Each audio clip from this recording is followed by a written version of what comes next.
Well, Mr. Speaker, continuing the previous theme, we are committed to helping women in every workplace, and we have announced new initiatives to do that. For example, we've called on all employers to provide salary information in job adverts. As my right honourable friend has already articulated, we are helping women to return to STEM roles where their talents are most needed.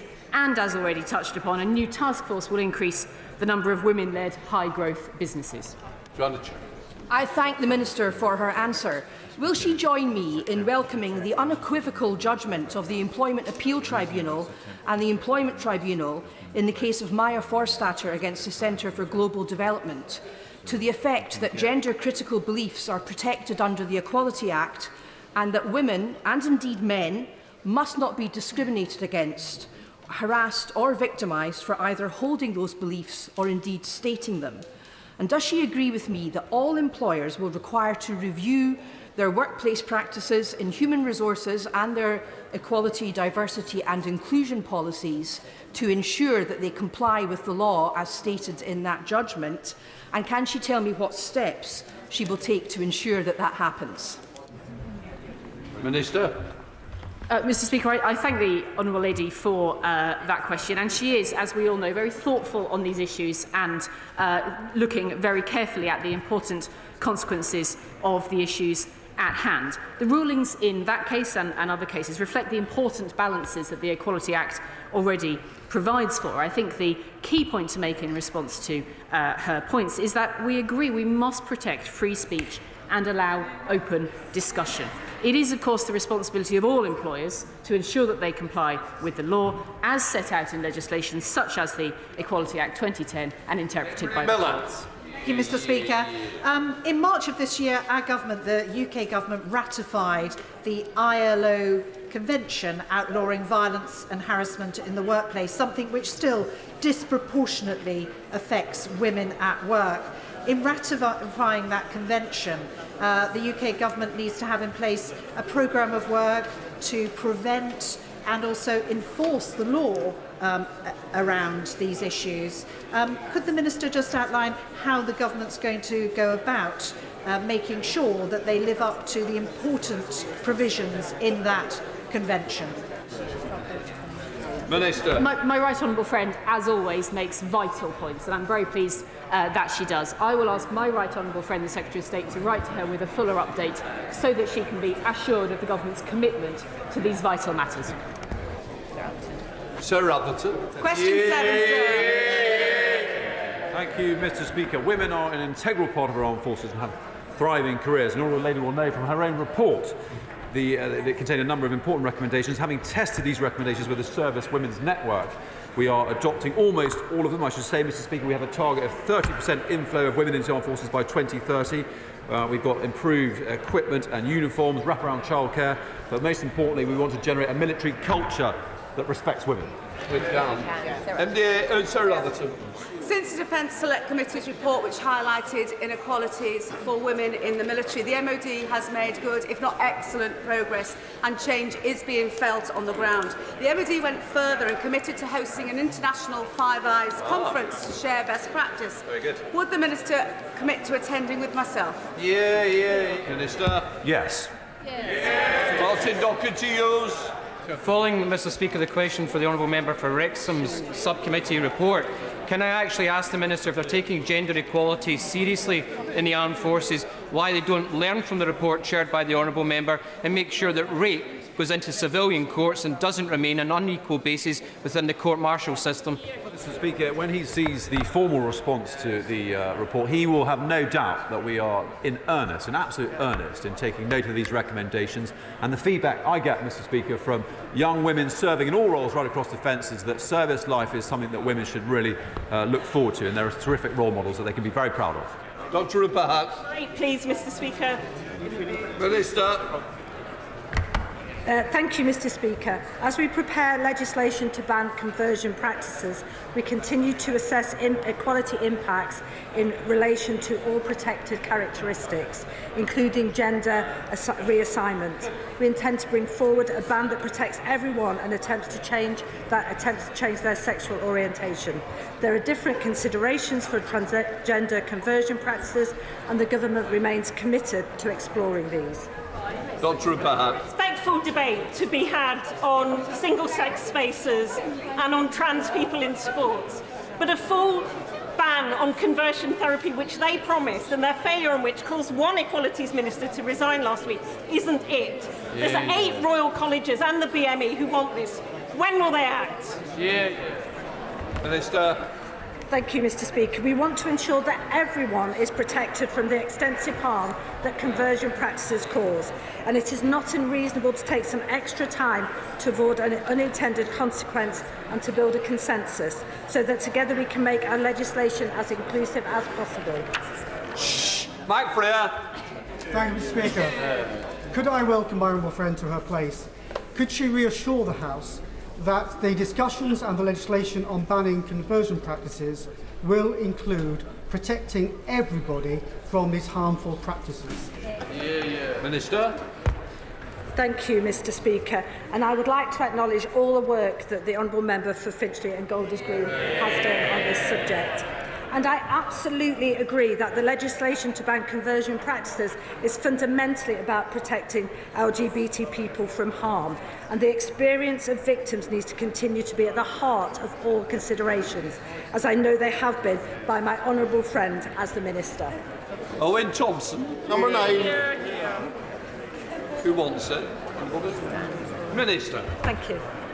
Thank you, Mr. Speaker. Rwanda is a safe and secure country with respect for the rule of law. We would only ever work with countries that we know are safe, and we will treat asylum seekers in accordance with relevant international human rights laws.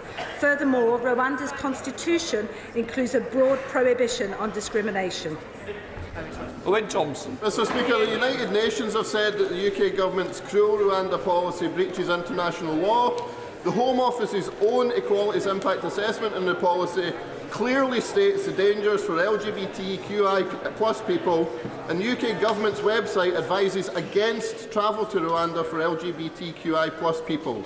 Women for Refugee Women have stated that threatening to removal to Rwanda of women fleeing gender-based violence exposes them to further risk of violence and harm. How can the UK government justify this cruel policy? Minister. Thank you, Mr. Speaker. We have published a robust country assessment which will be used by caseworkers to inform relocation decisions for each individual case, and nobody will be relocated if it is unsafe to do so. We now come to topical Julian Sturdy. Number 1, Mr. Speaker. Sarah Stay. Mr. Speaker, the use of rape and sexual violence by Russian forces in Ukraine is central to their appalling war tactics. We are campaigning internationally for sexual violence to be treated as a red line in war, akin to the use of chemical weapons. We have sent a team of experts to the region to collect evidence so that those committing these appalling war crimes can be held to account. Julian Sturdy. Thank you, Mr. Speaker. Sadly, Lib Dem-run York City Council is continuing with its restrictions to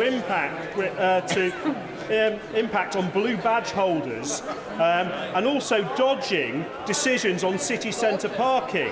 This is causing a huge disadvantage to rural communities in my constituency who have poor transport links. So will my right honourable friend agree that city centres should be? Will my right honourable friend agree that city centres should be accessible to all? Minister. Yes, Mr. Speaker, passionately so, and as set out in the Equality Act, there are ways in which local authorities should do that. I will make sure that colleagues in these government departments know of his concerns. Shadow Minister Tyrrell Tammy. Thank you, Mr. Speaker, and I'd like to welcome the Minister to her place. Whether it's finally addressing LGBT+ hate crime or finally publishing a women's health strategy, the Minister sure has a lot to catch up on. The Minister will be aware that her predecessor resigned last week because of the Conservative Party, and I quote, creating an atmosphere of hostility for LGBT+ people. This is a damning charge from a sitting Conservative MP. So, does the Minister agree with her predecessor? Minister. Thank you, Mr. Speaker. The government takes all hate crimes seriously, and we have robust laws to respond to them. And whilst police have recorded hate crimes targeting LGBT communities have increased, it is the biggest driver for this improvement in police recording and the increased willingness of victims to stop and to come forward. It is taken very seriously by the Home Office, and we are working with the police on this. Celine Saxby. Thank you, Mr. Speaker. The Social Mobility Commission's index in Devon starts with South Hams at 49 out of 324, yet my North Devon constituency is at 238. What is my right honourable friend doing to level up regional inequalities such as this? Thursday. Well, my honourable friend is absolutely right. One of the biggest issues we face in this country is geographical inequality. That's why we've appointed Catherine Burblesing as head of the Social Mobility Commission. Her school, the Michaela School in Brent, is fantastic at helping level up amongst all groups of people, and we want to see more of those types of schools right around our country.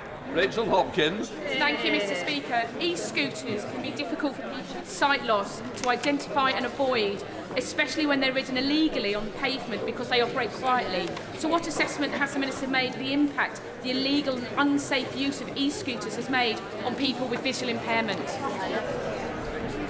Minister. Mr. Speaker, I'm meeting with the Department for Transport's Disability Champion this very afternoon, and I will take that question to discuss with her. Duncan Baker.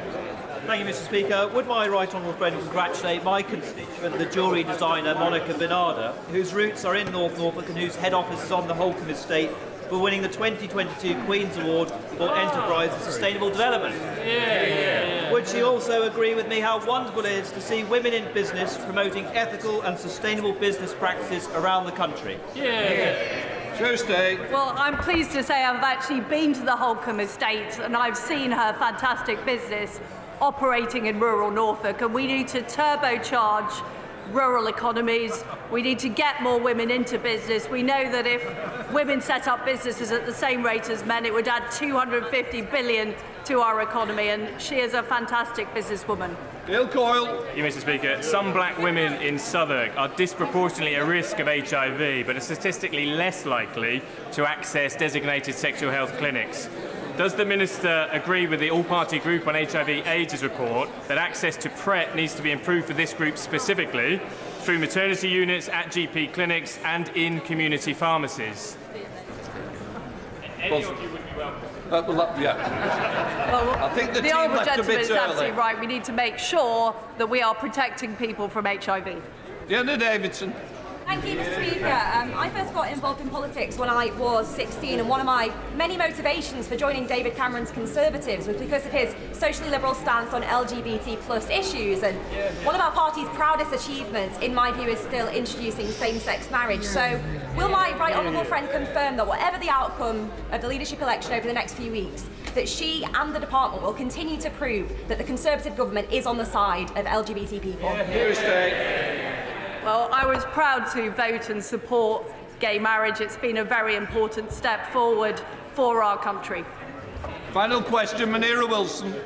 Mr. Speaker, given that almost a third of kinship carers have a disability or chronic condition, and a child in kinship care is twice as likely to be black than white, it's clear that kinship carers and equality is issues. So will the Minister meet with me to discuss my kinship carers bill and how we can support kinship carers better who step up to support a child in crisis?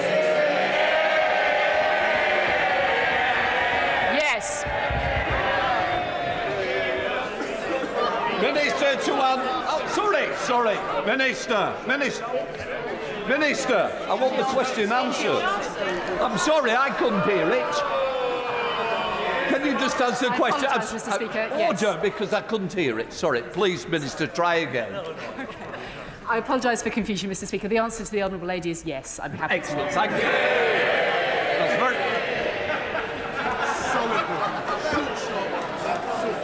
Before we come to Prime Minister's questions, I would like to point out that the British Sign Language interpretation proceedings is available to watch on Parliament Live TV. We now come to questions to the Prime Minister. I start with Robin Miller. Mr. Speaker, from tomorrow,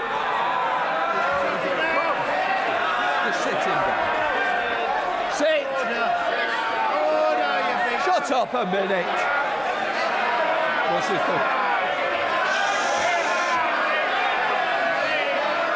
Come. Give me the word in. Order! Order! I say to the honourable gentleman, give me this.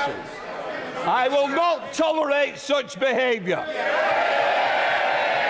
If you want to go out now, but if you stand again, I will order you out. Make your mind up. Either shut up and get out.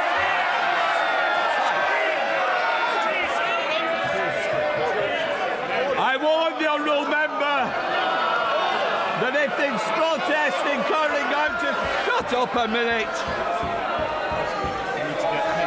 Does somebody want to at once? Give me the names. Shout, get 'em out. Order! Order! Sit down, you want me in the future.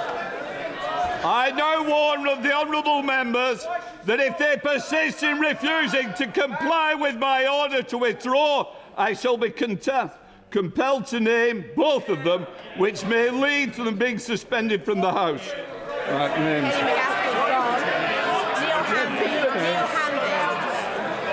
To ensure that the honourable member complies. Can it? Where's the names? Neil Hanvey and Kenny. I order! Shut up. Shh. Neil Hanvey, I am now naming you and Kenny McCaskill to leave this chamber. Sergeant, deal with them. Deal with them. Deal with them. Just sit down. Out! No. Sergeant at arms, escort them out.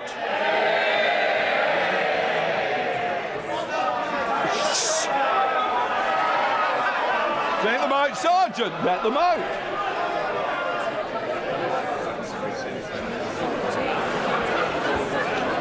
Robin Miller. Shh. Come on. Insurrection. Put the PM again. No, then let's just see if we can. Mr. Costa, you don't want to go and escort them to the tea room, do you? No, I suggest not. I think you're good and better behaved than that. Right, we'll try again after that. Prime Minister will now go to Robin Miller. Mr. Speaker, from tomorrow, the first instalment of the cost of living payment will start landing in the bank accounts of 8 million households across the country. This is a much-needed £326 cash boost for families and forms part of the £1,200 in direct support that we're giving to the most vulnerable households this year. Mr. Speaker, I'm sure the whole House was appalled and saddened, as I was, to hear about the despicable attack on Shinzo Abe. Our thoughts are with his family and loved ones and the people of Japan at this dark and sad time. Mr. Speaker, this week we remember the genocide in Srebrenica and the victims of those appalling events. We must learn the lessons of history and do all in our power to prevent such a thing happening again. We will continue to combat war crime deniers, both in Bosnia-Herzegovina and elsewhere. Mr. Speaker, this morning I had meetings with ministerial colleagues and others. In addition to my duties in this House, I shall have further such meetings later today. Robin Miller. Thank you, Mr. Speaker. Can I thank the Prime Minister for his personal interest in Aberconwy, whether he's been eating ice cream on the pier in Llandudno, sampling Welsh Penderyn whisky, or standing on the granite quarry in Penmaen Mawr. He's seen why they love this constituency. He's also heard from them their gratitude for the vaccine and furlough programmes that this UK government delivered. So will my right honourable friend now support our plan to level up Aberconwy and our bid for almost £20 million of funding to invest in community and cultural programmes and give us the opportunity to match our potential? I thank my honourable friend, and he's a great champion for Aberconwy, and I much enjoyed the Penderyn whisky that we sampled together. Mr. Speaker, I ignored the revolver, as some of you may have noticed. We are committed to uniting and levelling up the UK, and as for the second round of the Levelling Up Fund announcements, it will be coming, Mr. Speaker, this autumn. We now come to the Leader of the Opposition, Keir Starmer. Mr. Speaker, may I join the Prime Minister on his comments about the former Prime Minister of Japan, a deeply shocking moment, and of course his comments about genocide. Mr. Speaker, may I welcome the new Cabinet to their places. We have a new Chancellor who accepted a job from the Prime Minister on Wednesday afternoon and then told him to quit on Thursday morning. A new Northern Ireland Secretary who once asked if you need a passport to get to Derry. And the new Education Secretary whose junior ministers have literally been giving the middle finger to the public. It is truly the country's loss that they will only be in post for a few weeks. Now, the Prime Minister must be feeling de-mob happy since he was pushed out of office. Finally, he can throw off the shackles, say what he really thinks, and forget about following the rules. So, does he agree? Does he agree it's time to scrap the absurd non-dom status that allows the super-rich to dodge tax in this country? Prime Minister, well, I thank you very much, and it's perfectly true that I'm grateful for the ability to speak my mind, which I never really lost, Mr. Speaker. But what I'm focusing on is continuing the government of the country. And as I've just told you, Mr. Speaker, from tomorrow, £326 is arriving. Never mind non-doms, Mr. Speaker. Doms or non-doms, I don't mind. £326 is arriving in the bank accounts of 8 million vulnerable people. And how can we do that? Because we took the decisions to get the strong economy that we currently have that I'm afraid were resisted by growth in May at 0.5%, Mr. Speaker, which they weren't expecting. We have. As I've told you before, Mr. Speaker, 620,000 more people in payroll employment than before the pandemic began. And one of the consolations of leaving office at this particular time, Mr. Speaker, is that vacancies are at an all-time high. Keir Starmer. Cut him some slack. Faced with an uncertain future, a mortgage-sized decorator's bill that'll be soon for somebody else's flat, I'm not surprised he's careful not to upset any future employers. So here's an even simpler one. Does he agree that offshore schemes can pose a risk because some people use them to avoid tax they owe here? Prime Minister. Mr. Speaker, I'm proud of the investment that this country attracts from around the world. And he's talking about people from offshore people investing in the UK. I'm absolutely thrilled to see that we've had, I think, 12 billion in tech alone come in the last couple of months. I think it's possible, Mr. Speaker, he's referring not to me, but to some of the 8 brilliant candidates who are currently vying for my job. Let me just tell him that any one of them will wipe the floor with Captain.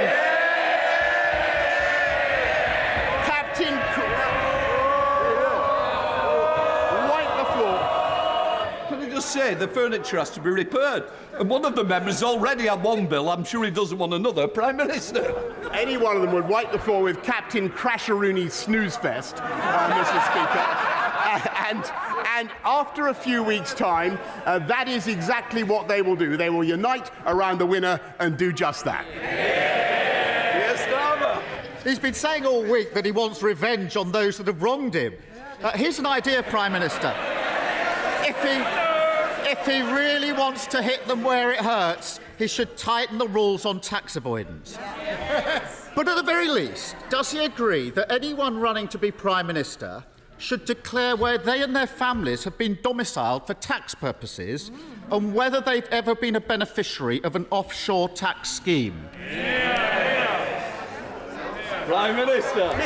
Mr. Speaker, to the best of my knowledge, everybody in this Parliament, everybody in this House pays their full whack of tax in this country, and I think that people should, members across the House should cease this constant vilification of each other. I think people pay their fair share of taxes, and quite right. And what we're doing, and it's thanks to the tax yield that we have had, that we're able to support the people of this country in the way that we are.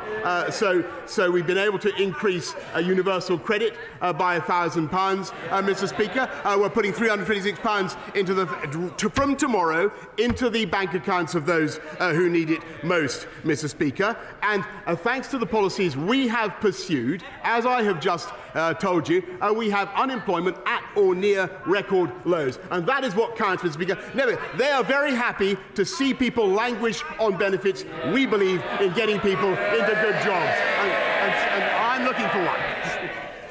Mr. Speaker, I'm not sure he's been keeping up with what's happening in the last few days. Over the weekend, the candidates to replace him have promised £330 billion in giveaways. That's roughly double the annual budget for the NHS. Sadly, they haven't found time to explain how they're paying for it, even though one of them's the Chancellor and another one was Chancellor until a week ago. They all backed 15 tax rises. Now they're acting as if they've just arrived from the moon, saying it should never have happened. Doesn't he agree that rather than desperately rewriting history, they should at least explain exactly where they're getting all this cash from? Prime Minister.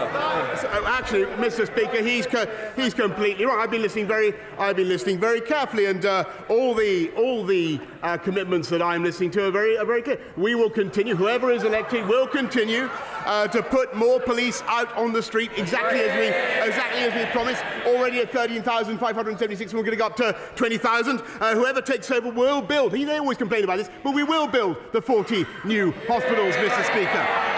And I asked my delivery unit yesterday. Well, they don't want it. They don't like it, Mr. Speaker, because they voted against the funding. They voted against the funding that makes it possible, Mr. Speaker. And they have also, just in the last period in which he has been in office, made extra commitments of public spending worth £94 billion, which would be thousands of pounds of extra taxation for every family in the country, Mr. Speaker. That's the difference between them and us. Yes, Starmer. Totally deluded to the bitter end. Now, to be fair... Mr. Alden, I think that's the last time I hear from you today. I think otherwise you might be able to buy a couple of other people cups of tea. Yes, to be fair to the new Chancellor, he's at least attempted to spell it out. He's promised tens of billions in tax cuts and confirmed he would cut the NHS, the police and school budgets by 20% to fund it. The member for Stratford and Gibraltar is complaining, but he said it on TV. And yesterday he said it's simply not right that families are seeing their bills skyrocket and we do nothing. Was the Chancellor speaking on behalf of the government, Prime Minister, when he promised huge spending cuts and when he said that they're doing nothing on the cost of living crisis? Prime Minister. Look, Mr. Speaker, this is really pitiful stuff from the party that voted against the £39 billion which is necessary to pay for those 50,000 nurses which we're recruiting, and we will recruit by 2024, Mr. Speaker, which is necessary to pay for those hospitals and those doctors and those scans and that treatment. They don't have a leg to stand on, Mr. Speaker. And I can tell him something else. The reason we've got growth now at 0.5% in May is because we took the tough decisions to come out of lockdown on July the 19th last year, which he said was reckless. Never forget, he said it was reckless. Our economy would not be strong enough now to make the payments we are to our fantastic NHS, and they know it. Stop up. I really am going to miss this weekly nonsense from him. let's move on. Let's move on from his current Chancellor to his former Chancellor. Last week, he resigned, accusing the Prime Minister of not conducting government properly, competently or seriously. He suggested the Prime Minister is not prepared to work hard or take difficult decisions, and implied that the Prime Minister cannot tell the public the truth.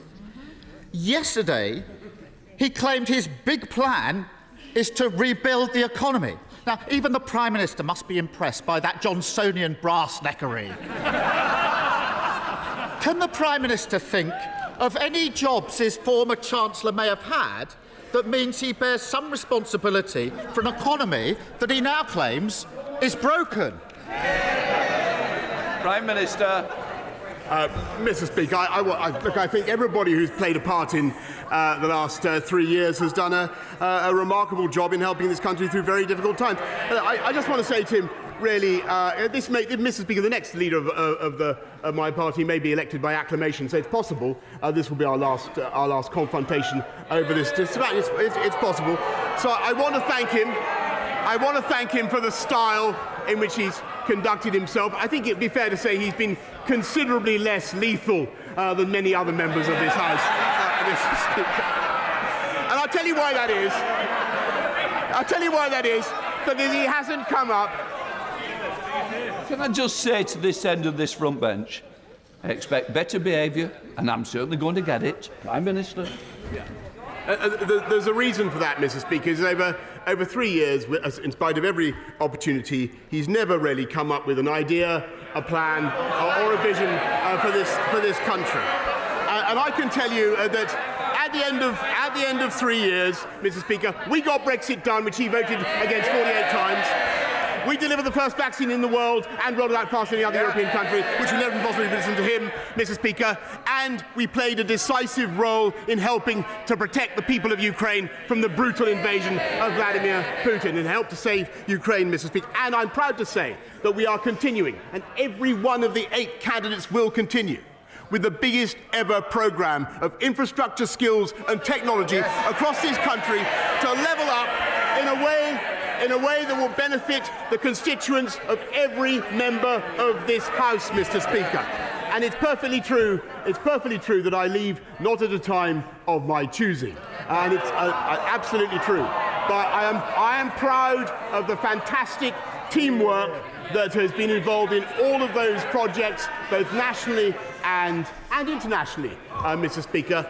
And I'm also proud of the leadership that I have given. And I will be leaving, Mr. Speaker. I will be leaving soon with my head held high.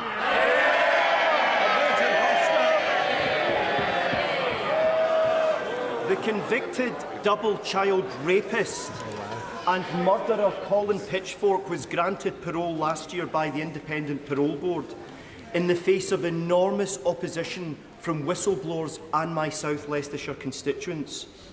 Only 2 months after he was released, he was recalled to prison for having breached his licence conditions.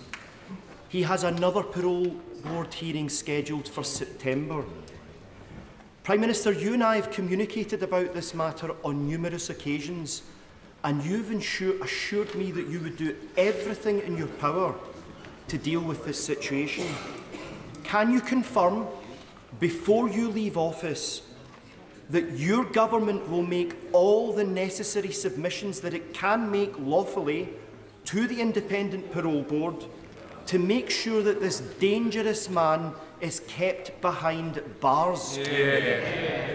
Prime Minister. My honourable friend for his campaign. Our thoughts, of course, with the victims of Pitchfork, Lydia and Dawn's friends and family. And, Mr. Speaker, I can tell the House that my right honourable friend, the Deputy Prime Minister, will be submitting his views on the Pitchfork case to the Parole Board before his hearing, and there is also, as the House will know, a root and branch review of the parole system currently underway, which includes plans for greater ministerial oversight for the most serious offenders, and we'll be bringing that forward as soon as parliamentary time allows. We now come to the Leader of the SNP, Ian Blackford. Thank you, Mr. Speaker. Can I associate myself with the remarks of the Prime Minister in the murder of Shinzo Abe, a dreadful event that took place last weekend? Can I also thank you, Mr. Speaker, for hosting last night the charity remembering Srebrenica? We should all take time this week, on the 27th anniversary of the genocide that took place there, to think of the circumstances and the shame that we were not able to step in and stop the murder of so many innocent boys and men and the rape of so many women. And that we must learn the lessons from that. And of course, at this time, we think very much of those in Ukraine that are facing a war criminal, and make sure that those responsible are ultimately held to account for crimes against humanity.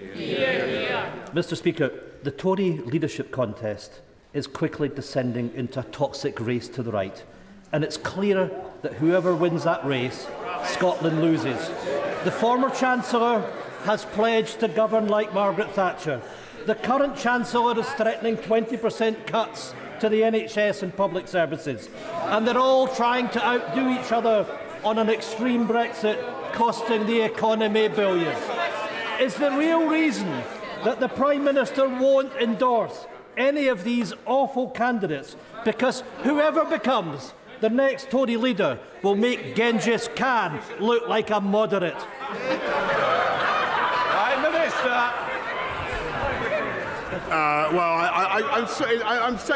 I feel a real twinge, Mr. Speaker, that this is probably virtually the last time I'll have the opportunity to answer a question to perhaps because he's going or because I'm going, I don't know.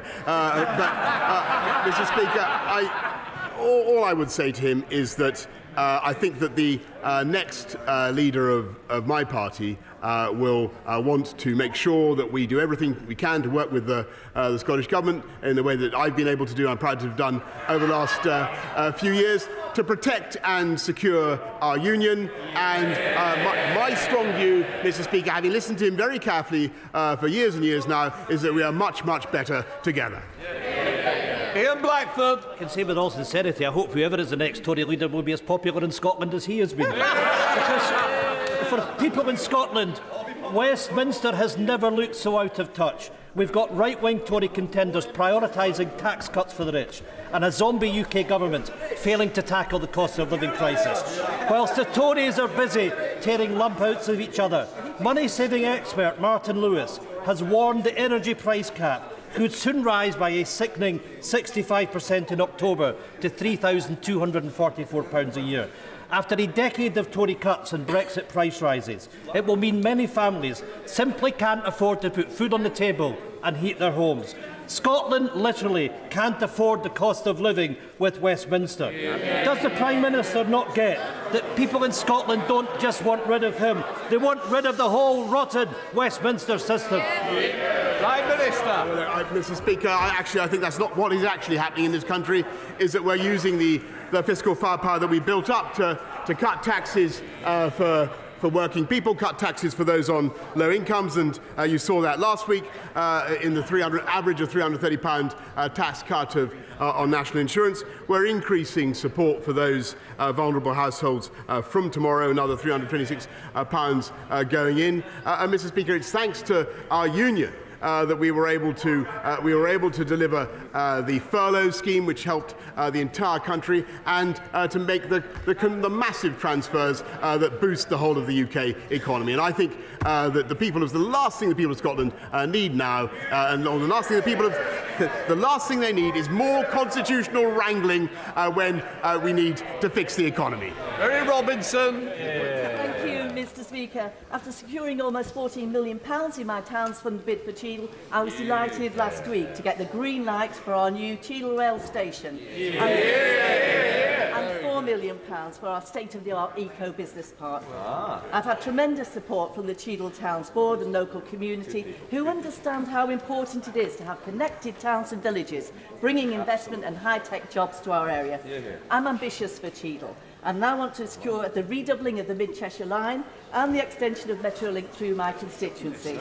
Will my right honourable friend join me in thanking the Towns Board and Station Working Group for their support, and agree with me that improving connectivity is key to economic growth and the future of our levelling up agenda?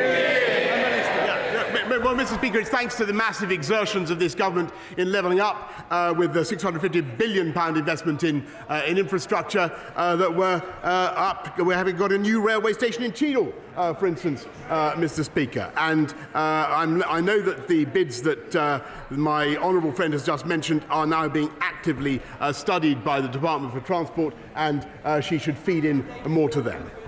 Stephen Farrett. Thank you.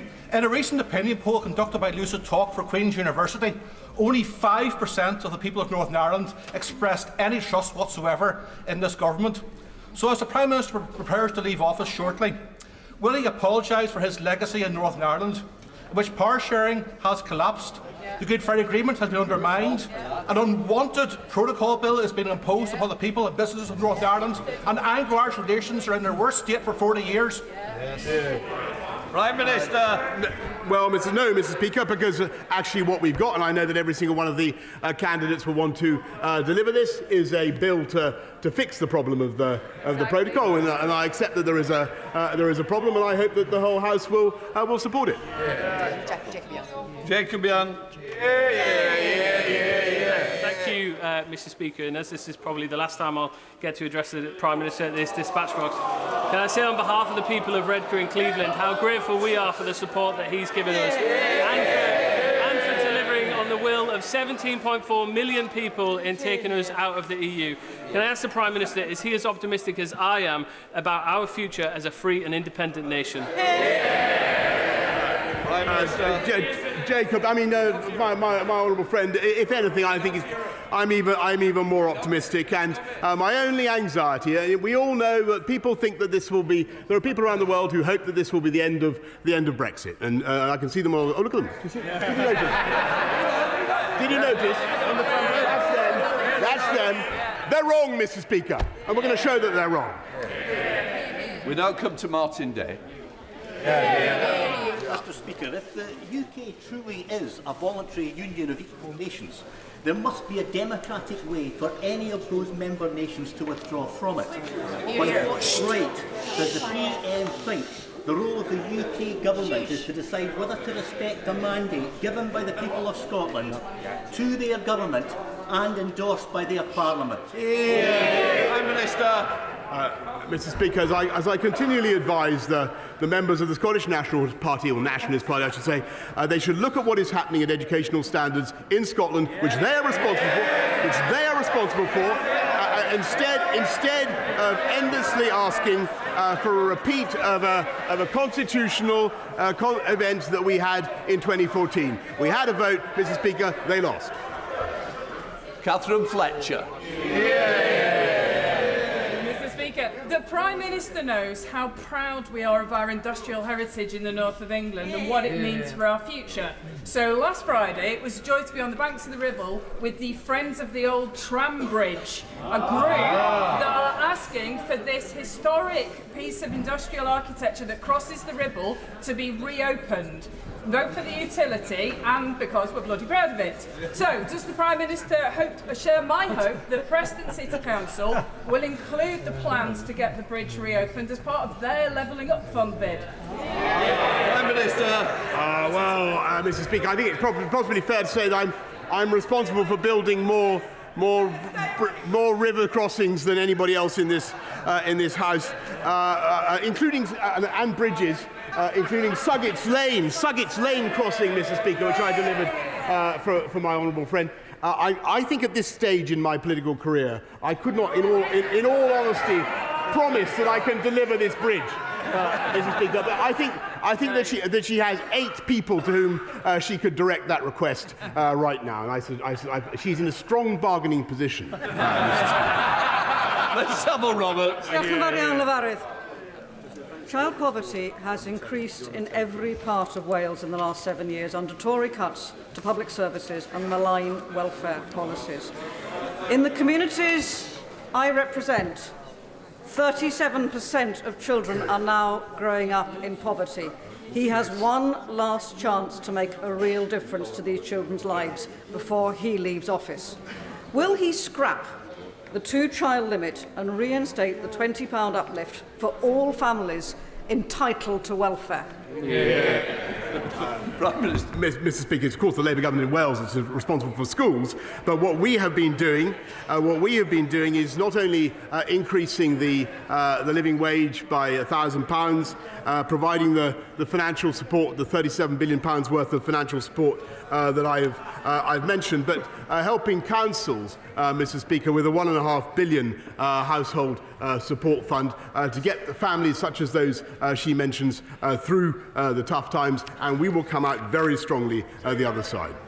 We now come to a closed question, Sir Mike Penning. Number 8, Mr. Speaker. Minister.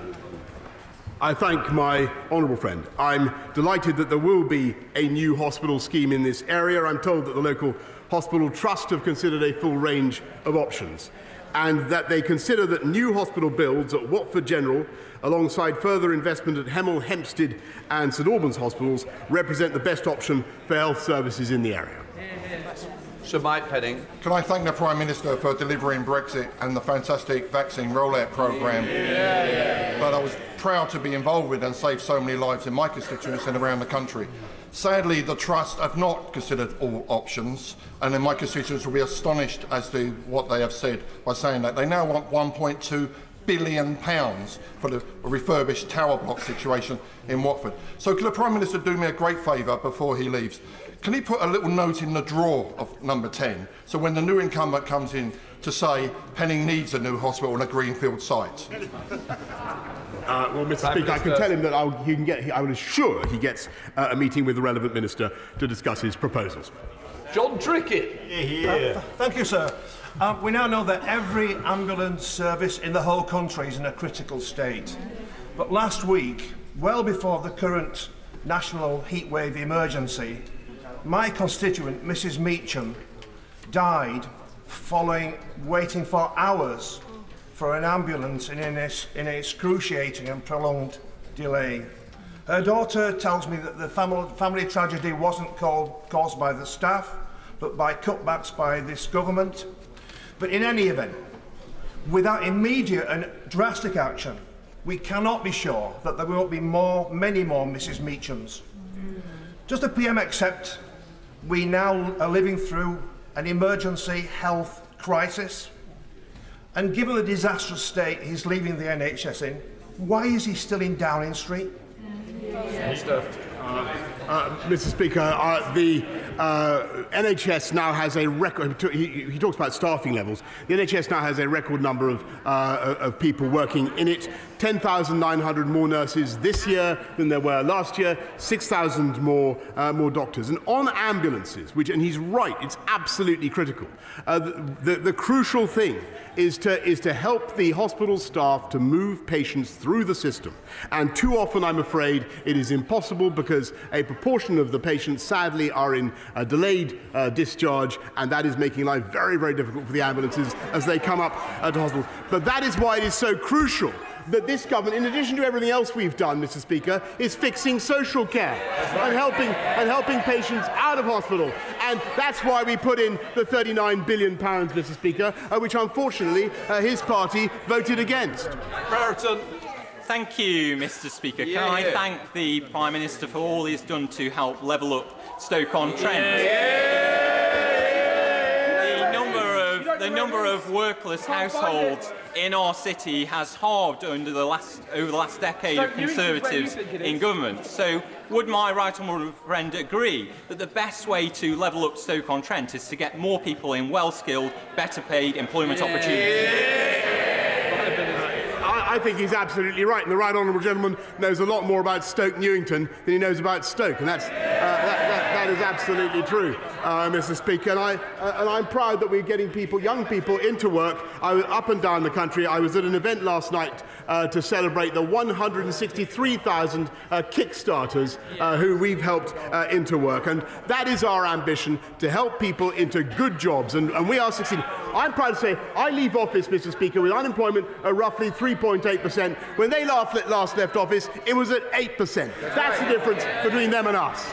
Stuart Malcolm MacDonald. Thank you, Mr. Speaker. Last night's panorama with the joint investigation with the Times newspaper has exposed yet again more evidence of unlawful killings by special forces, this time in Afghanistan. When this came up before, the government, and in particular the MOD, was determined to sweep this under the carpet. But those who serve in uniform and the public they protect deserve better than this. These aren't vexatious claims from campaigning lawyers. They come from within the armed forces themselves and indeed from our allies in Australia. So will the Prime Minister commit to an Australia-style independent inquiry as backed by General Lord Richards? But more broadly, hasn't the case been made again for democratic oversight of special forces? Prime Minister. Mr. Speaker, it's a long-standing practice, I think, accepted on both sides of this House, that we do not comment on special forces. That does not mean that we in any way accept the factual accuracy of the claims to which he is alluded. On the other hand, Mr. Speaker, nor does it mean that anybody who serves in Her Majesty's Armed Forces is above the law. Can I just warn other members that there is a sub judice on this? I allowed that question because it was very general, and that's the only way I would ever allow it to be discussed. Andrew Lower. Thank you, Mr. Speaker. In the last few years, campaigning and persistence have led to the construction of a new children's A&E, and just this year a new main A&E for Northampton General Hospital in my constituency. Building on this success, what the town now needs is an urgent treatment centre. Does the Prime Minister agree that this would be a hugely welcome step in providing top-quality healthcare in Northampton? Prime Minister. Mr. Speaker, as I mentioned, I think earlier on, we're engaged in a massive programme of improvements and building and rebuilding in our NHS estate. I think that, with great respect to my honourable friend, this is a decision that he's going to have to continue to lobby for. I think the local NHS bodies will have to make up their minds on that one, but I'm sure he will continue to make lively representations. Patricia Gibson. Thank you, Mr. Speaker. Last week, the Prime Minister was forced to announce his intention to resign after ministers who supported him only days earlier changed their minds. Of course, people are allowed to change their minds, and this should be recognised. Why does the Prime Minister and his MPs believe this principle applies everywhere except in Scotland, where the people delivered a clear mandate to the Scottish Parliament to hold an independence referendum? Prime Minister. Well, Mr. Speaker, as I understand it, the people of the SNP are currently deciding what to do with my honourable friend. And heaven forfend that they should change their minds, Mr. Speaker. Thank you, Mr. Speaker. Mr. Speaker, 40 years ago, 10 young people from Rugby's West Indian community travelled to a house in New Cross Road, London, for a birthday celebration for former Rugby resident Yvonne Ruddick. Tragically, there was a fire at the house where the party was held, and 2 of that group never returned home. Others were traumatised. The fire cost 13 people their lives and has been the subject of 2 inquests, both of which were inconclusive. Those who survived and the families of the bereaved are calling for a further investigation. I wonder if the Prime Minister would agree that the appointment of the new Metropolitan Police Commissioner provides an opportunity to re-examine the events of that time. Prime Minister. I thank my honourable friend, and I know from my own experience of running the city of the anguish that particular tragedy caused, and I know the deep feeling that surrounds it, Mr. Speaker. I thank him for raising it, and I can tell him, of course, that whatever my own views, this is a matter for the Independent Metropolitan Police Service, and I'm sure the new Commissioner will be considering what he has just said. Alan Brown. Thank you, Mr. Speaker. While he was editor of The Spectator, he published a poem about exterminating the Scotch, a verminous race. He previously stated that £1 spent in Croydon is of more value to the country than £1 spent in Strathclyde. He called for an ending of the Barnett formula, and he stated an MP from a Scottish constituency shouldn't be a Prime Minister. So, given his anti-Scottish views, his abject failure as a Prime Minister, why did he think he's a right to try and block a democratic vote for Scotland to choose its future away from this corrupt Westminster? Can I just say to the honourable gentleman that after 3 years of listening to this delirium of monotony from the Scottish Nationalists. I really think they need to change the record. What the people of this country want is a focus on the cost of living, a focus on the economy, making sure on schools, Mr. Speaker, on standards in schools. Those are things that he should fix, Mr. Speaker, and to say nothing of the tragedy of drug deaths in Scotland, Mr. Speaker, which they still haven't done anything to address, Mr. Speaker. And everything I have seen has taught me that we are far, far better, whether it's on Ukraine or COVID, Mr. Speaker, or on furlough. There is absolutely no doubt, Mr. Speaker, that we are better off working together. Thank you, Mr. Speaker. Kensington is at the heart of the Ukrainian community, and on their behalf, I would like to first send their huge thanks for your support to Ukraine. Yesterday was the first-year anniversary of the devastating flooding that affected my constituency, with more than 1,000 homes affected, people in basement flats losing all of their belongings, and many people still in temporary accommodation. Would my right honourable friend back my fight to ensure that we get serious investment in infrastructure in West London from Thames Water? Prime Minister. I thank her very much, and I know that I know the problem of that she speaks of very well. There's no single solution to tackling surface water flooding. But she's absolutely right in wanting to put more pressure on Thames Water to try to come up with sustainable solutions. But they've got to be done working with partners, with councils, and of course with developers as well. Final question, Sam Terry. Thank you, Mr. Speaker. A few short weeks ago, Zara Alina was walking home through Ilford. She was dragged off the street and brutally murdered. Zara's family made a touching tribute for her life. She was authentic, refused to try and impress anyone, but she impressed us. She was the rock of our family. Last week, on the 8th of July, another woman was stabbed in St John's Road, just yards from my family's church that I attended for 15 years, so I know like the back of my hand. Women in Ilford should not have to police themselves or impose curfews on their behaviour when they want to just go about their daily business. So, Mr. Speaker, I want to know whether the Prime Minister will commit to greater allocation of funding in terms of policing that's targeted on specialist knife crime into Ilford and across all of that part of North East London. And in addition, Mr. Speaker, what measures will this government actually take that will make a difference to the lives of women? Will they toughen sentences for rape, stalking, domestic violence, and put in place proper police support to end, Mr. Speaker, the epidemic of violence in this country against women and girls? Just before the Prime Minister answers, just to say it's very important. I've allowed it to raise. Be careful of going into detail on the first name because it is sub judice, but in general terms, I'm sure that we can answer it. Prime Minister. I thank you, Mr. Speaker, for your guidance, but I think we can say safely how much we sympathise with the victim and her family.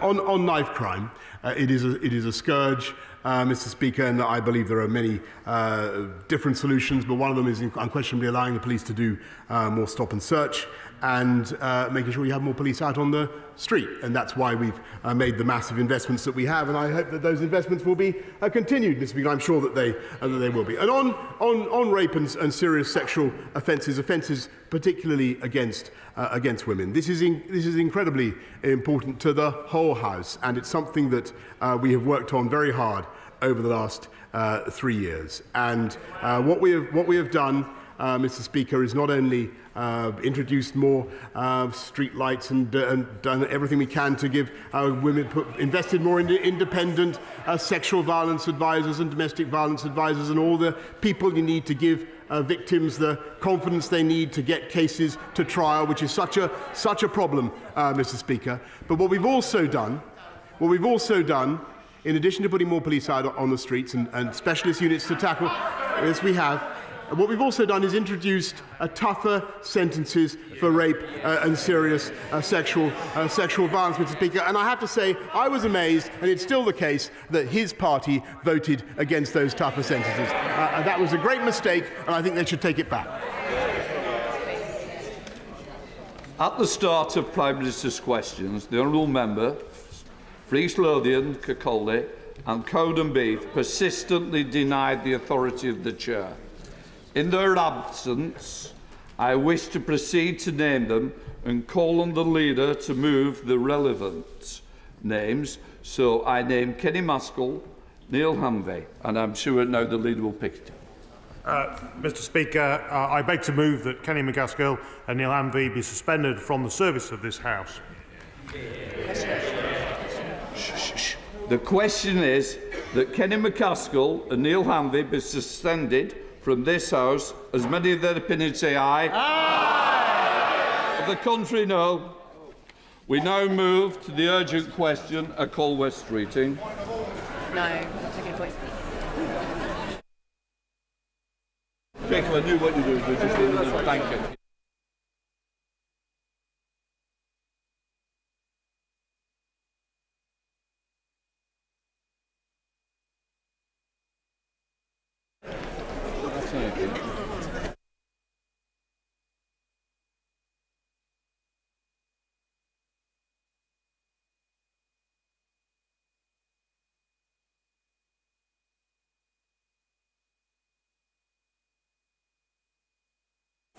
I understand that you want to raise a point of order relevant to the questions that you just asked. Right, in which case I will take that one point of order.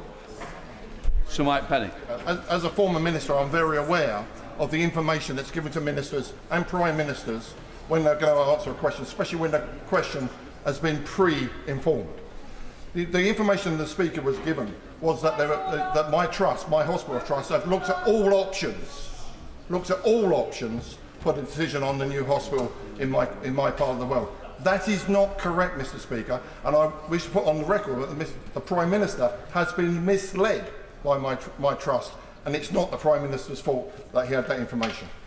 I'm not going to carry on the debate with the question, but I would say you've certainly got on the record. I'm sure the Trust will be reading it as you sat down.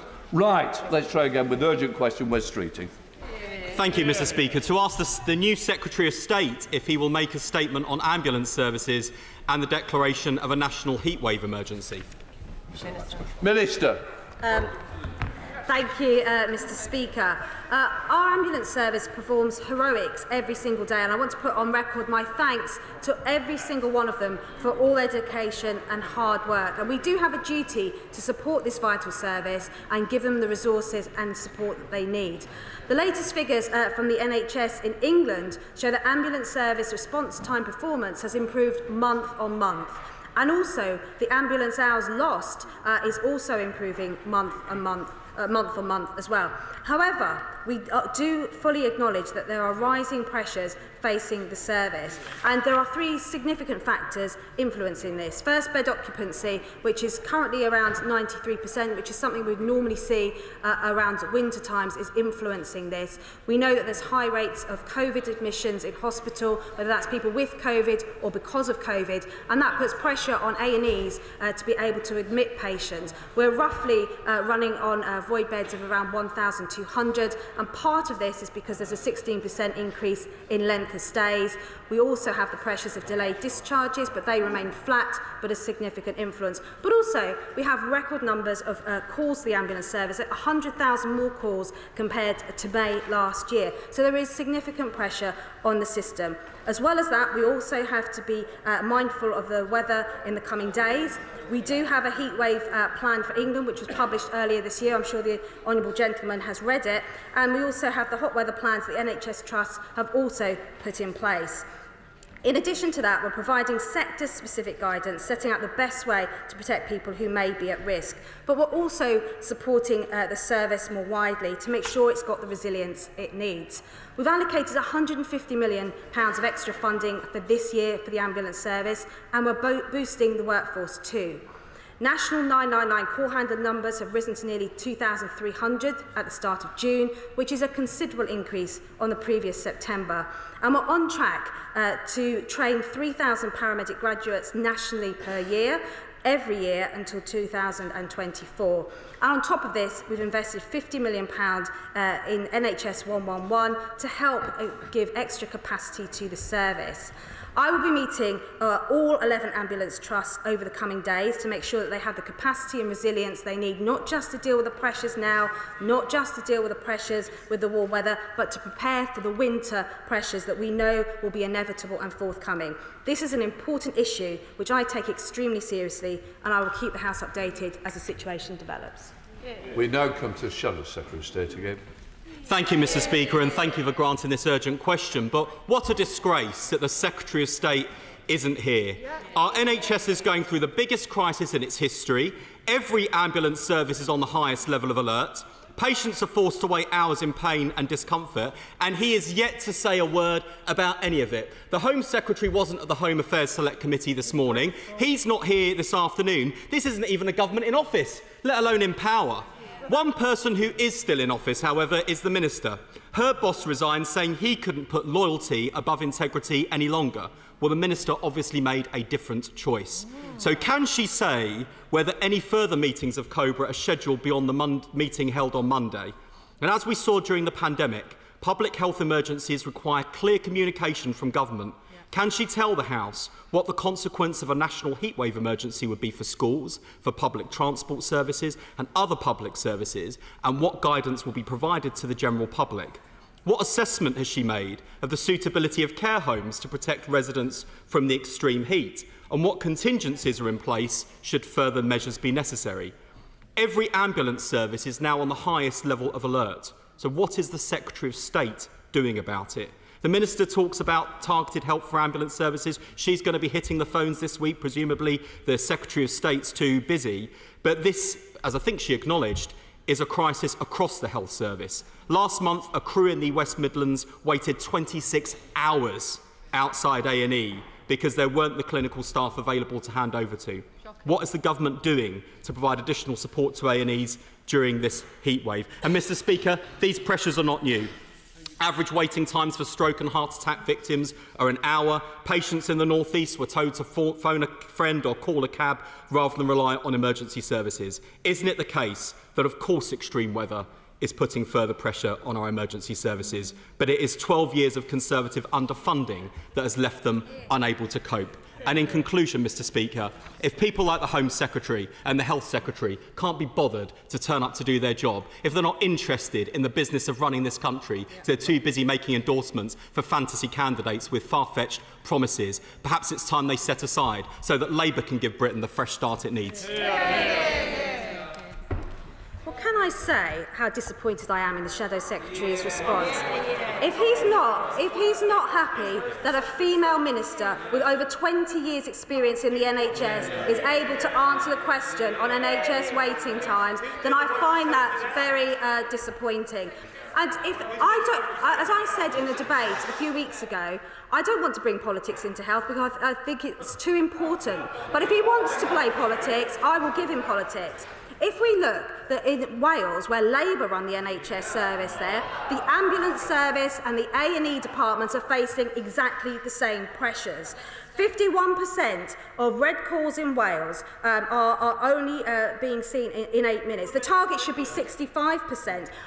If he looks at the call time for strokes, only 17% of those calls being made in time. And that's falling on month on month, whereas in England, our responses are improving month on month. And the 4-hour wait in Wales in A&E is 34.9% as being seen in 4 hours. Now, he shakes his head, but he stood at that dispatch box just now and said Labour would do better. They are not doing better in Labour, in Labour-run Wales. They are actually either similar response times or actually worse response times. Now, I have set out the plan. It's clear he hasn't read the heatwave plan for England, which was published earlier this year, because he would have the answers in there. And we are making sure that all NHS trusts are prepared. I am happy to work with each and every member across this House to make sure that the ambulance service, our A&Es and hospital trusts have the support that they need. But if all he wants to do is play politics, I think that's extremely sad. Right, Bridge. Minister, I'd like to put on record her thanks to all the hard-working ambulance crews of West Midlands ambulance service, and in particular those working throughout the county of Shropshire.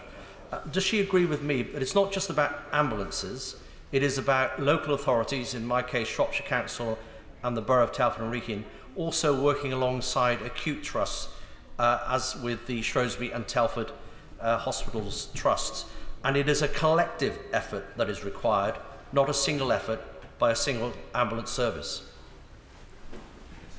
Can I thank my honourable friend? He is absolutely right, because there are a number of factors which are influencing the wait times at A&E. There are, while delayed discharges are not increasing, they are still a significant number. And that does mean both the NHS and local authorities have to be working together. That's why we created the ICBs, which the members opposite voted against, to better coordinate the care between health and social care, so that we can have better systems in place to discharge patients sooner. As I said, we've got 1,200 void beds, which is either due to infection control measures because of COVID rates increasing, or because patients cannot be discharged. I will be meeting with every single ICB board in the coming days, because as part of our winter preparation, we need to improve the coordination in those areas.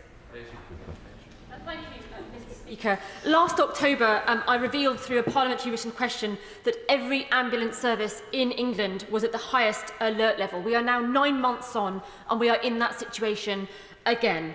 We're now facing warnings of extreme weather this weekend. The government needs to reinstate the funding for discharge packages into social care homes. We need primary care to be used to stabilise people in communities, and we must be using first responders from the fire service. Will the Minister agree to convene an urgent meeting of COBRA today to protect patients and paramedics who are really operating at the brink? So, can I say to the Honourable Lady, we have put additional investment this year, over £150 million of extra funding into the ambulance service to help them meet the demands, because they have got significant demands. And for this time of year, these are the sort of rates that you would normally see in winter. And we are doing exactly that. We have got our heatwave plan, which was published earlier this year. We are confident and working with all NHS trusts to make sure that they have got the support that they need, and all the ambulance trusts too. But can I just gently say to her, this isn't just about funding. This is about bringing care together to ensure that those hospital beds are freed up, so when ambulances arrive at A&E, they can unload their patients. And as I said to the Shadow Minister, I'm not sure if he's take me up on this, I am happy to work with every single member across this House to make sure that we support our emergency services. All right. Scott Benson. Thank you, Mr. Speaker. I welcome the reassurance the Minister has provided regarding capacity and resilience planning over the coming weeks.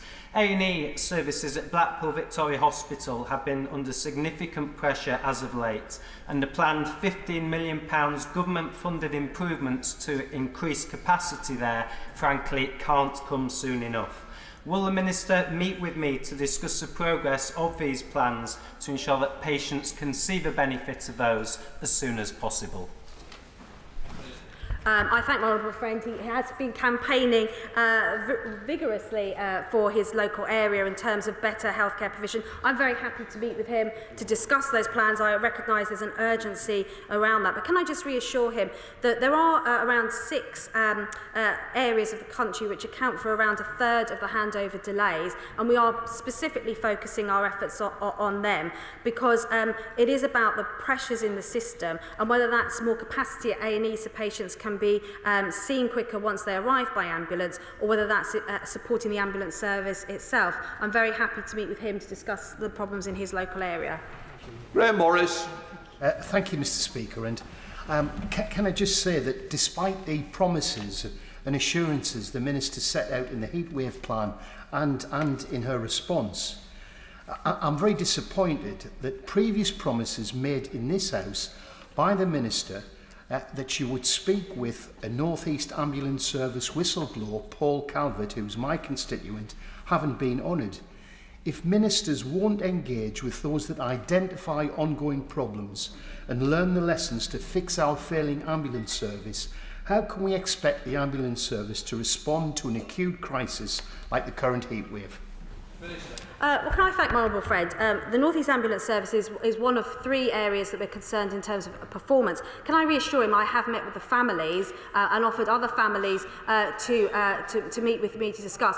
In relation to his specific constituent, there is a tribunal ongoing, and so it's difficult for me to meet with him while that is ongoing, but I'm very happy once that is over to meet with his constituent to discuss the issues he raised as a whistleblower. Theresa Villiers. The Minister will be aware that those who suffer a stroke, their chances of recovery are greatly improved if they get specialist care within the first half an hour, 45 minutes or so. So will she do everything she possibly can to address administrative blockages and other delays to make sure people get the chance of life-saving treatment at the earliest possible stage? Yes, can I thank my honourable friend for raising that, because there are different response times required depending on the reason for the call. And in terms of strokes, which would be a C2 emergency, the target is 18 minutes. In May, which is the latest figures that we have, we're actually performing better than April. They are not where we want them to be, but we are seeing month-on-month improvements, and particularly for the C1s and C2, which need urgent treatment as soon as possible, particularly for strokes. Every minute counts. We want to see improvements in those times further. Thank you, Mr. Speaker. The Manchester Evening News is reporting that North West Ambulance Service raised its operational pressure level to critical incident level, which indicates potential for failures as ambulance services try to cope with extreme pressure. A&E departments at the Royal Bolton and Stepping Hill hospitals have admitted they are extremely busy with long queues of ambulances at some times. Now, the Minister didn't even mention social care in her response, which we know is so broken that it adds to delays in discharges. And it's 12 years of Conservative mismanagement and neglect that has left these services on which my constituents rely so vulnerable. What does the Minister have to say to the patients suffering as a result? Hear. Well, I'm sorry the Honourable Lady didn't hear my response. I did specifically mention social care, and I specifically mentioned integrated care boards, which we have set up to bring health and social care together, which I think honourable members opposite voted against. It is precisely, and I mentioned in my remarks, that one of the factors affecting ambulance delays is the bed occupancy issue. Part of that is around delayed discharges, not all of it. Lengths of stay are 16% higher, but we have a plan for fixing social care. It's unfortunate members opposite voted against it. Mr. Speaker, Cheltenham General Hospital's A&E was saved from a trust plan to close it, thanks to the fantastic support of over 20,000 of my constituents. Does the Honourable Lady agree with me that in addressing the enormous challenge of the demands that we face, capacity is important as well as flow through the system, and that in light of that demand, that vindicates the decision of the Trust and indeed the Government to keep Cheltenham's A&E open? Well, I thank my honourable friend, and I'm pleased that he's already seeing the benefits of the A&E in Cheltenham staying over. I'm sure he's very modest. I'm sure he played a significant part in making sure that that stayed open as well. But it is absolutely about capacity. There isn't a magic bullet that's going to make this the pressures on the ambulance service and emergency services any easier. It's multifaceted, and capacity at A&E is crucial. That's why I'm meeting with the Ambulance Trust to find out that where there's good practice that's making a difference, that we can help share that across the country. Thank you, Mr. Speaker. In June, a 59-year-old man collapsed in the West Midlands, going into cardiac arrest. Neighbours called an ambulance, but it took 90 minutes for one to arrive, 6 times longer than it should have taken. Now, sadly, the man soon passed away. We see this time and time again across my region, where ambulance waiting times are amongst the worst in the country. So when will this government provide the much-needed extra support to stop horrific incidents like this reoccurring? Sorry to hear about the sad death of her constituent. Her region is one of the 6 areas where we've got the worst handover times that we are targeting support to. And I'm very happy to meet with her and update her on the specific support we're offering her region. The Minister, when discussing ambulance response and waiting times, kept using the phrase month-on-month improvements. Could she specify which months? Because she will know that depending on which month you choose as your baseline, if it was the worst time in recorded history, then it's not difficult to show month-on-month improvements. So when we look at our figures, of course we look month on month, but you also compare to to previous years as well. And as I said in my opening remarks, we are seeing an increase in calls, over 100,000 compared to May 2019. He shakes his head, but they are the facts. And we are comparing month on month, but we're also comparing to previous years, and we are seeing an improvement both in response times, but also in the amount of ambulance hours that are lost to ambulances queuing at A&E. Sean Warren. Thank you, Mr. Speaker. Of the 22,000 people who visited Newcastle's Royal Victoria Infirmary A&E in May, 13%, over 3,000 people, had faced waits of over 4 hours. And last month, I know people were facing waits of 7 hours. And we have had people, my constituents, who have had rapid heart fluctuations, who have been told that they face a wait of 11 hours for an ambulance and they need to get a cab. Isn't it absolutely negligent of her government to leave our NHS unable to protect my constituents, particularly facing a heat wave? And what is she going to do to ensure that they have the resources necessary? Well, as I explained in answer to the Shadow Secretary of State, these are problems facing all devolved nations. I highlighted the 4-hour waits in Wales, but in Scotland there are similar pressures. There's Ayrshire, there's a 3-hour wait there. So these are not specific problems to any one government. I have set out what we are doing to help all ambulance trusts and regions of the country, and we are determined to give. We have put in funding to support the ambulance service. We put in funding to support NHS 111 to try and take some pressure off the ambulance service, and we are looking at the novel ways that in some parts of the country are working really well, whether that's having GPs in A&E to try and take those pressures off some people who are waiting a long time, or whether it's to look at having paramedics actually in GP surgery, which is also working well. Whatever works, we will look at to help take pressure off the system. Sir Tony Lloyd. Rochdale is especially vulnerable because its A&E was closed so many years ago now. It means that people are dependent on an ambulance service, which is not in crisis because of the heat wave. It's been in crisis now for some considerable time. We don't need blandishments, Minister. Why does it take a crisis to see you come before this House to explain what has not yet happened? Minister.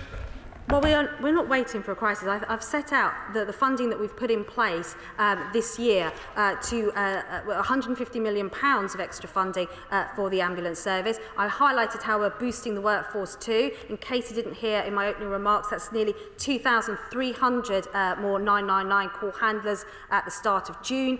We've also invested £50 million in NHS 111 capacity to help us reduce the demand. We've been doing this. There will be pressures on the ambulance service and our emergency services at times in the NHS. We saw that with COVID. We've got the heat wave this week, which will put pressure on, and there will be pressures on in winter. If opposition members think that there's some magical way of avoiding pressures, there isn't. What we need to do is provide resources and capacity to make sure the service can meet that demand.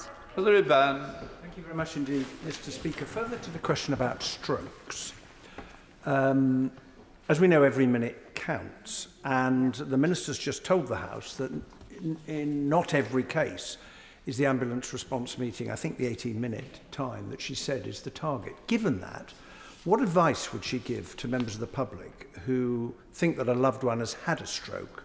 Should they ring 999 and hope the ambulance might turn up within the 18 minutes, but if not, should they put them in a car or a taxi and take them to A&E? And when they arrive at A&E and say, I think my loved one has had a stroke, what confidence might they have that they will be seen quickly, given that time is of the essence? Can I thank the honourable gentleman? As someone who's suffered a stroke myself, I am very aware of the urgency of seeing stroke patients on time. I am not going to give clinical advice over the dispatch box. It's important that people dial 999 immediately if they suspect a stroke is in place. The ambulance callers will normally stay on the line with someone and advise them what to do depending on their symptoms, and will get an ambulance to them as quickly as possible. Once they arrive in hospital, if a stroke is suspected, they will be seen immediately. And we are not seeing reports of stroke patients once they're in hospital being delayed. It's crucial that they are seen urgently. The advice is to dial 999, and their clinical advice will be given to them over the phone. Steve McKay. Mr Speaker, West Midlands Ambulance Service says it's been a resource escalation action plan for the highest level of alert for several months now, almost unprecedented. Has the new Secretary of State spoken to the Chief Ambulance Officer for the West Midlands yet about this terrible situation? He's absolutely right. They are at record pressures. These are the sort of pressures we would normally expect to see in winter, and we're seeing them in the summer months, which is usually their downtime, and it's extremely concerning for the months ahead as we do head into winter. I am meeting, as I said, all 11 ambulance trusts in the coming days. The Secretary of State has already been out with ambulance crews in the first few days of his appointment to hear from them direct about the pressures that they are facing. So I hope the honourable gentleman is reassured that we are both taking this extremely seriously. Margaret Greenwood. Thank you, Mr Speaker. This is a situation that my constituents are desperately worried about. We know that ambulance waiting times were not being met before the pandemic. So the Minister knows that this has a long background to it, and we know too there's been a crisis in A&E waiting times, and in my own hospital of Arrow Park Hospital in my constituency in May of this year, almost half of patients had to wait more than 4 hours. So given that this is a problem that's been a long time in the making and the government has known about this, and that it has to be recognised that one senior leader in the north of the country, who doesn't want to be named, has described the situation as dire for staff and patients, can she tell us what is the government going to do as a matter of urgency? Yeah. A matter of urgency to sort this issue, because my constituents are desperately worried about it. I have constituents who have lost people because of, well, we can't say because of, but that have entailed very long ambulance waits. And so it couldn't be more important to them. So I'd like an answer about what they're going to do urgently.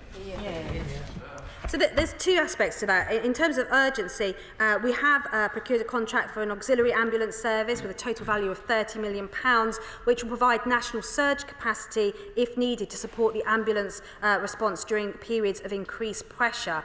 So that is there should we need it. But she talks about long-term plans. We have been investing in the ambulance service since 2010. I talked about the extra paramedics that we're training, 3,000 graduates every year to 2024 to increase our capacity. We've also made significant investments in the workforce, with almost 40% increase since February 2010. So we are improving. Sometimes those changes do take time to come through, but we're investing in the workforce, we're providing more funding, we're training more paramedics, and we also have an auxiliary ambulance service procured should we need it.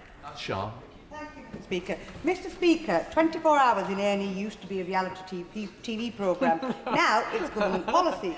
Can the Minister tell me why this government has presided over a watering down of standards that will see the zero tolerance for 12-hour ward waits in A&E, and 30-minute standard for ambulance handover delays scrapped? Yeah. Can I tell the Honourable Lady, the reason I'm standing at this dispatch box was my experience of working as a nurse in A&E under the last Labour government, because I believe it was them that introduced the 4-hour target, if she wants to listen to my response. And those targets look good on paper, but were very often just driven as tick-box exercises. And I used to look after patients. I remember an elderly gentleman who was waiting for over 4 hours on a hospital corridor when I was a nurse under the last Labour government. And he was sat there, laid there on his trolley, wanting to go to the toilet, and all we could do was wheel a curtain round him, and on a busy hospital corridor he went to the toilet. That was the experience under the last Labour government. So I won't take any lectures from members opposite about performance. Matt Roberts. Thank you, Mr Speaker. I would urge the Minister to consider the position again and consider declaring an emergency.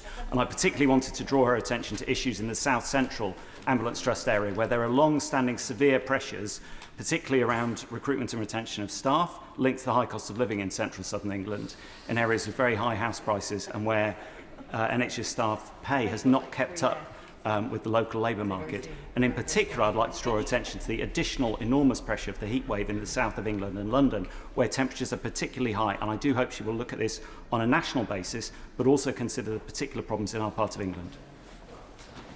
So I have set out to honourable members the work we're doing to increase capacity in the ambulance service, from the funding of £150 million to training more paramedics to increasing the workforce by 40%. For the heatwave, we published the heatwave plan for England earlier this year. The Shadow Secretary of State wasn't sure if he'd read it, but I would urge all members to read it. We are watching this on a daily basis. It isn't just about the heatwave, it's about the COVID pressures enabling hospitals to be able to discharge patients. It's about the winter pressures that will come later this year and making sure we've got resilience in the system. Mary Kelly Ford. I've heard from one of my constituents in Durham who had suffered a stroke, was left to wait for nearly 2 hours for an ambulance, and they're now severely disabled. This is obviously an issue being repeated across the country. So can the Minister tell me what she's doing now, urgently, for when my constituents in Durham need an ambulance urgently, that they get one? Because the plans she has outlined and the investment spoken of obviously isn't good enough. Well, we are working urgently on this, as I'm sure the health service in Wales, who are facing the same problems, and the health service in Scotland, who are facing the same problems. We are all working hard to address those. As I've said to her, we've procured a contract for an auxiliary ambulance service of value of £30 million to increase capacity should we need it. And I will be meeting with all ambulance trusts in the coming days to make sure that we've got the resilience we need, not just to catch up with some of the pressures that were there before COVID, not just to deal with the pressures that they are facing now, but to future-proof it for the winter months that are coming. Weston. Thank you, Mr. Speaker. Joyce, a 96-year-old survivor of the Coventry Blitz, sadly fell in her care home back in April, and she lay in agony screaming for 10 hours.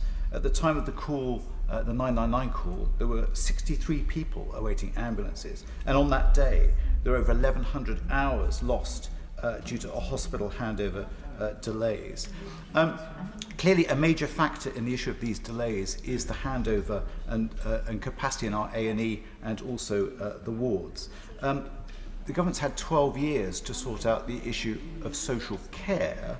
So does the Minister support the calls from various leadership candidates to make tax cuts and remove the NI increase that was supposed to be supporting social care? I'm not sure if that means that the Honourable Gentleman is now supportive of the social care levy, which is there to pay for improvements to social care. It's this government that's bringing forward the changes, the ICBs, which are bringing health and social care together to deliver on the delayed discharges that we have. I've been very honest, they are having an impact on bed capacity and having a knock-on effect on our ambulance services. If he's now changed his mind and now supports the social care levy, then I welcome that news. And Diana Johnson. With the greatest of respect to the Minister, I cannot fathom why the Secretary of State for Health is not here when we are facing such a perfect storm. Yeah. Because the Home Secretary failed to turn up to the Home Affairs Select Committee this morning, can I just ask the Minister, is this a new approach that the government are taking, that members of the Cabinet do not turn up to be accountable and for scrutiny to happen in this House anymore? Yeah. Well, I can reassure the Honourable Lady that I'm the Minister responsible for ambulances, which is why I'm standing here at the dispatch box. The Secretary of State has been out on visits meeting clinical teams this morning, and I think it's important that he hears first-hand from those who are on the front line. I got into politics to make sure that those of us who worked on the front line, I know she rolls her eyes, Mr. Speaker, maybe she doesn't have much respect for those of us who worked on the front line. We are dealing with this situation, and we will be supporting the ambulance service over the coming months. And I think her response is extremely disappointing. Can I just say, I did grant the UQ because it was the Shadow Secretary of State that put it in, and normally you would expect a Secretary of State to come. I do recognise they may be busy in other areas, but it's something that we ought to be aware of. More and more, we're less seeing of Secretary of States across all departments, not just this one. Helen Morgan. Thank you, Mr. Speaker. Last Friday, I passed by Shrewsbury Hospital. It's in a neighbouring constituency, but it's the hospital that serves my constituents. It wasn't a particularly bad day, but there were 8 ambulances waiting to transfer patients in the heat with their doors open. It's not a new situation. I've repeatedly raised this issue in this place. On my first day in Parliament with the Prime Minister, I've raised it with the Secretary of State for Health, in an adjournment debate and a Westminster Hall debate with the member for Charnwood. All of those people have now resigned. Shrewsbury and Telford Hospital Trust has declared its 5th critical incident this year. When is the government going to end the chaos and the infighting and start taking steps to prevent avoidable deaths in Shropshire and across the country? Well said. Well, I can reassure that the Honourable Member for Telford has been working very hard behind the scenes to get more investment into that local hospital, and we will be making announcements shortly on future funding for hospital trusts. Jim Shannon. Thank you, Mr. Speaker. Minister and Government were able to respond for the COVID-19 pandemic and showed resources could be made available. So can I ask the Minister this question in a positive fashion? Is it possible to use some of the very successful COVID-resourced helplines to provide short-term advice on heat-related issues for people to contact rather than perhaps ringing, as they often do, the GP out of hours? Or what else can the Minister's Department do to take pressure off the A&E and out-of-hours GP surgeries? Thanks very much. The Honourable Members made a very constructive suggestion, one of the first of the afternoon, may I say. There are lessons that were learnt during COVID that are being rolled out across emergency services, and we are looking at best practice in those parts of the country where response times are better and see if we can share those. I'm very keen to look at any option that takes the pressure. We are investing in 111, which enables people to have alternative ways of getting urgent care directed to them. We are looking at 111 being able to make direct referrals as well. So there are a number of options, and I'm happy to have suggestions from any honourable member if they are keen to see those happening in practice. You've tempted me, and I shouldn't really. Just say I could be very helpful, say if you reopen Chorley A&E to 24 hours rather than 12 hours, it'll take the number of ambulances queuing at Preston and Wigan, and we'll have more ambulances on the road. So thanks for the welcome. Sorry? Just let people go. Have you gone there? Yeah, well, yeah. Thanks for that. Right. Urgent question, Siobhan MacDonagh. Thank you, Mr. Speaker. To ask the Foreign Secretary if she will make a statement on the state of emergency declared in Sri Lanka. Thank you, Mr. Speaker.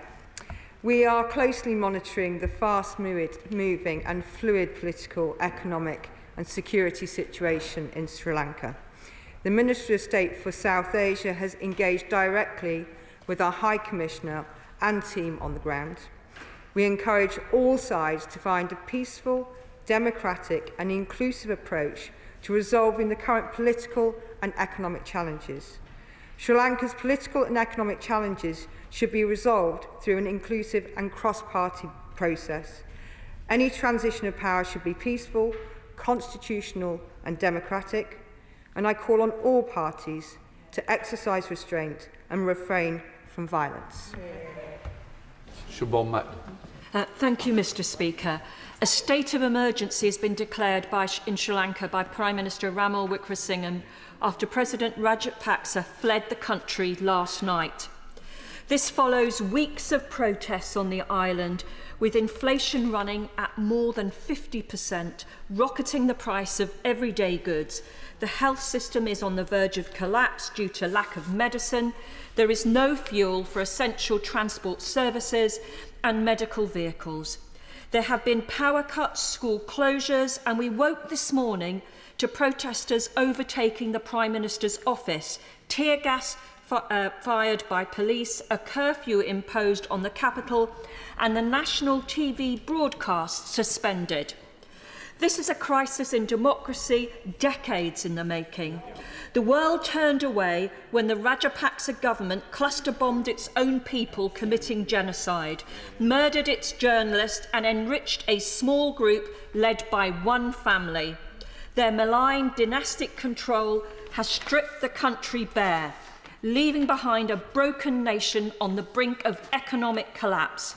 Sri Lanka is unable to buy essential goods from abroad and for the first time in its history failed to make a payment on its foreign debt, a consequence of swinging populist tax cuts at the time of economic instability. Tory leadership candidates, beware. An IMF bailout is essential. But does the Minister agree with me that any financial assistance must go hand in hand with democratic and human rights reforms, particularly for the Tamil community who continue to fight for truth, justice and accountability as a result of the human rights abuses perpetrated at the end of the civil war by the outgoing Rajapaksa regime? I'm grateful for the honourable member for her question. As I say, that we have been monitoring this very fast-moving and fluid situation, and both kind of political, economic, and security one too. And as in her question as well, you know, we urge for a peaceful and democratic transition in line with the Constitution and the rule of law. As I say, the Minister for South Asia has been thoroughly engaged with the team on the ground in the High Commission.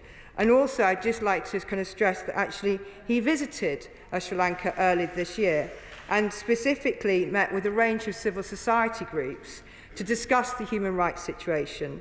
And he also, at the time as well, met with ministers, for instance, including the President and the Foreign Minister, and urged them to take steps to improve human rights and deliver justice and accountability following the conflict. But I'd like to reassure the House, you know, we are kind of closely monitoring the situation on the ground, a very, very fast-moving and fluid situation. Dr. Matthew. Thank you, Mr. Speaker. I find it a pity that some people are seeking to use this debate as to perform criticism of the government in Sri Lanka as it currently is. And the Honourable Lady can chunt it from a sedentary position, but the elephant in the room isn't about the governance of Sri Lanka. It's actually about the decision in 2019 to become an organic country within 10 years, which has led to food shortages, which has led to overseas remittances not being returned. The problem in Sri Lanka is there's no food for people to eat. So what the British government need to do is to assist that country and to assist agencies to ensure that only food, fuel and other supplies are provided. We need to come to a Commonwealth country in its time of great crisis, not make silly political statements. I'm grateful for my honourable friend for his question. And as I say, you know, we are monitoring this very closely. But actually, in answer to one of the points that he made, but also a point the honourable lady made, you know, the UK economic support is forthcoming through multilateral institutions like the IMF and the World Bank. You know, the UK is the joint fifth largest shareholder in the IMF and is a major contributor to the UN and World Bank. Thank you very much, Mr. Speaker, and I welcome this urgent question to an emerging situation brought by the Honourable Member for Mitchin and Morden, who I know is a long-standing and consistent friend of Sri Lanka. And as we speak, Sri Lanka is convulsed by political and economic crisis. Months of mounting economic difficulties and political mismanagement have led to a chronic shortage of basic goods and medicines, large numbers of people on the streets demanding systemic change to the political system. Reports now indicate that President Rajapaksa has fled to the Maldives in a military jet rather than resigning and facing the consequences, leaving the country in political paralysis and the announcement of a state of emergency. While I sincerely hope that a new government with popular support can be swiftly formed, from past evidence we know that the Sri Lankan people have experienced extrajudicial killings and human rights abuses. And the fear is that amidst the chaos and the latest announcement may lead to increases in community tensions, reprisals or further examples of human rights abuses. And as a member of the Commonwealth family, this would be completely unacceptable. And I have to say I'm unimpressed by the Minister's response to date and the fact that this urgent question was laid for her boss, the Foreign Secretary. Instead, we do have a ministerial response, which is a pattern that's emerging this week in Parliament. But what is clear is that the Sri Lankan people will need our help, and quickly, not only in the days and weeks ahead as they grapple with the chronic shortages and political instability, but in the months and years beyond to secure a brighter and more stable future. Two brief questions, Mr. Speaker. Firstly, the Minister will know that I wrote to her on the 29th of June asking for a response with this emerging situation. This is not new. It's been bubbling away for 2-3 weeks, and yet I have not had a response to my inquiry. Would she give this House the courtesy of a reply and confirm that on her return to the office she will have officers draft a response reflecting the updated situation overnight? And secondly, could she outline the more immediate support offered to Sri Lanka, the engagement with partners in the region, including India, and whether the government will now redouble efforts to bring to justice those implicated in human rights abuses in Sri Lanka? We have this unique opportunity not only to support an ally, a friend and a member of the Commonwealth during their time of need, but help to bring peace, justice and a more sustainable and brighter future to the Sri Lankan people. Thank you, Mr. Speaker. Well, I'm just going to remind people, and I've said it before, if we go over time, I will cut them off. Please stick to the allocated time. That's the grounds that we grant UQs, please. Minister. I'm very grateful, Mr. Speaker. On one of the points, Mr. Speaker, I'm very grateful for her welcoming me to the dispatch box to answer the question, because quite frankly, we do answer many questions on behalf of the Foreign Office. So I don't think it's very unusual to find me standing here at the dispatch box for an urgent question. In terms of her letter, I would be more than happy to respond to the letter after the debate. I'm not going to go over many of the things I've already said before. All I would say is there are a number of these the situation on the ground, a number of the stories. I don't want to speculate. It is a very fast-moving situation. It's fluid, and we are monitoring it very closely. And I would also say the Minister for South Asia has been working very closely on this matter and does raise human rights issues. Dr. Andrew Morrison. Thank you, Madam Deputy Speaker. Clearly, the dire economic situation forced by ex-President Rajapaksa and his outfit lie at the heart of what's going on in Sri Lanka. Does the Minister agree with me that the risk is that, given Sri Lanka's indebtedness to China and the prospect of cheap fuel from Russia, that country, Sri Lanka, stands every risk of falling within the maw of malign jurisdictions? Will she therefore do everything in her power to ensure that the IMF is engaged to try to sort out this, particularly since part of the issue would appear to be uncosted, unfunded, populist inflationary tax cuts from 2019, which I'm very sure the IMF will take a very severe view of? I'm grateful to my honourable friend for his question, and I think what I would like to reassure him is that UK economic support is forthcoming through multilateral institutions like the IMF. SNP spokesperson Alan Smith. Thank you, Madam Deputy Speaker. Sri Lanka is a wonderful place with wonderful people, and I'm sure all our hearts go out to them during this terrible crisis, which has been, as members have said, brewing a long time in the making. This needs concerted international effort to get through the immediate humanitarian crisis. Now, the UN Humanitarian Needs and Priorities Plan has called for $47.2 million in short-term emergency aid. I appreciate the Minister might not give us a number today, but can she confirm the UK will be contributing to that? Also, on accountability, the fact that the President's fled, he can't flee accountability. Would the Minister agree with me that him and all his officials complicit in acts of humanitarian abuses will be held accountable and must be held accountable, and the UK will contribute to those efforts?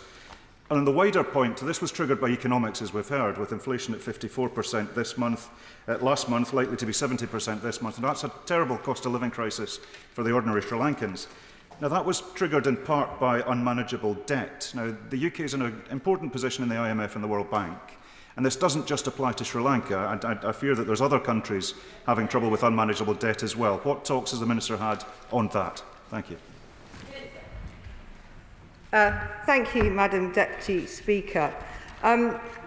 If I start with the humanitarian support, I would like to provide kind of reassurance that we remain very, very concerned about the impact of the economic and political situation on the humanitarian crisis.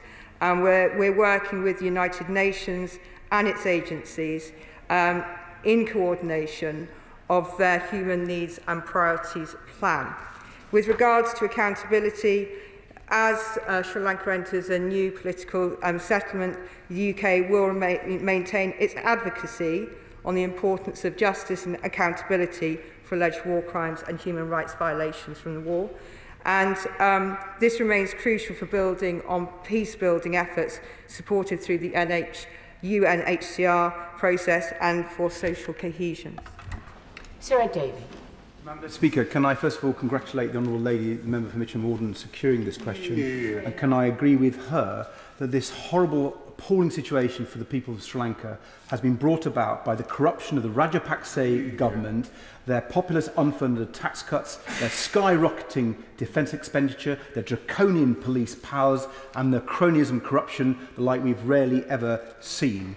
And therefore, can I urge the Minister to work with international partners for a full economic and political solution to support the Democrats in Sri Lanka?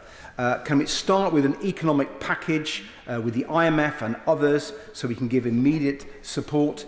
But can that be followed and included with a political package which includes an international arrest warrant for President Rajapaksa and his cronies?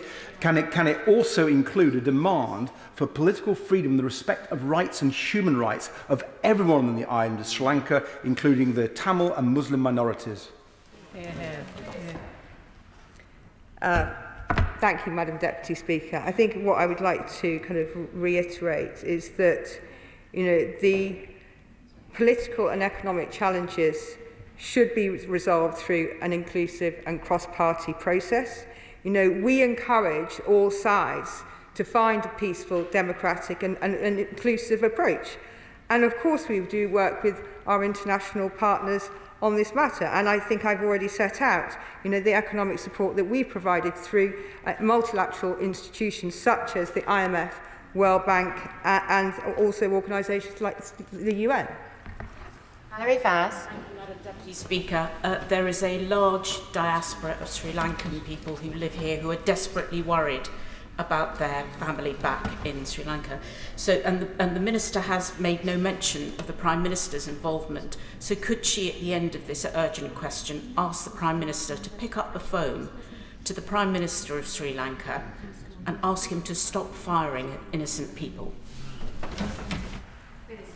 I'm grateful for the Honourable Lady's question. I think one of the things I quite understand, the point that she's making, that there are family here, there's a diaspora here who are concerned about their family, and I can completely understand that. As I said earlier on, I would like to reassure the House that the Minister for South Asia is in regular dialogue with the High Commission and the team on the ground in order to be able to kind of keep an up-to-date view on the situation there. After all, it is incredibly fluid and fast-moving. Stephen Timms. Thank you, Madam Deputy Speaker. David Cameron, when he was Prime Minister, visited Sri Lanka in 2013, and after that, the UK with Sri Lanka jointly moved a resolution at the United Nations Human Rights Council setting out a mechanism for resolving the legacy of the issues we've heard about today.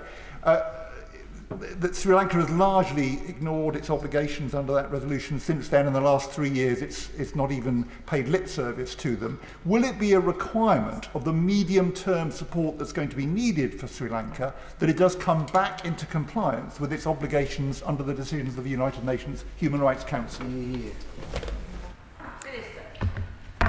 Thank you, Madam Deputy Speaker.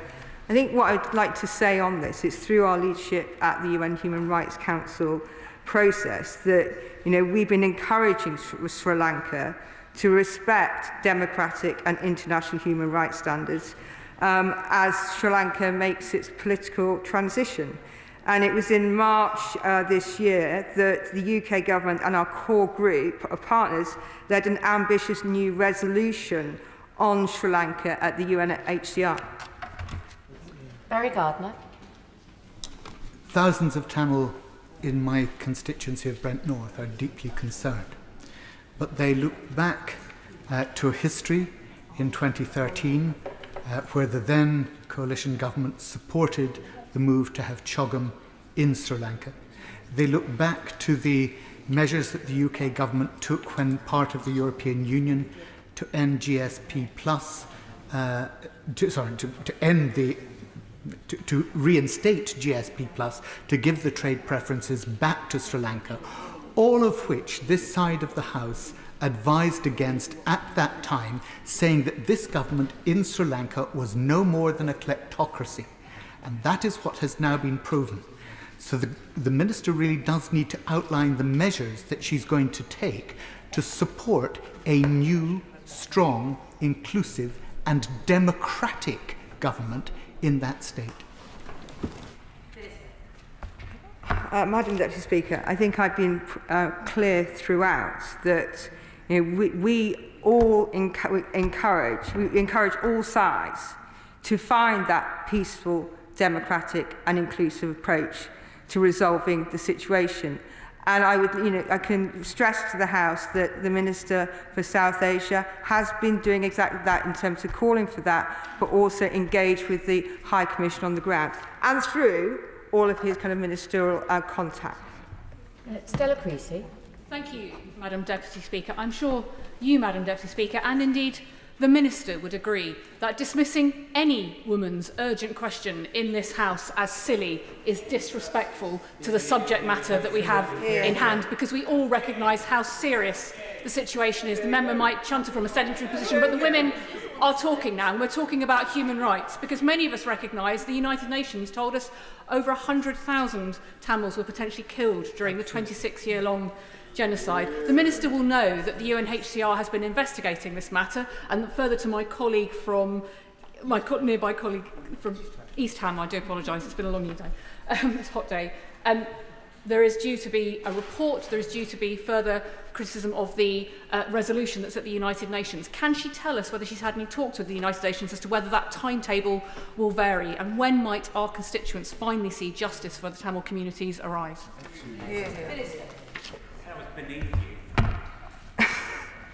I'm grateful for the Honourable Lady for her question, and what I would say is given the situation on the ground, it is a very serious matter. We are seeing deeply concerning scenes, and so I'm more than happy to be at this dispatch box answering the question. As I've said throughout, we are concerned about the human rights environment in Sri Lanka, and those concerns are quite wide-ranging, from the harassment of civil society groups, the range of civilian functions brought under military control, increased anti-Muslim sentiment, and the reversal of progress on post-conflict accountability and reconciliation. But I would like to reassure the House, we do lead the way in the UNHRC in terms of the process, and we will encourage Sri Lanka to respect democratic and international human rights standards. Matt Rodder. Thank you, Madam Deputy Speaker. And as we've heard today, Sri Lanka is a Commonwealth country, and there are very deep community ties across the UK to many towns and cities, and I want to pay tribute to the local Sri Lankan community in Berkshire. Will the Minister set out in some detail in her response, as she's committed to write to my honourable friend? Will she set out in some detail what the UK is going to do in terms of supporting the IMF process, bilateral aid of any type that we can offer, and also action on potential human rights matters as well? I am grateful for the honourable gentleman for his question, and I know I will, of course, be writing to the honourable lady following this urgent question. What I would say is that we are well within the timeframes of answering the responding to the letter itself. Sarah Olney. Thank you very much, Madam Deputy Speaker. The human rights abuses of the Sri Lankan police force have been well documented, and it's been clear in their response to the widespread protests that we've seen that their unacceptable treatment of the people in Sri Lanka, and particularly the Tamil community, and their draconian powers have been a key contributor to the current unrest. Now, the UK government has been funding police training in Sri Lanka, despite clear evidence of these abuses. Can the Minister confirm whether those police and security forces involved in the response to these protests have received funding from the UK government, and will she commit to ending this funding as soon as possible? I thank the honourable lady for her question. So the UK's police training in Sri Lanka has focused on the role of women in the police service and improving responses to sexual and gender-based violence. Police Scotland have confirmed that they will not seek to participate in any future programmes in Sri Lanka. Sam Tarry. Speaker. Madam Speaker, I wonder if the Right Honourable Member, the Minister, would agree with me that the UK government must bring play its role in bringing a peaceful transition to a democratically elected government in Sri Lanka, which is inclusive and allows for the self-determination of all of the peoples of the island of Sri Lanka. And with that, make forward representations that the new Sri Lankan government must be formed with a new constitution that is pluralist, ensures long-term stability and prosperity, as well as self-determination for all communities on that island. And crucially, that once that government has been formed, it ratifies the Rome Statute so that accountability of mass atrocities and alleged genocide can finally be agreed. Thank you, Madam Deputy Speaker. As I've said a number of times, we do encourage all sides to find that peaceful, democratic and inclusive approach. And we do urge for that transition to be in line with the Constitution and rule of law. Margaret Ferrier. Madam Deputy Speaker, it has been reported that doctors in Sri Lanka have had to resort to using social media to try and source critical medicine and equipment. Will the UK government be providing any support for the nation's medical community to help ensure Sri Lankans can access urgent medical treatment when needed? So I am very grateful for the honourable lady for her question, and what I would like to reassure her is that we are providing humanitarian support for those in Sri Lanka. Jim Shannon. Deputy Speaker, and thank the Minister for her response. What aid is the Minister and Government able to make available for those who rely on tourism for their income and who find themselves starving, which seems to be the story at the moment? And what contact has been made to ascertain if the NGOs or the churches, and there's many church groups, I know from my constituency, I have some as well, who have the capacity to distribute aid to those not involved in the unrest, but who are watching their children starve just because of the very things that are happening on the streets of Sri Lanka? I would like to reassure the honourable gentleman that my colleague, the Minister for South Asia, did actually meet with a number of civil society and NGOs earlier in the year when he actually visited Sri Lanka. Gareth Thomas. Very grateful, Madam Deputy Speaker. What the Minister may not know is that Tory MP after Tory MP has taken trips funded by the Rajapaksa government to this very troubled island. And as a result, it's always been striking the lack of criticism of the Rajapaksa government on human rights and governments. I do hope the Minister will be able to tell the House that the Foreign Office had absolutely no involvement at all in the escape of Mr Rajapaksa from Sri Lanka. And can she reassure the House too that if the people of Sri Lanka want him back to face trial for corruption and poor governance, that Britain will play its role in helping get him back from the Maldives. Yeah. I'm really kind of disappointed, actually, that of the nature of that question. We are seeing a situation on the ground where I am stood here at the dispatch box because what we want is a peaceful, democratic and inclusive approach so that, we've talked earlier on about, families who were worried about families in Sri Lanka. We've been calling for restraint and a refrain from violence. So I'm just not going to accept that question. Point of order, Valerie Vance. Thank you, Madam Deputy Speaker. I'd like to make a point of order as this relates to honourable members visiting my constituency. Could you please advise me on how I should deal with a breach of protocol where I'm informed by the honourable members within a few hours on the day of the visit and these visits have been undertaken by members for Walsall North and the member for Aldridge Brownhills, and I have given notice that I will be making the point of order today. So by way of example, in the case of the honourable member for Aldridge Brownhills, she told me on the 4th of February that she'd be visiting Walsall College on the day. On the 25th of April, I was informed by text, and on the 1st of May, I was informed that the member would be in my constituency on the day of her visit. The honourable member for Walsall North on the 6th of November 2020, 1st of January 2021, 11th of April 2022 and the 1st of July 2022 informed me that he would be visiting my constituency on the day in question. Both honourable members are former whips and should know the rules. Madam Deputy Speaker, I'd be grateful if you could confirm that according to the protocol set out in Rules of Behaviour and Courtesies in the House of Commons, advance notice is required of visits to the constituency of another member. And could I ask you, Madam Deputy Speaker, to make a statement to confirm these rules, that advance notice is not on the day itself? Thank you. Well, I'm grateful to the Right Honourable Member for giving notice of her point of order, and I'm also grateful that she has notified the members concerned that she intended to raise this matter.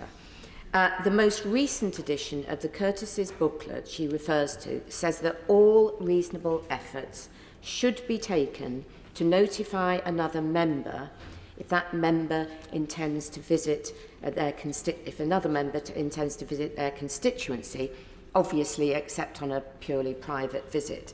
To not do so is considered very discourteous. Whilst the booklet does not set out a minimum notice period, I agree that receiving notice on the day of the visit does not reflect the intention of the guidance. And I think we all know that it is highly unlikely that visits would be organised on the day. So they very likely to have been arranged beforehand. So whilst I trust the members concerned in this instance to resolve the issue without my assistance, I am happy to clarify the general point. I would expect all members to make efforts not just to respect the letter of the guidance but its spirit, and to give notice at least in advance of the day of the visit itself. And I hope this will be passed back through the relevant channels on all sides of the House to make sure that this is made very clear to members and right honourable members. I think we'll leave it at that. Point of order, Dame Diana Johnson. Thank you, Madam Deputy Speaker. And on a point of order, the Home Secretary was due to meet the Home Affairs Select Committee this morning. We arranged this in April for an evidence session on, amongst other things, the new Commissioner of the Metropolitan Police, problems at the Passport Office, small boat crossings in the Channel and the government's Rwanda policy, and the lack of progress in prosecuting and convicting those who commit rape and other sexual violence against women and girls. Shortly before 5 p.m. yesterday, the Home Secretary wrote to me to say that she was withdrawing. This is tantamount to providing no notice at all. It deprives the committee of the chance to scrutinise her conduct, the conduct of her department, before the summer recess.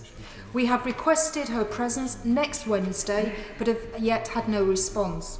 She told us that she could not come because of changes in her ministerial team and other wider unprecedented changes since she agreed to give evidence. I think this is a very weak excuse to avoid scrutiny of the Home Office at this time, and it was only ever the Home Secretary and the Permanent Secretary who were appearing before the committee. And in fact, the Home Secretary put out a statement last week saying that she did not resign as Home Secretary because the role of the Home Secretary demands that the holder of the office to be focused on the business of government and national security. So what steps, Madam Deputy Speaker, can a committee of this House take when a minister refuses to be scrutinised and demonstrates such discourtesy to this House? Is this further to that point of order? Stephen Kinnock.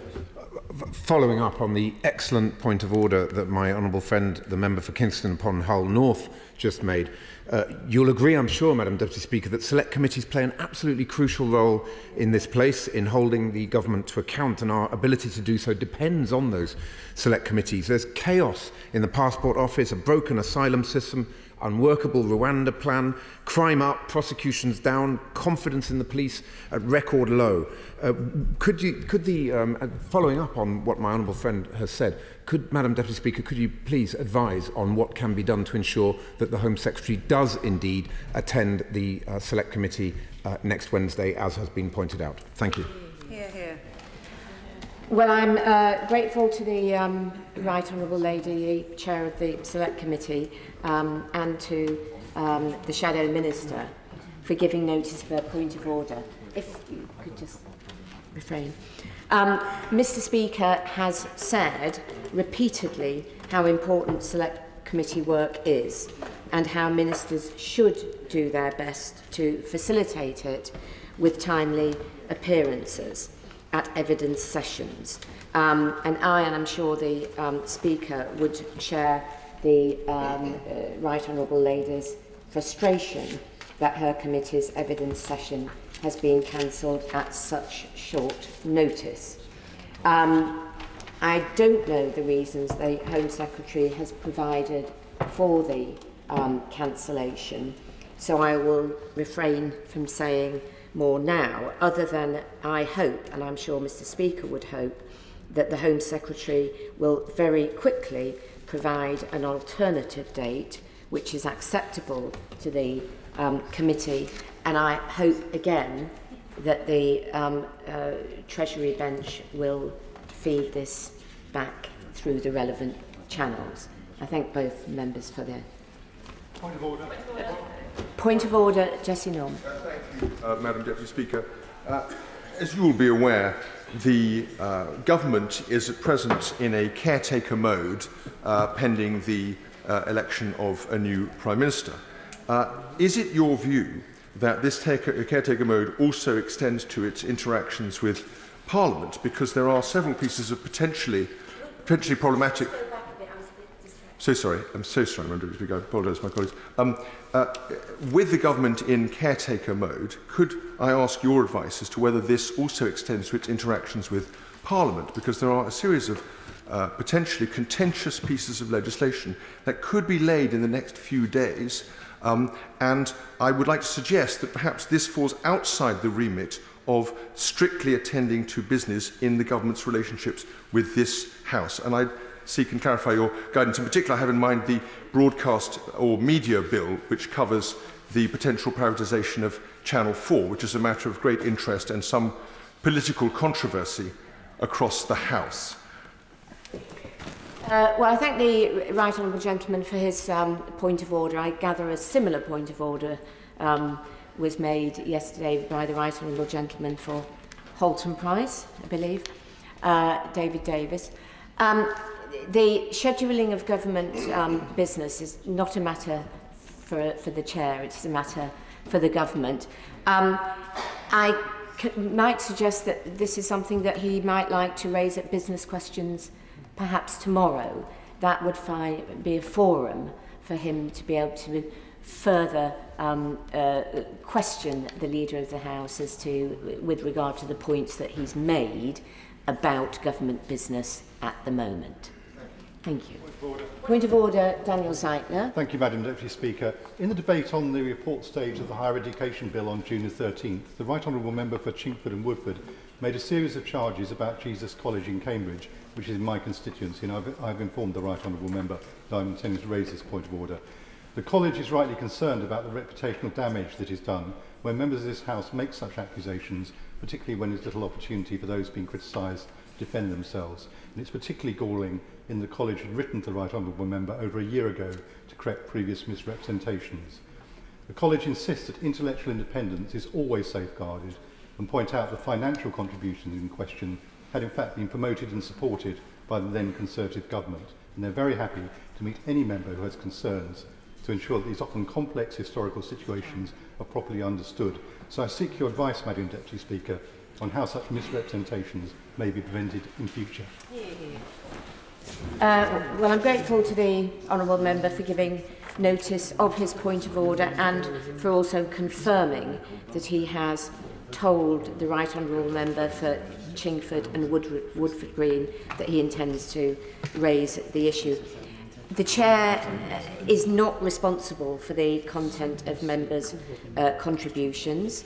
Also, freedom of speech is essential to our effective functioning, and I'm sure he will appreciate that it is important that members are able to set out their views, even if those views are questioned or opposed. I appreciate that actually the Honourable Member was very keen to put on record the views that he has and of the response of the college, and he has obviously done that. Thank you. Point of order, Daisy Cooper. Thank you, Madam Deputy Speaker. During questions to the Prime Minister, the Honourable Member for Hemel Hempstead, I've inadvertently misled the House over the decision-making process to proceed with redeveloping West Hertfordshire hospitals at St Albans, Hemel Hempstead and Watford General. I've notified the Honourable Member by email and in person of this point. He unfortunately repeated the claim during a point of order earlier today that all sites had not been considered by the Trust when reaching this decision, implying this was the wrong thing to do.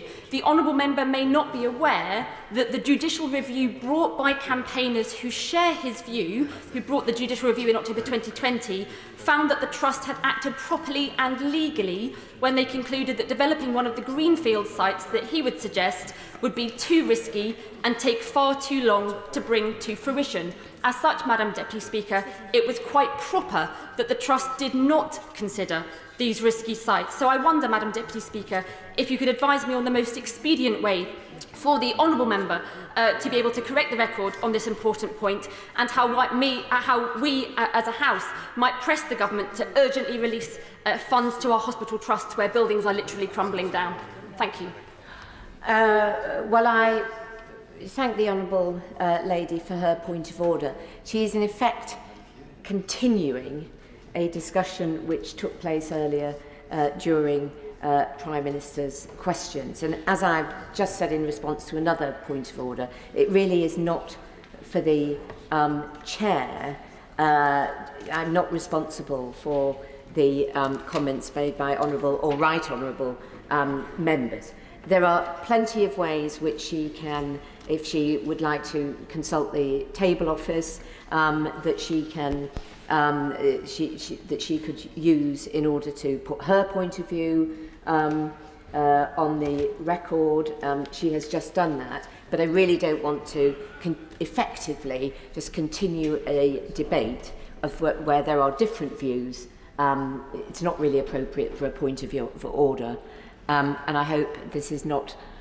I should, if the Right Honourable Gentleman wishes to make a further point of order, as he has been referred to, I fear I must go to him first. But I am anxious that we just don't spend the whole afternoon debating different views about what was said earlier. Sir Mike Penning. Thank you very much, Madam Deputy Speaker. And I thank the Honourable Lady for informing me that she was going to contradict my comments that I had at Prime Minister's questions. I was just exposing the contradictions that are going on in West Hertfordshire And my constituents, who I'm responsible for looking after, do not want a tower block built in Watford at 1.2 billion. We want a new hospital on a greenfield site, and that's what we'll continue to campaign for. I thank the right honourable gentleman for that point of order. It is as I feared slightly. We are continuing this debate, and I'm quite anxious that we move on to the very important business before the House. Sir Bill Wiggin, point of order. Mr. Speaker, would you be kind enough to pass on my thanks to Mr. Speaker, who very wisely and rightly curtailed the debate on special forces during Prime Minister's question time. These people are the bravest, most wonderful constituents I could ever hope to represent. And the attack on them and on Sir Mark Carlton-Smith by the BBC was without evidence. And so curtailing that debate is very welcome. And would you mind passing on my thanks? I will pass on the comments of the right honourable gentleman, but I should be very clear that the Speaker made clear that we have to be very careful to references about this at this point. So I'm going to absolutely leave it there and move on to the 10-minute rule bill. Liz Twist. Hear, hear. Thank you, Madam Deputy Speaker. I beg to move that leave be given to bring in a bill to provide for a code of practice to be followed by retailers of fashion clothing, footwear and accessories in their relationships with suppliers, to set up an adjudicator with the role of enforcing that code of practice and encouraging compliance with it, and for connected purposes. Now, the COVID-19 pandemic saw major disruption within the retail sector. As shops shut, retailers cancelled orders from suppliers, refused to pay for goods already in production or in process, delayed payments by long periods, and demanded reductions in price for clothes that had already been shipped. Meanwhile, issues of worker exploitation and COVID unsafe working environments made their way into the headlines. In June 2020, workers in Leicester garment factories were found to have been paid as little as £3 an hour and are alleged to have been trafficked, forced to go to work despite testing positive for COVID-19 and involved in furlough fraud. But revelations about working conditions were not confined to the UK. 2020 saw millions of workers, largely women, made destitute in Bangladesh, Cambodia, Myanmar, Pakistan, Sri Lanka and Vietnam, as suppliers have been forced to lay off workers and been unable to pay living wages. Indeed, the garment sector has been identified by the United Nations International Labour Organization as one of the hardest hit by COVID's disruption of trade. It estimates that 86 million garment workers worldwide are now in extreme hardship, unable to pay their rent, feed their families and send their children to school. Now, these problems are not new, but they are connected. They illustrate much wider problems in the garment production system. For decades, UK retailers have imposed purchasing practices on their suppliers, which have at times amounted to illegal breaches of contract and can be abusive. That means that the volatility facing suppliers as a result of these practices and the need to meet their fixed costs has led to the problem being passed down to workers in the form of wage reductions and mass unemployment. This problem was reported on in 2019 by the Environmental Audit Committee, who reported on a race to the bottom culture in the fashion industry, which, they said, creates an environment for precarious employment. The COVID-19 pandemic shed fresh light on the power imbalance between buyers, suppliers and workers in the ready-made garment chain that drives these unfair practices. For example, in December 2022, retailers were still paying the same price for garments that they've been paying in March 2021, despite costs associated with rising prices of inputs and COVID-19 mitigation. These practices amount to an example of gross market failure and poor contract enforcement, which has become the mechanism by which a desire for cheap and flexible supply translates to poor working conditions and insecure employment. Many contracts do not have clauses enabling such practice, but supplier dependency on their consumers has created a climate of fear which has prevented suppliers from taking retailers to court. Now, so far, engagement with this issue by the government has amounted to affirmation of its commitment to review issues of non-compliance with labour rights legislation. This demonstrates a misunderstanding of the relationship between abusive purchasing practices and labour law violations. Enforcement of labour laws will not prevent the conditions that drive their evasion. When suppliers feel that they can't meet the demands of retailers without violating statutory minimums, their poor treatment of workers will be driven underground. And furthermore, the failure of retailers to make long-term commitments to purchase from suppliers precludes the possibility of establishing better working conditions in the future. There's an upshot to this predicament. Whilst the UK government may be limited in its ability to intervene in enforcement of worker protections overseas, introducing a fashion watchdog to regulate purchasing practices of domestic retailers will reduce supplier incentives to evade labour laws, both here in the UK and in other supplier countries, creating a better foundation for establishing good working conditions across the globe. Now, sadly, UK retailers were considered to be amongst the worst in the world, according to analysis by Bangladeshi suppliers, according to evidence submitted by charity Tradecraft Exchange to the Environmental Audit Committee. By June 2020, more than 80 UK retailers had cancelled orders worth more than £750 million owed to suppliers in Bangladesh alone. The decisions of individual companies have a significant impact. For example, as of June 2020, Primark had cancelled more than £98 million worth of orders, which had previously been placed with more than 100 Bangladeshi suppliers, impacting hundreds of thousands of workers. And later, Primark did commit, I'm glad to say, to pay for outstanding orders. Also from Tradecraft Exchange's evidence, we see that in the worst cases, suppliers received an email cancelling an order with no possibility of follow-up or resolution. In this manner, Peacocks, part of the Edinburgh Woolen Mill Group, sent emails advising its suppliers that products already landed in the UK would not be paid for, and cancelled more than $4 million worth of orders from at least Bangladeshi suppliers.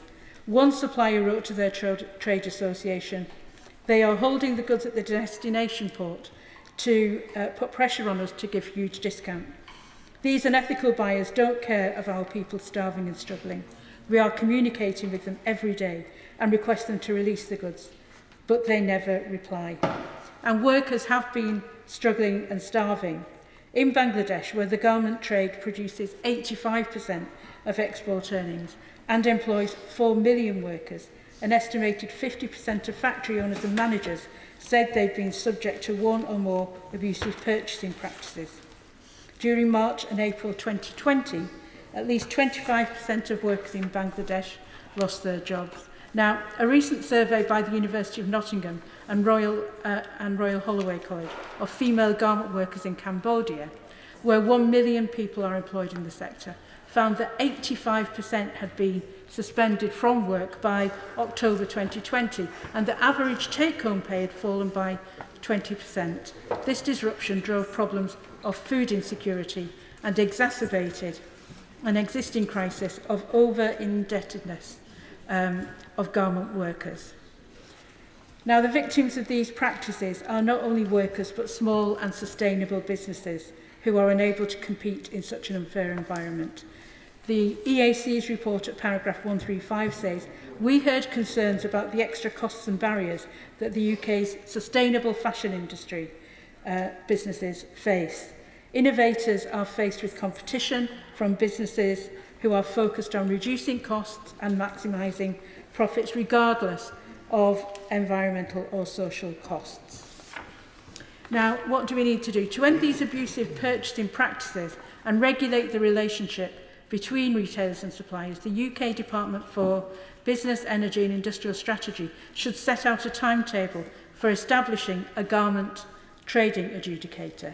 This fashion watchdog would prevent fashion brands from cancelling orders without compensation or making last-minute changes, thereby levelling the playing field for fashion retailers and suppliers and creating an environment where suppliers are not compelled to evade labour law enforcement. The proposal should be modelled on the Groceries Code adjudicator, which was established in 2013. Evidence so far suggests that this adjudicator's enforcement of a fair purchasing code has drastically reduced the prevalence of abusing purchasing practices which were once widespread in the sector. In the annual supplier survey conducted to assess the effectiveness of this regulator, 79% of suppliers experienced a breach of the statutory fair purchasing code in 2014 and reduced to 29% of suppliers in 2021. The government needs to consult on what's included in the statutory code. It should include the principle of fair dealing to enable suppliers to act with certainty and should replicate the characteristics of the Groceries Code adjudicator. These measures are necessary to break the climate of fear which has thus far prevented suppliers from challenging retailers. I move. The question is that the honourable member have leave to bring in the bill. As many as are of that opinion say aye. Aye. The contrary, no. I think the ayes have it. The ayes have it. Who will prepare and bring in the bill? Peter Aldous, Stephen Timms, Barry Shearman, Pauline Latham, Kate Green, Catherine McKinnell, Daisy Cooper, Mary Kelly-Foy, Carol Monaghan, Philip Dunn, Stella Creasy, and myself.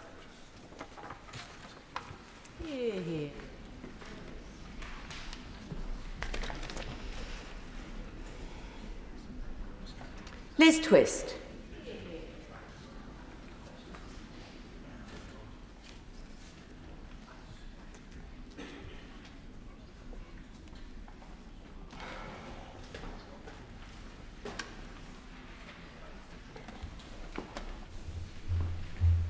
Thank you. Fashion Supply Chain, Code and Adjudicator Bill. Second reading what day? 25th of November. 25th of November. Thank you. Thank you. The clerk will now proceed to read the orders of the day. Northern Ireland Protocol Bill, Committee. Now. We now move to Committee of the Whole House. Order.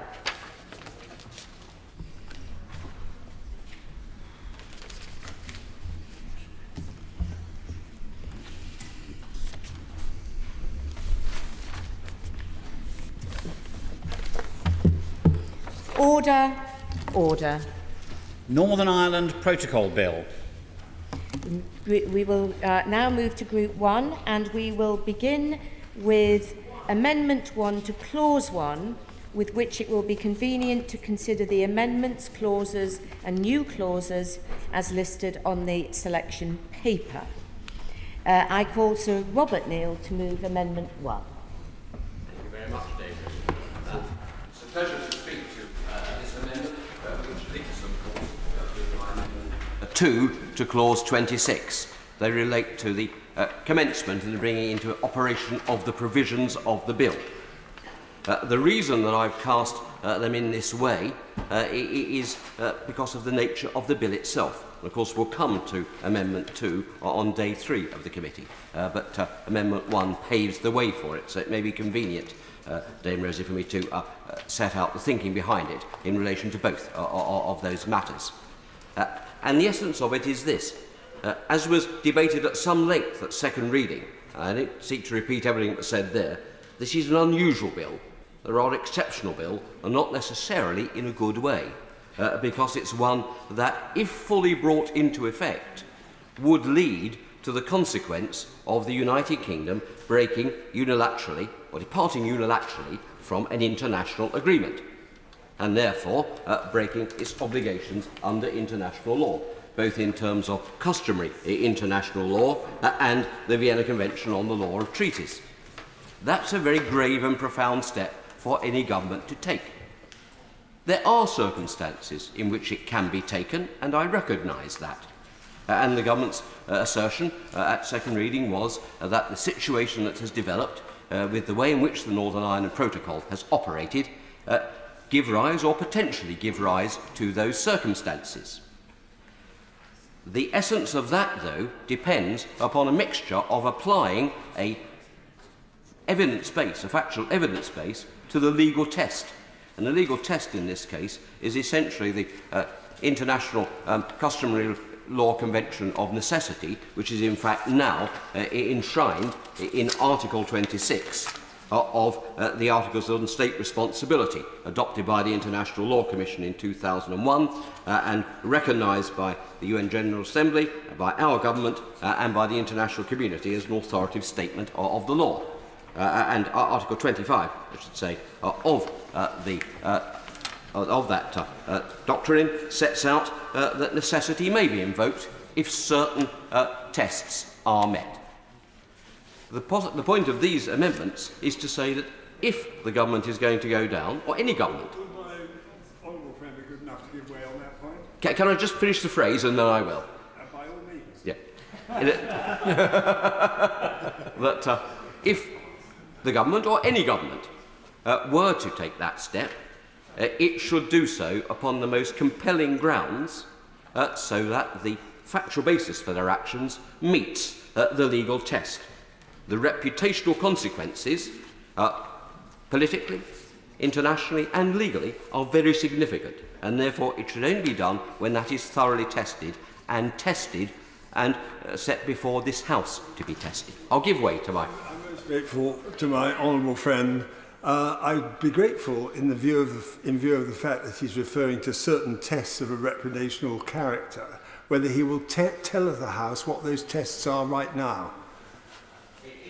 I can very happily, as we come to it very shortly, talk about the three, the essential tests of necessity, which are well recognised, as he knows, and well set out. But the principle behind the amendment, which I'll then go into the detail of, is precisely to say that if you're invoking that doctrine, a most unusual thing to do, you ought to come to the House and set out the basis upon which you seek to do so. And then the House has the chance to say whether or not we are prepared, on the basis of that which the government puts before us, to take the very exceptional step of putting ourselves in breach of a treaty obligation. That is the point. I'll give way, and then must move. Yes, of course I give way. To right honourable gentleman first. Thanks. I thank the member for giving way. And would you accept that on the question of necessity, first of all, we have dysfunctional government in Northern Ireland, and the terms of the Belfast Agreement have totally broken down, and some have been removed. Secondly, that has been brought about not as a result of actions by this government, but as a result of the protocol and the actions of the EU and the way in which they have insisted the protocol be applied. And thirdly, would he accept that the EU have not even tried to remedy it because they've refused to negotiate? So necessity has been proved. Well, let me return to that once I've set out the tests, because that's one of the issues that, with respect to the right honourable gentleman, I have much respect for him, is an issue that ought to be considered by the House on the factual basis that is set before it. And the tests are essentially these. First of all, that if it is that departing from the treaty is the only means available to the state party to safeguard, and I quote, an essential interest against a grave and imminent peril, and I quote from the case law and the text of the Convention. Let's just break that down. An essential interest. Well, it might be that the government could at some point come and make a case to say that the disruption, either economic or societal or political, in Northern Ireland gets to a stage that it could threaten an essential interest of the United Kingdom. I concede that. But I have not yet, as yet seen the evidence to justify that at this point in time. Secondly, well, forgive my honourable friend, he asked me to set out the test, and I'm doing so. The second point is that it is necessary to safeguard an essential interest against a grave and imminent peril. Now, the Bingham Centre for the Rule of Law has helpfully given a briefing, and of course that sets out that that imports something that is very grave indeed. It's a high test, a very high test, and it imports a degree of urgency in the matter.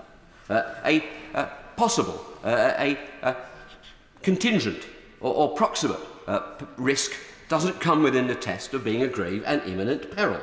And that's a risk with the way the bill is drafted at the moment. Again, evidence might be produced to show that it does, and the government might be able to make its case.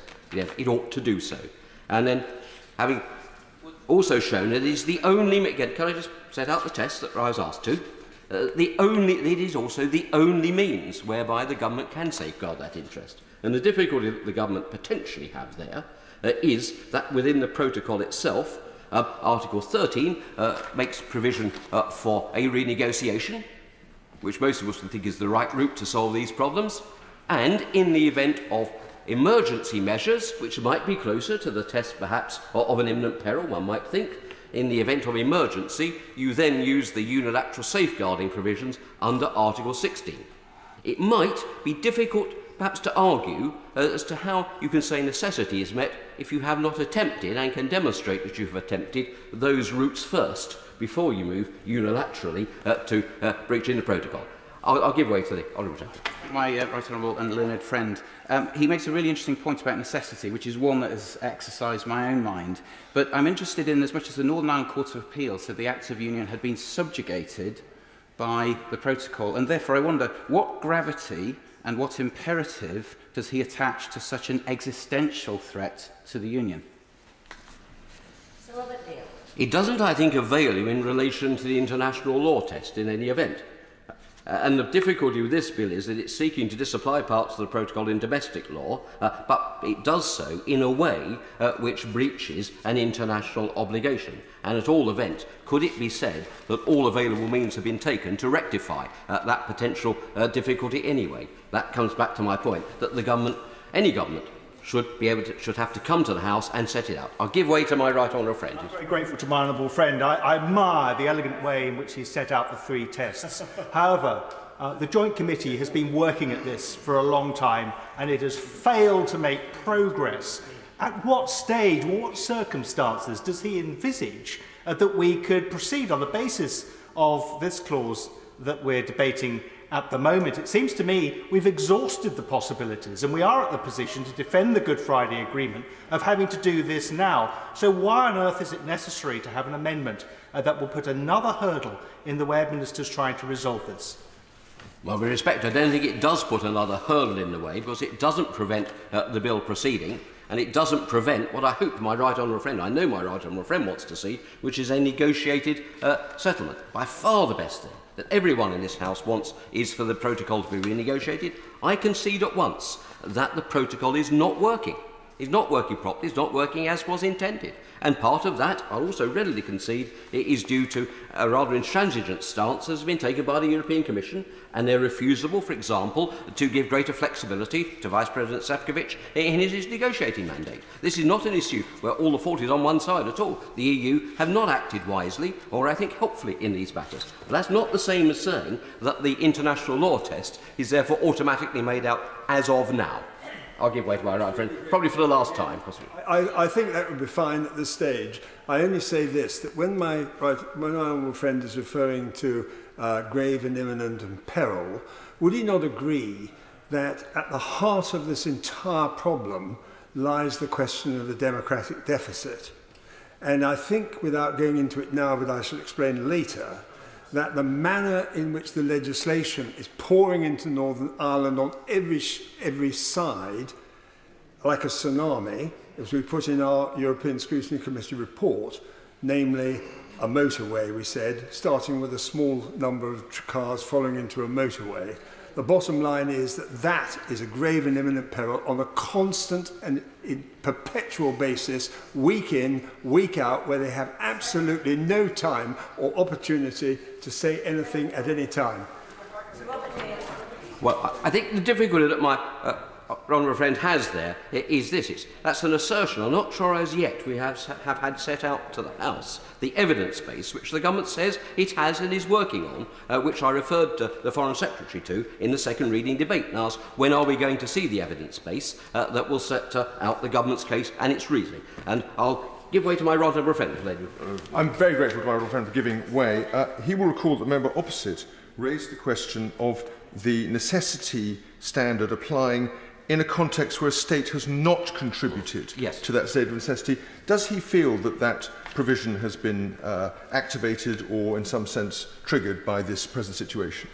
Well, that is, of course, the fourth limb of the tests. Well, in fact, there are actually two other limbs of a five-limb test. One is that an essential interest of the other member states should not be imperilled by this. So in this case, essentially, the European Union member states. I have to say I don't think that they are by this bill, because it's pretty clear that the risk of leakage into the EU single market has been minimal, even in the way the protocol is operating, or partially operating, now. So I think that's probably the strongest ground that the government has. But there is then also the argument as to whether or not the party which invokes the doctrine of necessity has in some way contributed to the situation. I think that's more finely balanced, in fairness. I have seen the briefing from the Beijing Centre which suggests that that test is not met either. I'm more prepared to give the government some potential slack on this, but the whole point is we need to have the evidence for that as well. Because, after all, at the end of the day, the government agreed the protocol. It agreed it not long ago in 2020, and, of course, would have done so on the basis of intending to operate it in good faith. And that, of course, is an rather important reputation that this country has. But even before we get to those stages, and he's right to flag them up, I'm not at all sure that we yet have the evidence before the House to justify it. And can I then come back to my right honourable friend's point about why the amendment is necessary? Because what it then does is this. As it stands, the bill, as well as potentially setting up that risk of a breach of international obligation by directly disapplying certain areas of the protocol immediately, then gives ministers very wide powers to go further than that, and indeed then to effectively create new law and to change legislation by what's been described as one of the, sort of the mothers of grandmothers of all Henry VIII clauses. Exceptionally wide delegated powers. And because of the issue that I came back to at the beginning, potential reputational risk of unilaterally departing from an international agreement that we have entered into in good faith without the most compelling grounds, that's not something, in my respectful submission to the House, that should be left to ministers acting under delegated powers. Yeah. The consequence of it is such important that it should come back to the House. And that needn't take long. The second amendment that I have, Amendment 2 to Clause 26, sets out a procedure which could be dealt with very swiftly by ministers coming to the House, laying a motion to approve the relevant matters and setting out their case. And if the case is made out, then I would happily vote for it. If I thought too, I just make this point, if I thought too that that great objective of seeing political stability return to Northern Ireland and a functioning executive in place once more, that might persuade me, and many others no doubt, to take a greater risk than might otherwise be the case. But as yet, I do not think we have the evidence that that would happen either. And so at the moment, we're in danger of giving ministers a very significant blank cheque on a matter which relates to our political and legal reputational standing in the world. And that's my objection to the way the bill stands in its current form. I don't rule out the possibility of the government using the bill, but it should come back to the House, make its case. And that's the essence of my case. Of course, I give way to the honourable gentleman. I thank the honourable gentleman for giving way and thank him for his knowledge and experience that he brings to this House, which we all very much appreciate. Does the right honourable gentleman agree with me and probably with others in this side of the chamber that the problem has been that Northern Ireland has been used as a bartering tool between the EU and the UK when it comes to trying to sort the part of the problems out? And the examples of that is whenever the vaccine was stopped from us and then it was made available. We've had all the other things about tariffs, with the issues with regulations and red tape. All those things are an imperative to show that the process quite clearly isn't working, and Northern Ireland doesn't want to be a bartering tool between the UK and the EU. We want to be part of the UK. Does the right honourable gentleman understand why these issues are so important to us? I think he does, but I just would like to hear his opinion. Thank you. I do understand that, and that's why I make clear from the very beginning, as I'm sure my honourable friend takes on board, that I'm as much in favour of changes to the protocol as anyone else. And of course the protocol had provisions written into it to enable those changes to take place. And that's what we would all want to see, I hope very much. And it may just be, let's be blunt, given that there will be a change of Prime Minister soon, and it may well be that a change of personnel under those circumstances may perhaps, I hope it does, make negotiations easier.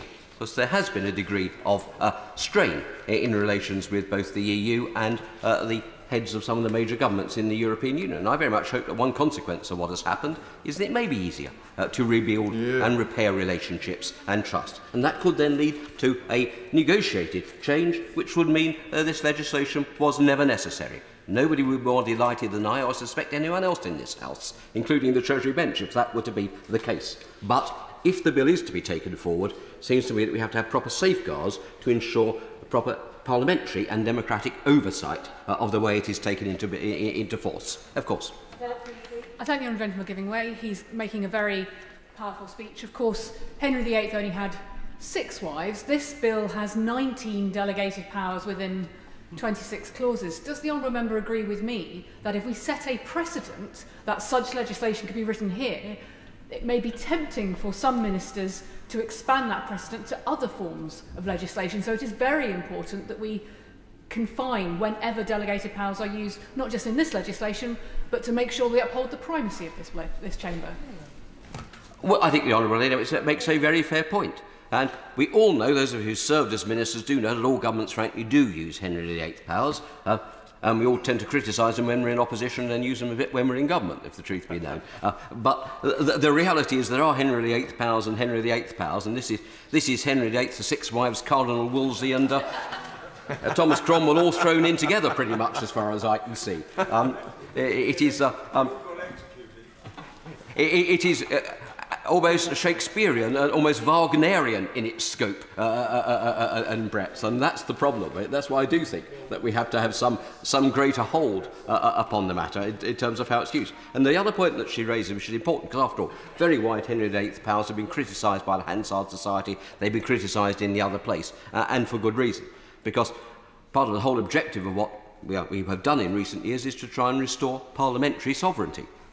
The danger is it becomes actually restoring power to the executive rather than Parliament. And I say to my honourable friends on this side of the House, we all know that governments come and go. And once you set a precedent which gives very sweeping powers to a government which may happen to agree with, they may, and indeed inevitably there will, as Night Follows Day, be a day when the government, which we do not agree with, comes in and uses those powers in a way which we might wish to object to. So better not to set too wide a precedent anyway. The other difficulty with the powers is, and I give one example in clause 15, when it gives ministers powers to add to excluded provisions. Not only is it extremely wide, but it, of course, is excluded provisions for a permitted purpose without any further definition. There's not, in other respects, as a test where the minister may take such measures, or any such measures in relation to the protocol, as the minister considers is appropriate. Well, that's an extraordinarily low test. Essentially, it lacks any kind of objectivity. It's a purely subjective test. And giving ministers delegated powers to act in a purely subjective manner, without requiring them to demonstrate the evidential basis upon which they exercise those powers, is, I think, a very dangerous precedent to be going down, a very difficult one. And it'll be interesting to see, and I know the ministers on the Treasury bench are well aware of this, that since this is a bill which could not have been foreseen, in fairness, but therefore could not be put in my party's manifesto for the general election, it will be interesting to see in the other place, which of course is very anxious to examine the extent of delegated powers, precisely what view they take upon the matter. So it might be in the government's own interest to progress the bill, to think about ways in which we can get a better balance in ensuring that there is a proper and proportionate hold. Madam Deputy Speaker, I've covered, I think, the real essence of what I need to say, but it comes down to this. If the government has a case, and I concede, without going into all the rest of the legal argument about it, I concede that it might be able to make that case. I don't know, but it might be able to. And whether or not, in fact, you might have a ground in law, I simply say to my clients, as in the old days, as just because it's lawful doesn't mean it's a wise thing to do. Just because you've got a case that you might argue might not necessarily be a good idea for you to go and argue it, if need be. Sometimes these things are litigation is best avoided, and sometimes sweeping legislation is best avoided if you can find a better route. So the thing is this: if need be, it's not unreasonable, it seems to me, for the government to come back to the House, make its case in relation to the specific items where it seeks to disapply an international treaty. If it's got a good enough case, the House will support it, and they can then get on with it. It can be done quickly. It need not cause undue delay, but it would at least make sure that we have acted within a reasonable and proportionate legal framework, and at the same time, if we can demonstrate that we are seeking in good faith to renegotiate, and I would suggest it will be very prudent, at the very least, if we can't do that, to invoke the Article 16 safeguard provisions, either before or perhaps even in parallel with those matters. We could have shown again that we've acted in good faith there to do all that we could within the framework that exists, which is one of the important parts of the necessity test. So that's why I hope the government will take on board those arguments, because it's pretty fundamental, not to the bill itself, but to the well, it is fundamental to the bill itself. It's not fundamental to obstructing the objectives of the bill, i.e. of getting the protocol changed or of getting devolved government working in Northern Ireland, both of which we wish to see. But it's doing it in a proportionate and, I would submit, constitutionally sound manner. Thank you, Madam. Yeah. The question is that Amendment 1 be made. Just a gentle reminder that there are quite a few members and right honourable members wishing to catch my eye, so I can't impose a time limit because we're in committee stage, but members just might like to bear that in mind. Sir Geoffrey Donaldson. Thank you, Dame Rosie, and it's a pleasure to follow the member for Bromley and Chislehurst. We've become good friends since both serving together on the UK delegation to the Council of Europe Parliamentary Assembly, and he is a member that I hold in the highest of respect. Could I also, on behalf of my colleagues, first of all pay tribute to the former Secretary of State, the Right Honourable Member for Great Yarmouth, who is in his place, for the work that he has done in bringing the bill to this stage, for the work that he did during his tenure as Secretary of State. I think that the Right Honourable Member developed a good understanding of the difficulties there are in Northern Ireland with the protocol and the other issues.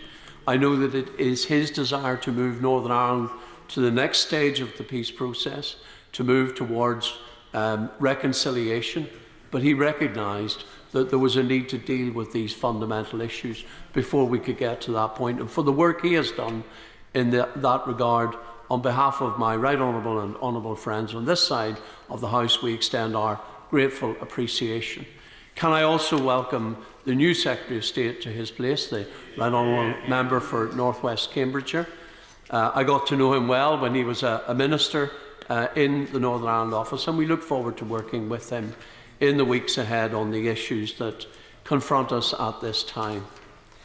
Dame Rosie, I want to respond to the points that have been made in relation to the Amendment 1 and related amendments.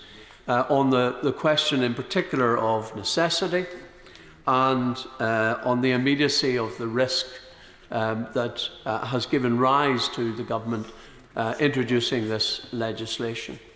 And I understand the points that have been made very cogently here, and therefore I think it's important, representing one element of the political community in Northern Ireland, to outline why we believe this bill is necessary and that we would counsel against impeding the ability of the government to press forward with this legislation.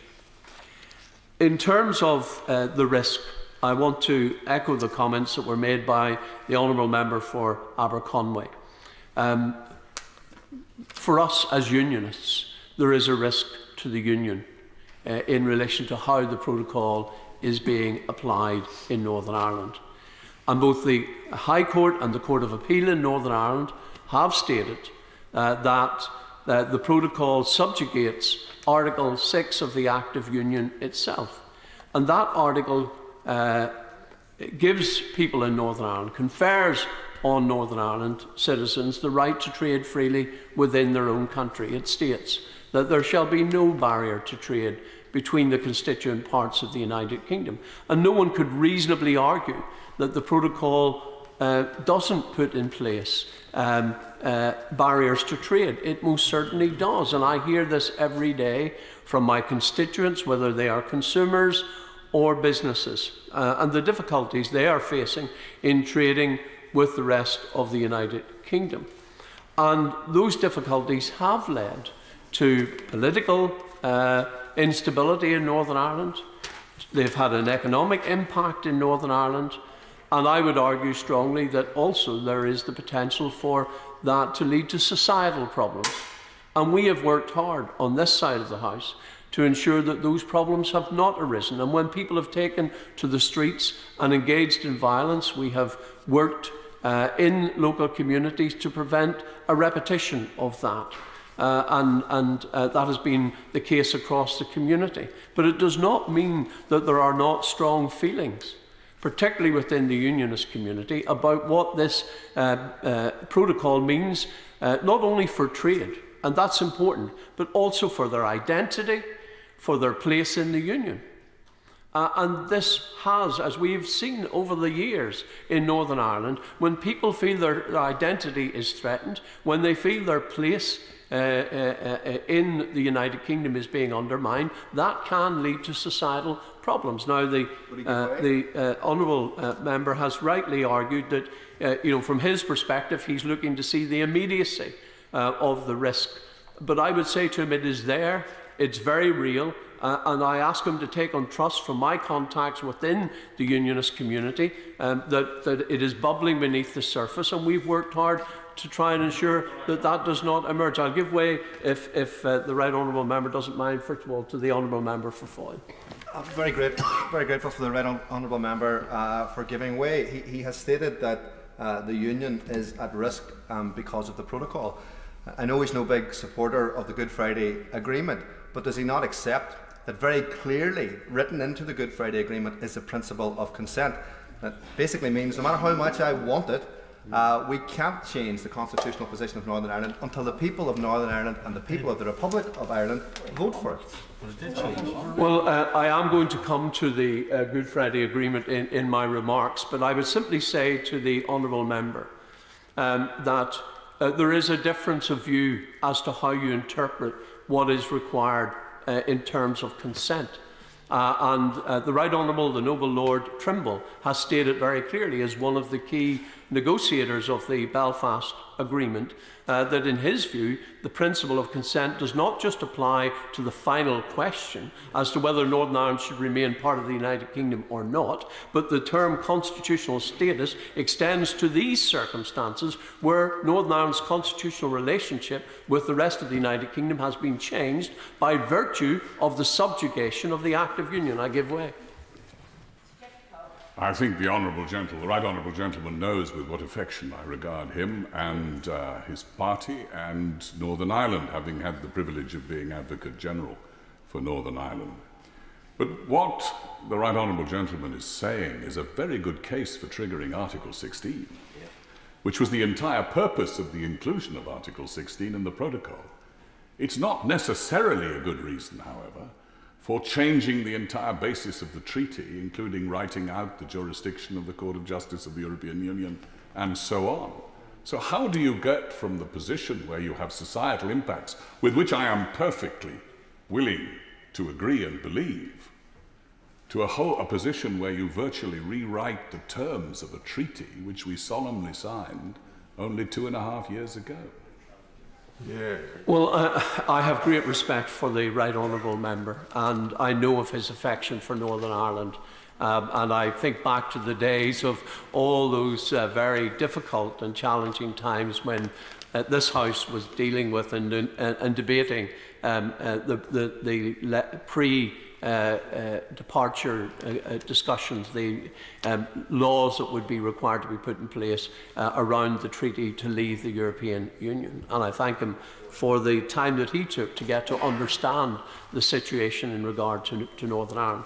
There are two things I would say to him in response to what he has understandably put forward.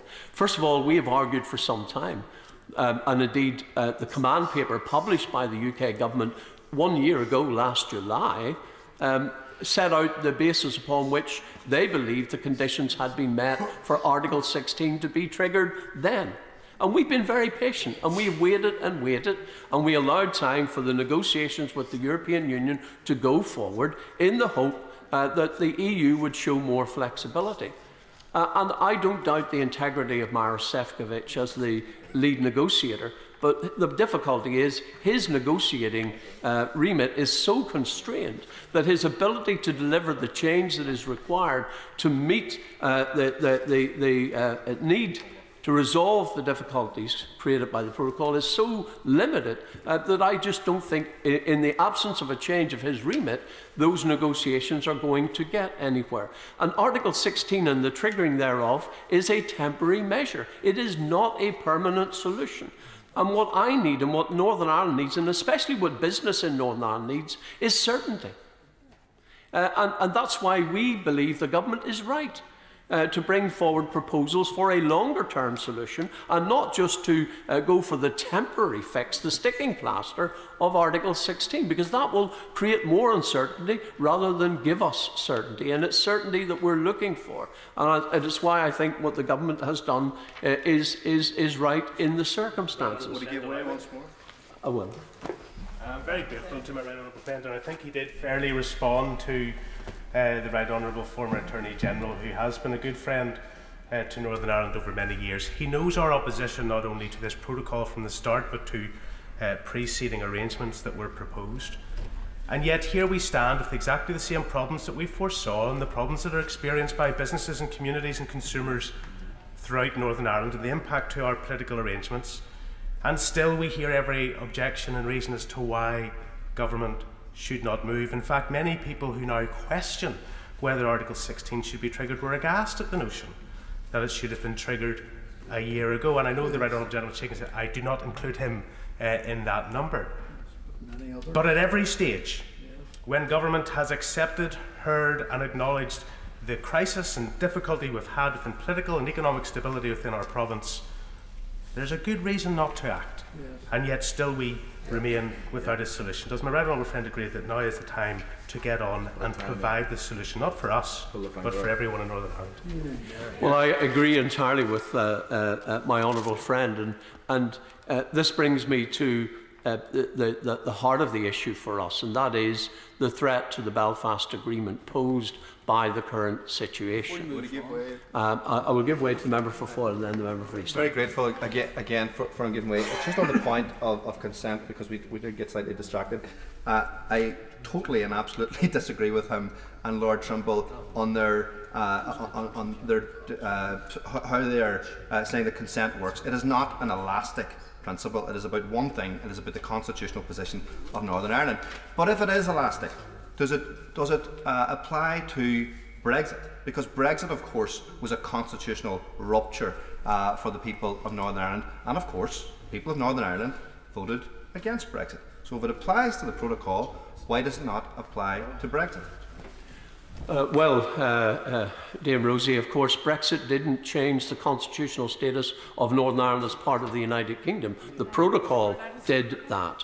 And the referendum on Brexit was a United Kingdom-wide referendum. And you know, the honourable member for Foyle and I lead parties that have the word democratic in the names of our parties, and I accepted the democratic decision of the people of the United Kingdom to leave the European Union, and I have fought ever since for the basis of that departure to ensure that Northern Ireland's place within the United Kingdom is respected, and that is at the heart of Article 1 of the Belfast Agreement. All parties to that agreement, including the Irish government, accepted that Northern Ireland remains part of the United Kingdom. And indeed, the Irish government changed the Irish Constitution, Articles 2 and 3 of their Constitution, to reflect the principle of consent and the reality that Northern Ireland remains part of the United Kingdom. So when I voted for Brexit, I certainly never voted to change the constitutional status of Northern Ireland, and that is not something the people of Northern Ireland have been asked to do. I give way to the member for East Antrim. I thank the member for giving way. And would he accept that, of course, Brexit was all about the United Kingdom's relationship with Europe, not about relationships within the United Kingdom, and therefore did not fall within the scope of the Belfast Agreement? But just in response to the claim that Article 16 is the way forward, would he accept that, given the nature of the damage which the protocol has caused, that even if Article 16 were triggered, it's quite clear that Article 16, any measures will have to be restricted in their scope and duration. This is not a sticking plaster that we need. The problems that have been revealed with the protocol require long-term changes, which can only be changed by legislation, not by some temporary measures which Article 16 would allow. Well, my right honourable friend makes a very strong point.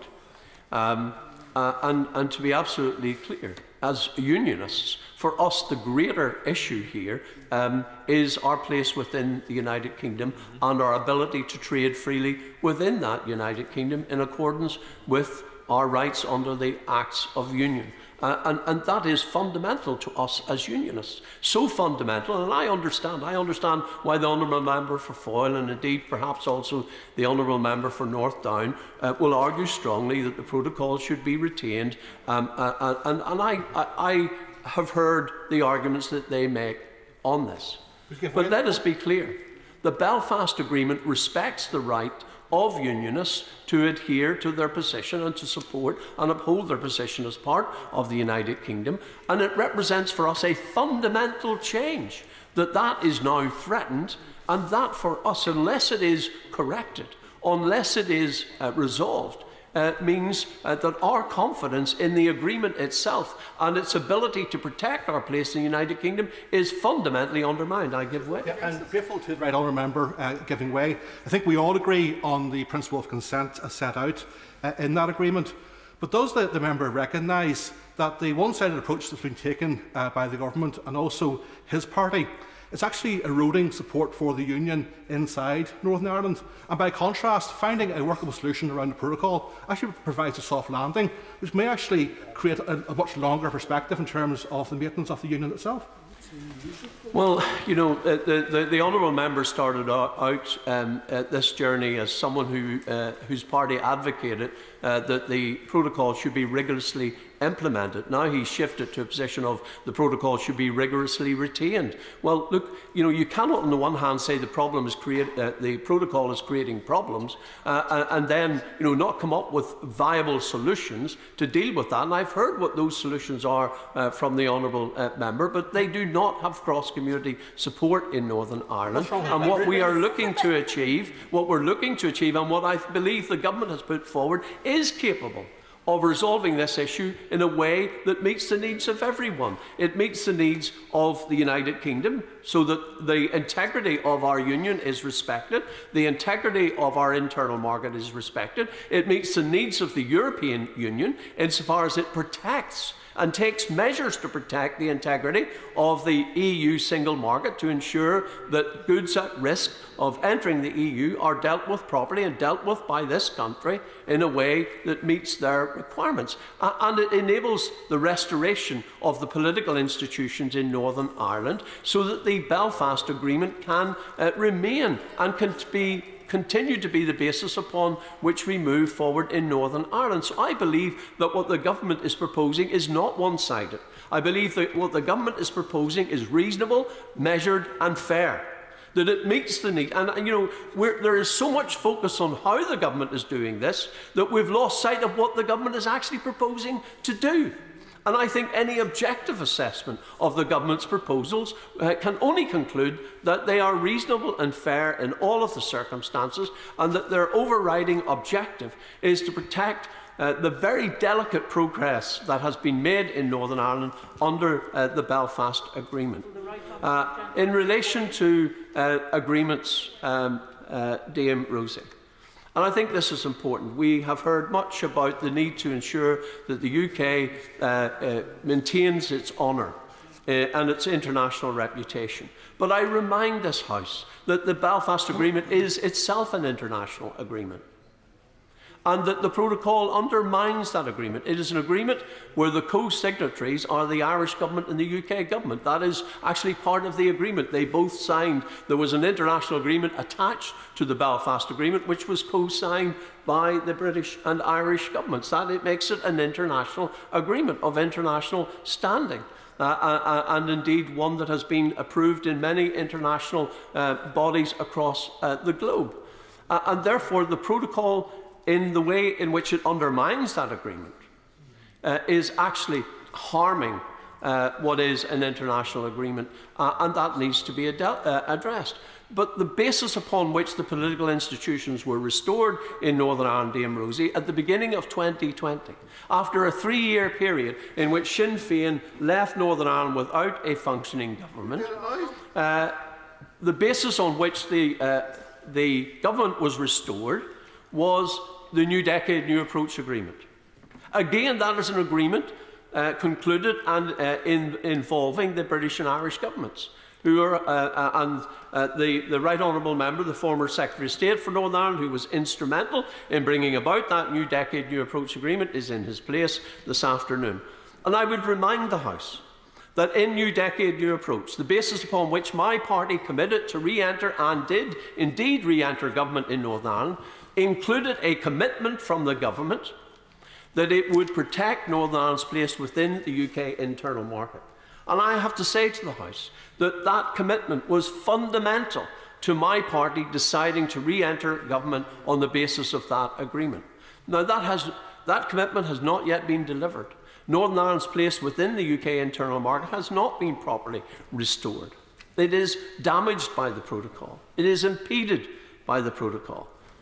And that is why in February this year, I reluctantly took the decision to withdraw the First Minister from the Executive on the basis that we had other elements of New Decade, New Approach being delivered, but the most fundamental element for the Unionist community was not being delivered.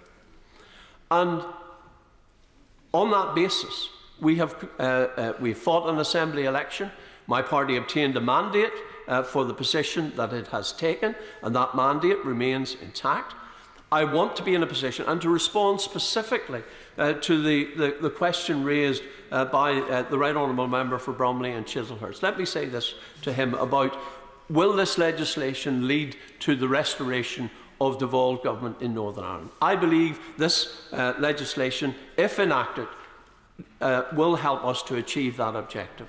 I am absolutely convinced of that. And my party has stated clearly that if this bill becomes law, we believe that provides the basis for restoring the political institutions in Northern Ireland, including the Executive, and I've already committed to leave this place and to return to Stormont as the Deputy First Minister as part of that Executive. Therefore, I have a personal commitment to the restoration of the political institutions, as does my party.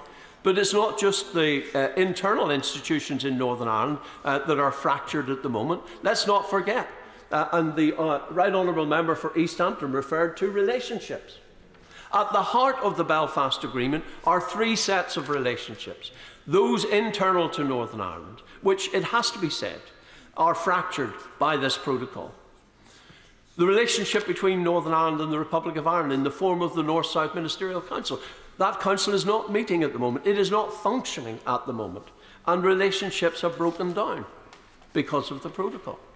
And the East-West relationship, well, it has been said in this House on a number of occasions and elsewhere that the East-West relationship, the relationship between the United Kingdom and the Republic of Ireland, are at their lowest ebb for many years. So the protocol has harmed those relationships that are absolutely crucial to the success of the Belfast Agreement. And if we're to restore those relationships to a better place, then I believe this legislation has the potential to help us do that. And so I would say to the member for Bromley and Chislehurst, in the affirmative, it is my belief, and if there's any doubt about this, let me be absolutely clear. This bill, if enacted, provides the basis for the restoration of the political institutions in Northern Ireland and the other institutions. Of course, we want to see the regulations that will be brought forward as a result of this enabling legislation, because those regulations will provide the solutions. And I would urge the government, as soon as it can, to publish the draft regulations so that we can see what those solutions look like. That also will help to build confidence and provide the basis for restoring the political institutions. I give way. I'm grateful to the right honourable gentleman, and I respect what he is saying. And he also referred himself to the importance of an objective test as to the situation. Would he agree there may not be just enough, perhaps, in terms of proper parliamentary scrutiny, which we do have to have, just to see the regulations, that the government, before the bill completes its passage in this House, ought to produce the evidence base which might support the ground that he asserts that the necessity test is met. If that were the case, then it might make it easier for many people to accept the provisions of the bill, rather than giving the blank cheque. That's the concern. I'm sure he'll understand. And of course, that might make the passage of the bill actually through the other place easier, because at the moment enactment could be a long time off. Would the situation in Northern Ireland, if so grave, really wait until enactment, or some other measure? Well, of course, that is a matter for the government, but I am all in favour of proper scrutiny of this legislation, and that's why we welcome the fact that this committee stage will take place over 3 days on the floor of the House itself. And I think I commend the government for the way in which they have handled this. The government is not running away from scrutiny, but I would also invite the member when he has time to come to Northern Ireland, and I will gladly introduce him to the businesses that are being harmed by the protocol. He can meet consumers who find real difficulties in purchasing goods from businesses in Great Britain, and I dare say even those businesses in Great Britain, many of them, now in the hundreds, that have decided to no longer trade with Northern Ireland because it's all too difficult. Of course I will give way. In the second reading, he and I had an exchange on the question of democratic deficit.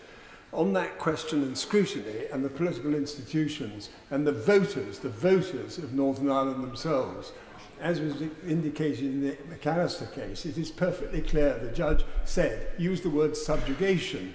The fact is that in Northern Ireland, people of Northern Ireland, the voters, are being subjugated to the laws of the European Union in a manner which is inconsistent with our leaving the European Union.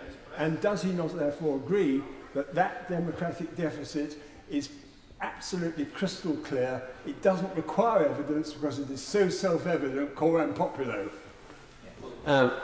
Dame Rosie, that will bring me to my final point, which is on the democratic deficit. But before addressing that, I will give way to the honourable member.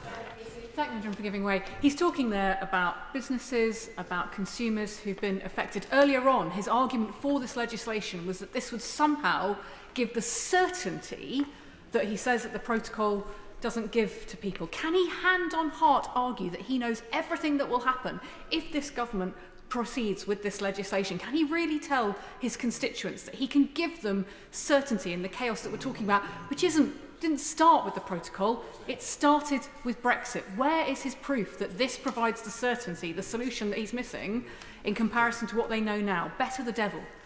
Well, look, I'm many things, but I'm not a prophet, so I cannot say with certainty this will happen or that will happen. But I can point to this, that when the protocol, as part of the withdrawal agreement, was before this House, we warned then of the consequences of the protocol. We are not late to the table when it comes to recognising the difficulties, the real difficulties that the protocol would cause for Northern Ireland, for businesses, consumers, and for our place in the United Kingdom. What I am certain is that these proposals put forward by the government in this bill are reasonable, fair, proportionate, and I believe will offer what business needs to continue trading within the United Kingdom and continue trading with the European Union, and that's the kind of certainty that business is looking. If I may turn to the point that my right honourable friend and someone who I have great respect for, has made. And this is very important. When the government, and indeed those who supported Brexit, argued very strongly the case for the United Kingdom to leave the European Union, it was about taking back control of our borders, our money and our laws. And yet, in the part of the United Kingdom that I represent, and have had the honour and privilege of representing in this House now for 25 years, this does not apply. As the Honourable Member has said, there are many regulations applying to business in Northern Ireland and how we trade with the rest of our own country, which are now being made in Brussels without any democratic input whatsoever from anyone in Northern Ireland. Not myself and my colleagues as members of Parliament, nor members of the Legislative Assembly at Stormont. There is a democratic deficit, which means we are having laws imposed upon us over which we have no say. That is not about taking back control in our part of the United Kingdom. Our money, again, our rules on VAT, for example, and on state aid are determined not by this government, not by this place, but by the European Union. And we have no input into how our VAT rules are drawn up. And we have no input into the rules on state aid which apply to businesses and the support for businesses in Northern Ireland. This is very important for us. So we haven't got complete control of our money in Northern Ireland. We are losing out because of those restrictions. So this is very important for us, that we get this right. And I believe, as I've said, what the government has proposed is fair and reasonable, and it will restore Northern Ireland's place fully within the UK single market. I will give way. I'm very grateful to the right honourable gentleman for giving way. Obviously, the loss of input and being at the top table is a feature of Brexit.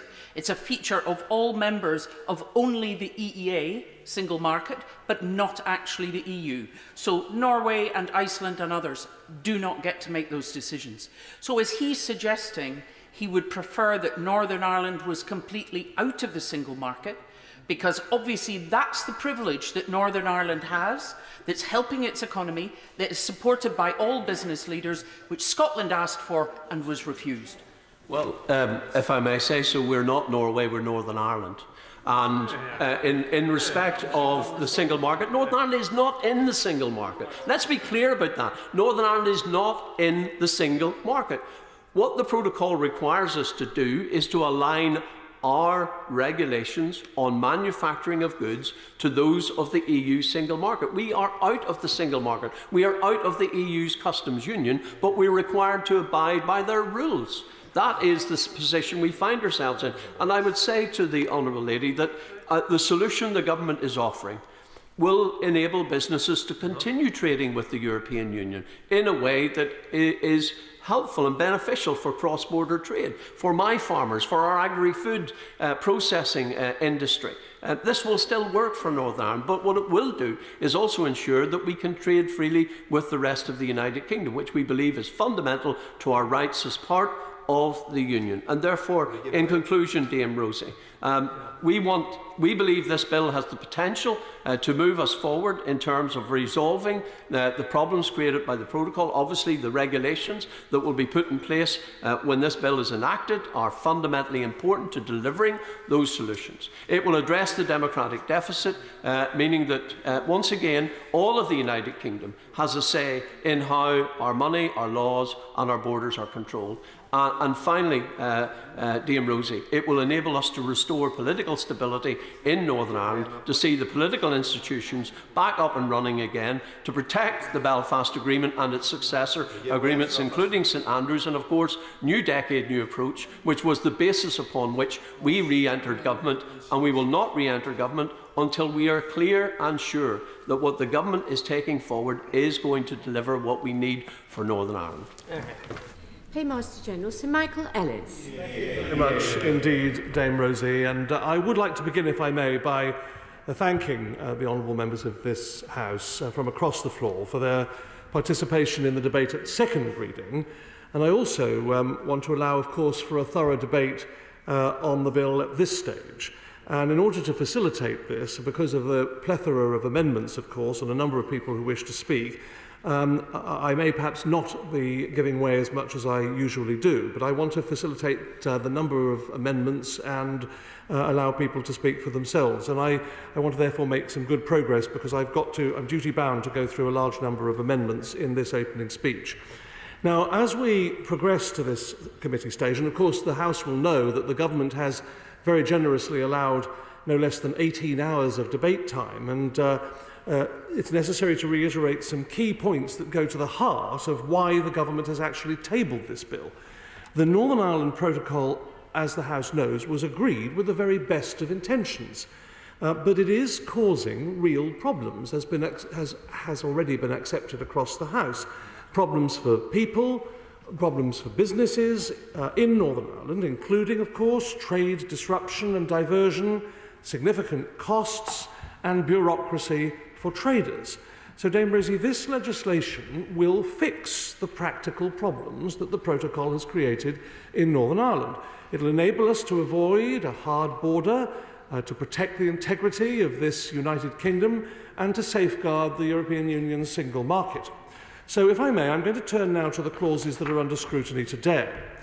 And, Madam Deputy Speaker, Clause 1 summarises the effect of the bill and gives vital clarity on how it will function. The clause sets out three things. First, that the bill provides clarity that the specific areas of the Northern Ireland Protocol that are causing problems would no longer apply in domestic law. Second, that the clause clarifies how other legislation, like the Acts of Union, are affected by this bill. And third, the clause provides vital clarity on the actual operation of the bill and its position in relation to other domestic law. Clause 2 underpins the essential functioning of the bill by confirming that any part of the protocol or withdrawal agreement which has been excluded by the provisions of this bill has no effect in domestic law. That's necessary, it's technical, but it's vital for the bill to function, because without it there would potentially be a lack of clarity as to which of the existing protocol and EU law regime on one hand and the revised operation of the protocol would have effect. So where this bill or its powers do not exclude provision in the protocol or withdrawal agreement, that provision will continue to have domestic effect via the EU Withdrawal Act, as it does today. Dame Rosie, Clause 3 then supplements Clause 2 and would remove the requirement for courts of law to interpret relevant domestic law in line with the withdrawal agreement, insofar as that would lead to an interpretation of domestic law that is incompatible with this bill and any regulations subsequently made under it. And this is done by the amendment of the relevant provision of the EU Withdrawal Act, which currently requires courts to interpret relevant separation agreement law, that's domestic law, consistently with the withdrawal agreement. Instead, it's made clear that no such interpretation should be made if this would be incompatible with provisions of the bill or any regulations made under it. This is vital, Dame Rosie, to provide certainty as to how the regime should operate, ensuring that where the protocol no longer applies, courts are not required to interpret legislation in line with it. Now, we now turn to the other two clauses we're considering today, Clause 15 and 16. Now, 15 ensures the bill can fully meet its objectives by granting powers to make clear where additional elements of the protocol and withdrawal agreement are excluded, subject, of course, to carefully defined purposes. This means that ministers can make regulations to adjust how the bill interacts with the protocol and to reflect which elements are disapplied. To ensure this is only done if necessary to meet the bill's objectives, this power is limited to a list of specified purposes set out in subsection 1, for example, to ensure the effective flow of trade between Northern Ireland and another part of the United Kingdom.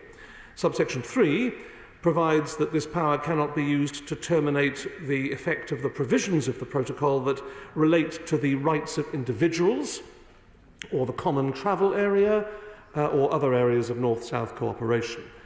Now, of course, Madam Deputy Speaker, these are not the only areas of the protocol that are left unchanged by the bill. For example, the articles of the protocol relating to the single electricity market, they're not affected either. They are specifically defined here to provide particular reassurance about these sensitive areas. Now, this clause is important to ensure the bill is flexible enough to tackle any unintended consequences or future issues that may arise that threaten the objectives of the bill, particularly considering the importance of the issues this bill is intended to address. And I'll give way in due course, if I may, because I'm going to come on to the specific amendments, and it might be more prudent to give way at those points to the individual members. And I just want to address clause 16, which supports the functioning of the bill by granting the power to make new arrangements in any cases where it becomes necessary to use the powers contained in clause 15. And this means that new law can be made via regulations, if appropriate, to do so in relation to any element of the protocol or withdrawal agreement that has become excluded provision, as provided for in the regulations, of course, made under clause 15.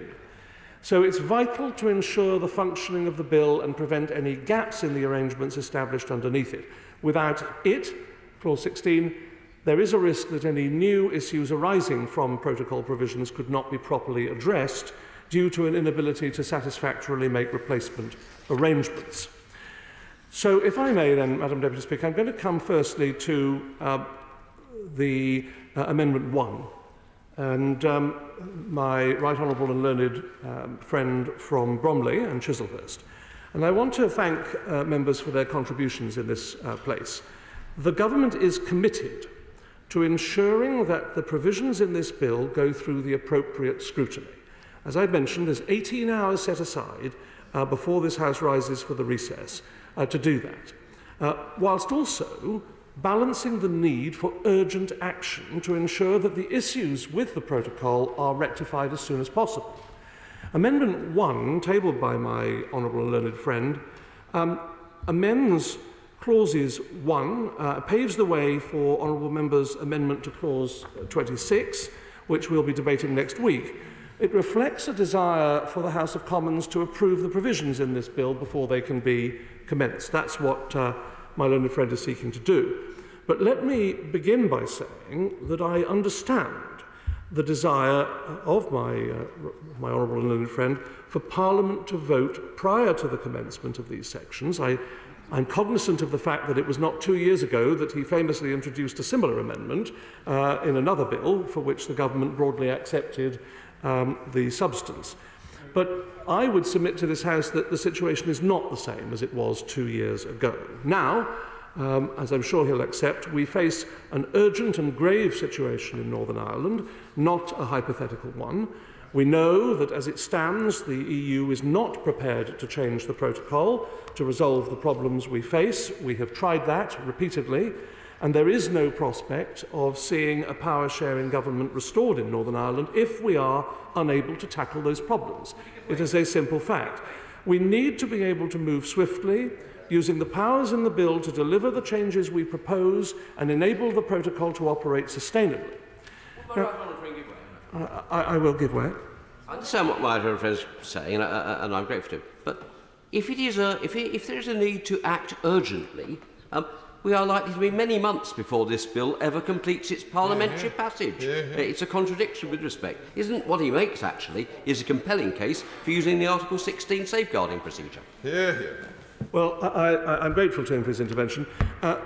Urgent does not necessarily mean immediate. What it means is as soon as we can reasonably practically do it. And I think he knows that. As for Article 16, I'll come to that in due course. But we are going as fast as we can with the time that the House is sitting. Additional parliamentary procedures after royal assent would risk delays to the regime coming into force and undermine the certainty and clarity that we're looking to provide through this bill. That would risk undermining the aim that we all share of seeing an executive back up and running and delivering for the people of Northern Ireland, and risk real harm to businesses and citizens. So this, if I may, this proposed amendment is well-intentioned, but I hope the House will understand that our priority as a government is to proceed in a way that best supports the functioning of the Belfast Good Friday Agreement and its institutions, which in this case means giving certainty to the people of Northern Ireland and the regime we propose under the bill to be in place as quickly as possible. And that is why I ask my honourable and learned friend for Bromley and Chislehurst to withdraw the amendment. I'll give way there. I'm enormously grateful to my colleague for giving way. Just further to the point just made by my colleague, the member for Bromley and Chislehurst, is not the concession by the government that urgent does not mean immediate itself a plain acknowledgement of the fact that necessity does not apply because it means there is no grave and immediate peril, which is one of the tests for necessity? He's conflating two issues, and I will come to the issue of necessity in due course. But what has also been mentioned by my honourable friend is the issue of Article 16. The reality of the matter is that that does not solve the problem at hand. It would only treat symptoms without fixing the root cause of the problems. So what we need, as has been referred to before, is a comprehensive and durable solution to this urgent problem and certainty for businesses and the people of Northern Ireland. So, yes, I'll give way. Just on this point of durable solutions, would my right honourable friend agree that the only durable solution is for the EU to listen to what my right honourable friend for Lagan Valley has been articulating about the needs of unionism, and for a British Prime Minister here in place from September not to go moaning to his counterparts, as has happened in the last 2 years, but to actually grip this issue and politically solve it? Well, of course, it takes two sides to discuss these matters and come to a solution. I think it's been accepted by all who've spoken in this House so far that there has been some intransigence on the side of the European Union, and I think that is the clear reality. I would point out, for example, that there have been more than 300 hours of discussions between the parties. There have been meetings between my right honourable friend, the Foreign Secretary, and her predecessor, Lord Frost, which total over 26 occasions, and there have been 17 non-papers. So I'm not sure how much more could be done in terms of negotiation. It does need two sides. But let me move on, because I did say that I've got a number of amendments to address, and I don't want to interfere with members' rights to speak in due course.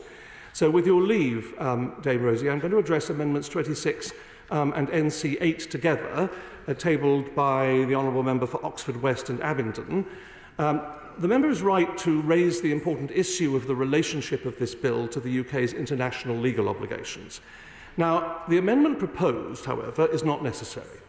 The government has already published a statement setting out its legal position that the bill is consistent with the United Kingdom's international obligations. In line with the practice of successive governments, of course, over a number of years, that summarises our position but doesn't give set out the full detail of our legal advice. That is not something that any government of any shade can do, and it's actually quite rare to give the memorandum that we have done.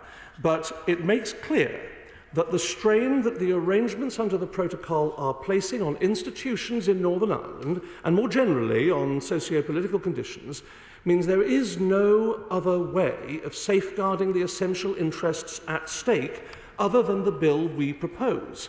There is clear evidence of a state of necessity to which the government must respond.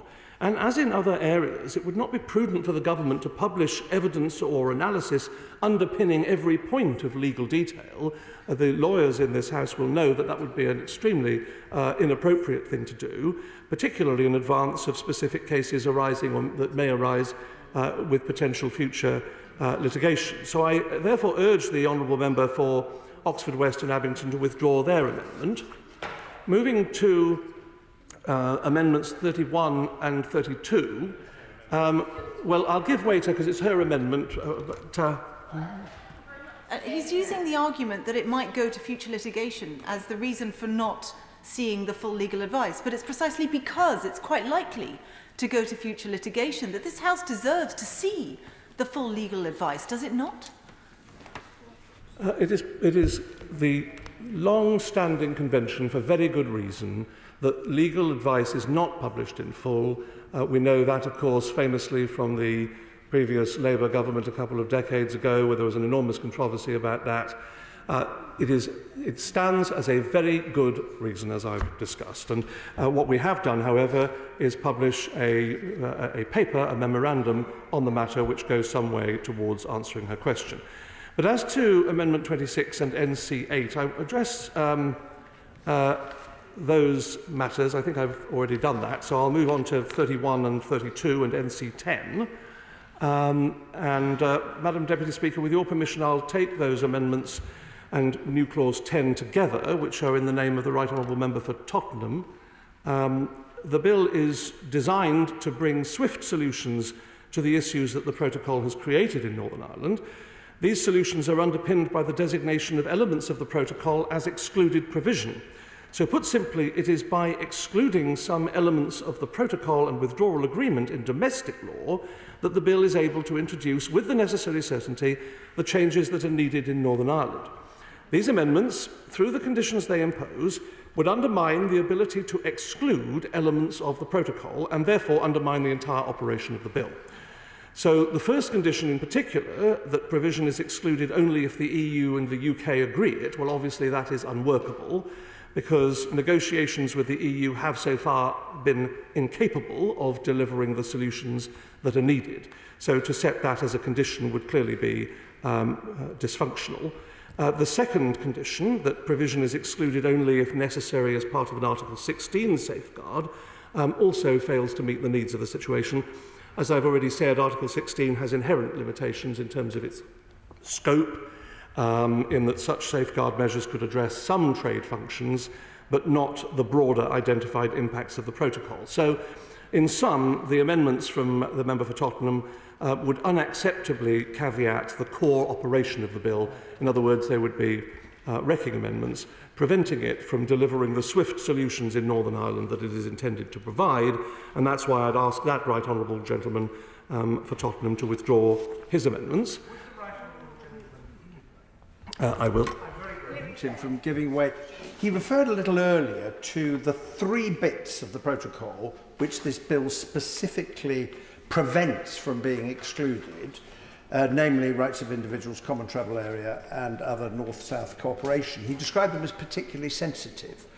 Could he just explain to the House why he doesn't regard Article 18 of the Northern Ireland Protocol, which relates to democratic consent in Northern Ireland, as being equally sensitive? Why is that not covered by the exclusion? Because as I read the bill, the government could, if it wanted to, change Article 18. Is that correct? Well, I hope to come to his point more specifically in due course, if he'll bear with me. But I want to turn firstly, if I may, to Amendment 5. We have always been serious about negotiations, and we remain so. The whole matter is sensitive. The whole issue is one that we remain serious about. Our preference remains to resolve the issues with the protocol through negotiations, and the bill provides for this.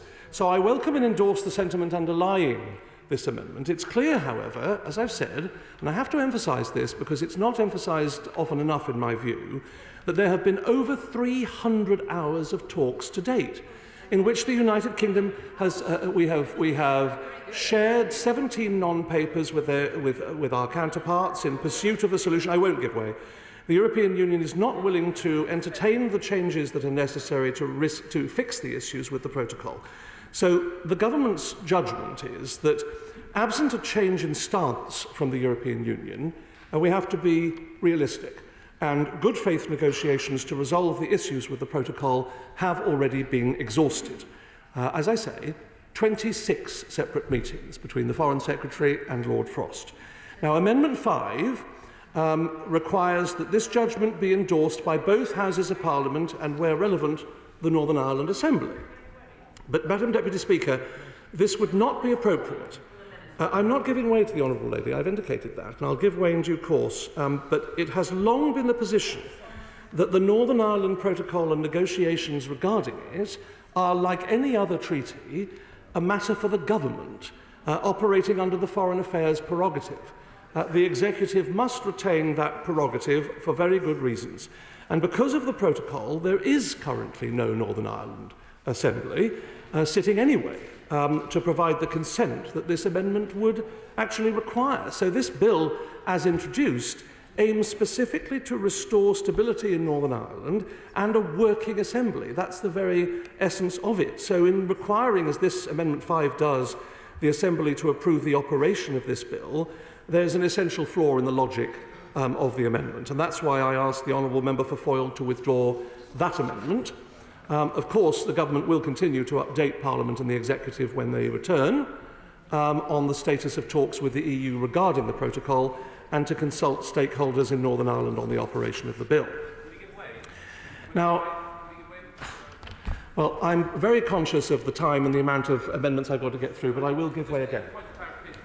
If the Northern Ireland Assembly is not up and running, the provisions within the bill do state that a vote that when the consent vote comes, it is recalled and there's a vote on that consent vote, just so that there's no lack of clarity to the House with the current provisions within the consent mechanism.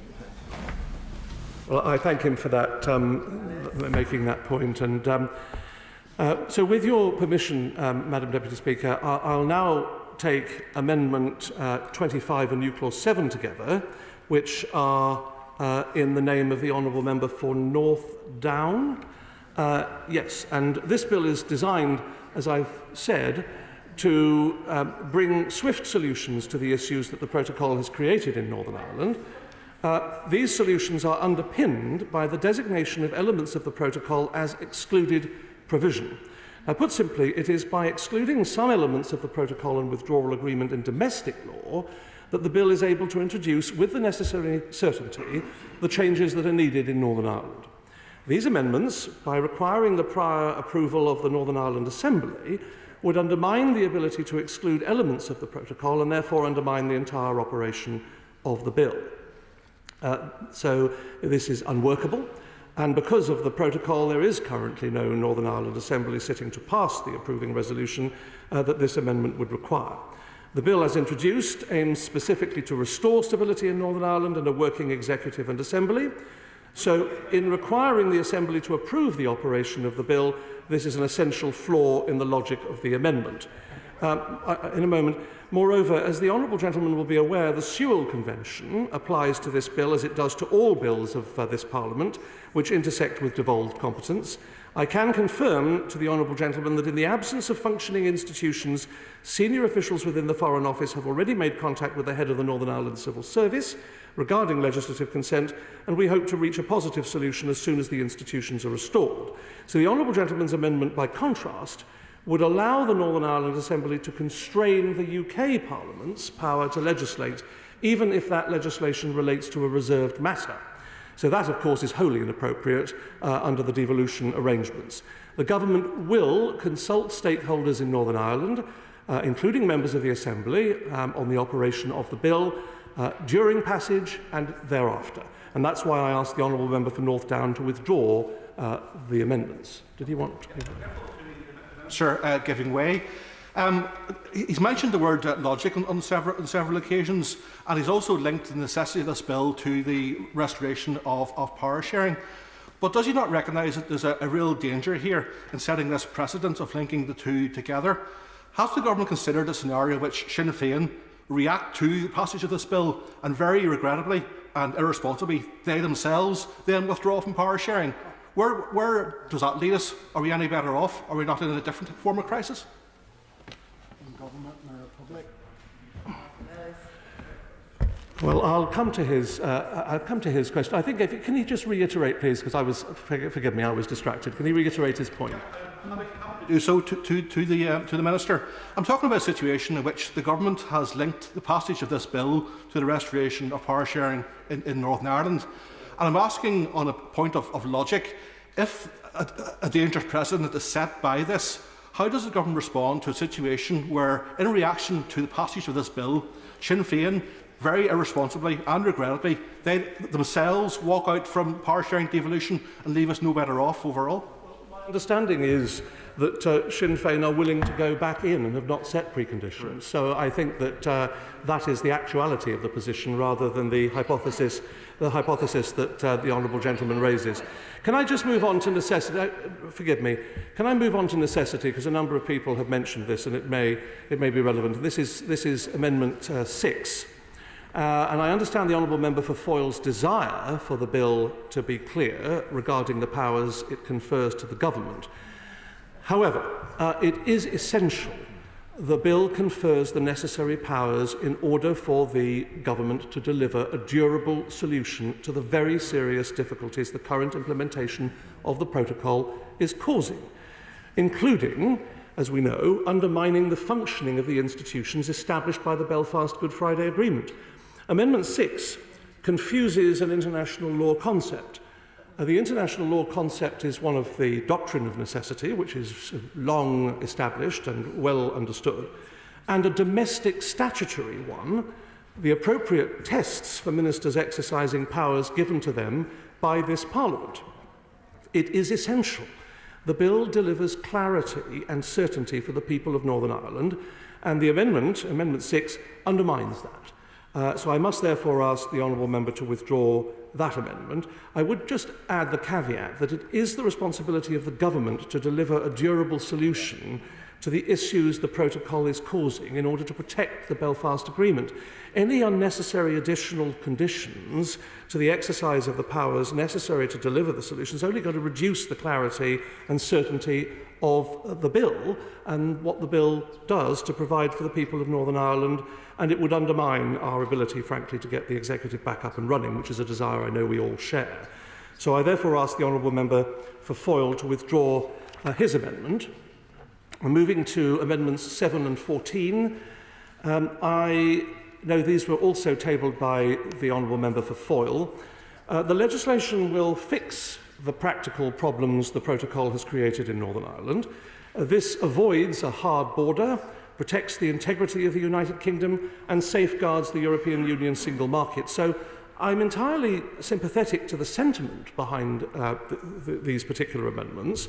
I would say the government is motivated by the same concerns underlying them. We are moving quickly with this bill. We are moving as quickly as possible. However, because the situation is pressing, that is our focus.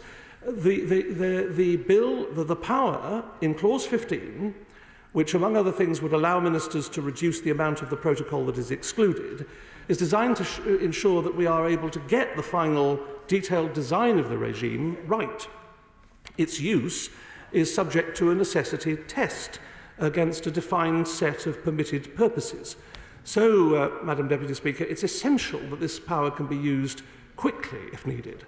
The amendment preemptively, Amendment 714, preemptively prohibits certain uses of the power, but the proper way to scrutinise its use is in this place, in my submission to the House. So all regulations are subject to scrutiny, either under the negative or the affirmative procedure. So it's not as if they would be set aside without that scrutiny.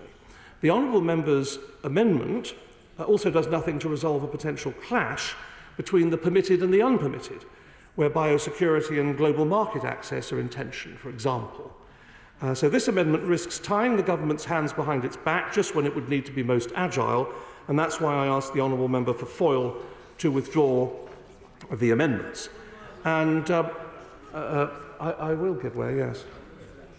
I'm listening with great interest to a series of amendments that he's been dealing with and asking members to withdraw their amendment. I just wondered, with respect to amendment number 1, whether he had noticed that it was neither chicken nor egg, and there is no reference to any evidence test in that amendment whatsoever. So I'm slightly surprised at the fact that at the moment we're not quite clear as to whether or not there's going to be a suggestion for the withdrawal of that amendment. Well, I'm sure that our friend will have heard what my honourable friend has said. But let me just turn, if I may, Madam Deputy Speaker, to Amendment 27 and new Clause 9, tabled by the honourable member for Walthamstow. This bill is designed to bring swift solutions to the issues that the protocol has created in Northern Ireland. These solutions are underpinned by the legal designation of elements of the protocol as excluded provision. Put simply, it is by excluding some elements of the protocol and withdrawal agreement in domestic law that the bill is able to introduce with the necessary certainty the changes that are needed in Northern Ireland. Now, these amendments, through the conditions they impose, would undermine the ability to exclude elements of the protocol and therefore undermine the entire operation of the bill. And they are also, I would argue, unnecessary because the actions that they require are already in practice being taken during passage of the bill itself. By voting on passage, both Houses of Parliament have an opportunity to indicate their approval for the principle of excluding elements of the protocol. The government's already clearly set out in the statement of the 13th of June that the government considers this legislation to be lawful in international law. We've also already been clear why we're not using the Article 16 safeguard mechanism, as it has inherent limitations in terms of its scope, in that such safeguard measures could address some trade frictions, but not the broader identified impacts of the protocol. So it's unnecessary to oblige the government to repeat these statements before exercising the powers conferred by this bill, and that's why I ask the Honourable Member for Walthamstow to withdraw those amendments. I will give way. I thank the Minister for giving way. He says that my amendment isn't necessary. That's very welcome, because what my amendment requires the government to do is not just tell us that they believe they're acting within international obligations, but set out how, so that the House has a chance to confirm to itself that we are not in breach of international obligations. If that's not necessary, can he now set out for us how he believes we are in line with international obligations in this legislation? Not that we are, but how. That specific point, please. To the Honourable Lady, the legal memorandum that was published by the government. It's, I think, only the second time that a government of the day has published such a legal document. It's an exceptionally useful document. We cannot publish the full legal advice. No government can do that. Let me move on to Amendment 8. That's tabled by the Honourable Member for Foyle. And I can certainly sympathise with the intention of that Honourable Gentleman's amendment in regards to Amendment 8, but let me reassure him that it is also entirely unnecessary. The government has no intention whatsoever to use the power in Clause 15 to alter the operation of the domestic consent mechanism, and I think this answers the point made by the Honourable Gentleman opposite as well earlier. The Honourable Gentleman for Foyle will recall that securing the consent mechanism was one of the key concessions which actually paved the way for the government to agree to the revised Northern Ireland Protocol back in 2019. It was a concession that this government secured. So it would therefore make no sense for the government to subsequently remove one of its key negotiating successes through this bill. It is perhaps because this point is so self-evident that we did not see the need to protect this element of the protocol under Clause 15, subsection 3. And I hope that answers the point made by both right honourable gentlemen. For the avoidance of doubt, I can confirm, however, to the honourable gentleman that the democratic consent process remains an integral part of the protocol. The protocol should not, and indeed cannot, continue unless it maintains the support of a majority of members of the Northern Ireland Assembly. And I hope that I've provided the assurance that honourable gentleman requires, and would urge him to withdraw his Amendment 8. Amendment 9, if I may, is tabled again by the member for Foyle. The government has already been very clear why it is necessary to seek to exercise such powers. They are needed to fix the practical problems the protocol has created in Northern Ireland, as it is currently undermining the Belfast Good Friday Agreement and power sharing, and with it peace and stability in Northern Ireland. We've already published a policy paper and legal statement on the 13th of June setting out the government's position in detail. And I appreciate, however, the honourable member's desire to ensure the regulations which implement the full details of the model are properly scrutinised. The full details of the new regime will be set out in regulations alongside and under the bill, including economic impacts where appropriate. The regulations will be the product of engagement with business to ensure the detail of the new regime is as smooth and operable as possible, and that is what we are getting on with now. The House will have the opportunity to scrutinise these regulations in the usual fashion, under the normal parliamentary procedures, as it regularly does. And an additional requirement, which this amendment would seek, for the government to publish a report each time it makes regulations using this power, is therefore not necessary, and I must ask the honourable member then to withdraw this amendment. As the government set out in the legal statement on the 13th of June, which I have referred to, the strain that the arrangements under the protocol are placing on institutions in Northern Ireland and more generally on socio-political conditions has reached the point where the government has no other way of safeguarding the essential interests at stake than through the adoption of the legislative solution that is being proposed as quickly as possible. There is therefore clear evidence of a state of necessity to which the government must respond to. And so I would ask the member for Foyle to withdraw that amendment. I'll give way. Very grateful to the Minister. Has he ever heard the opposition point out that the EU is breaking the protocol by diverting our trade and undermining the Good Friday Agreement? Or has he ever heard them ask to see the legal advice that the EU purports to use when they are so clearly violating the protocol? He makes an excellent point, as usual, and I have to say that I have never heard those requests. As to Amendment 10, tabled by, again, the Honourable Member for Foyle, this is about the Northern Ireland Human Rights Commission and Equality Commission for Northern Ireland. These are, of course, important and well-respected institutions. They were established on the basis of the Belfast Good Friday Agreement. They undertake important duties, and any change to their remit should not happen arbitrarily. The government engages regularly with the commissions and they have powers to provide advice to the government on issues arising from Article 2 of the protocol. And the government has engaged broadly on the issues created by the protocol with stakeholder groups across business and civic society in Northern Ireland, in the rest of the United Kingdom and internationally. In fact, the engagement has been considerable. And as the House will know, this bill provides specific powers to establish a new regime in Northern Ireland which addresses the issues with the current operation of the protocol. We are consulting with stakeholders on the detail of how these powers are to be used, and we will give plenty of notice to those affected in due course. So, Madam Deputy Speaker, this particular amendment, 10, would compel the government to do what in many cases it already intends to do. So we are moving quickly with this bill because the situation in Northern Ireland is pressing. The power in Clause 15, which, among other things, would allow ministers to reduce the amount of the protocol that is excluded, is designed to ensure that we are able to get the final detailed design of the regime right. Its use is subject to a necessity test against a defined set of permitted purposes. It is designed to provide stakeholders in Northern Ireland with certainty that the government will deliver the solutions that we have outlined to the problems the protocol is causing. So, Madam Deputy Speaker, it is essential that this power can be used quickly if needed. Now, while in normal cases the government will of course engage with stakeholder groups in Northern Ireland, there may be occasions when the urgency of a situation means the government needs to act swiftly. This amendment risks tying the government's hands behind its back, and that's why I ask the Honourable Member for Foyle to withdraw the amendment.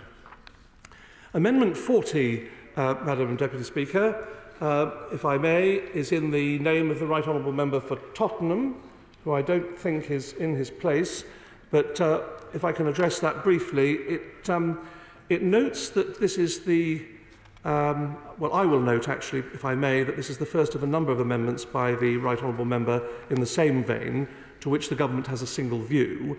The amendment would replace the test of appropriateness in the use of the bill's delegated powers with one of necessity.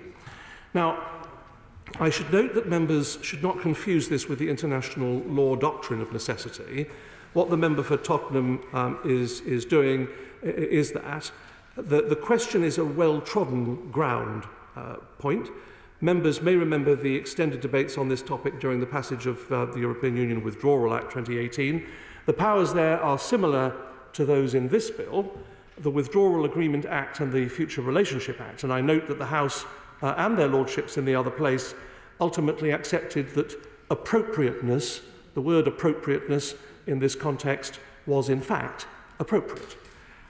Necessary The use of the word necessary, which this amendment seeks to import, is a very strict legal test for a court to interpret. Where there are two or more choices as to what provision is appropriate to address the issues the protocol has created available to ministers, arguably neither one is strictly necessary because there is an alternative. So ministers need to be able to exercise their discretion to choose the most appropriate course, and that's why the word appropriate is the correct word. There are clearly multiple choices in how to replace the elements of the protocol which no longer apply in our domestic law. The government must propose that which would be the most appropriate choice, and that's why we've chosen that word, and I therefore ask the Right Honourable Member for Tottenham to withdraw that amendment. Order.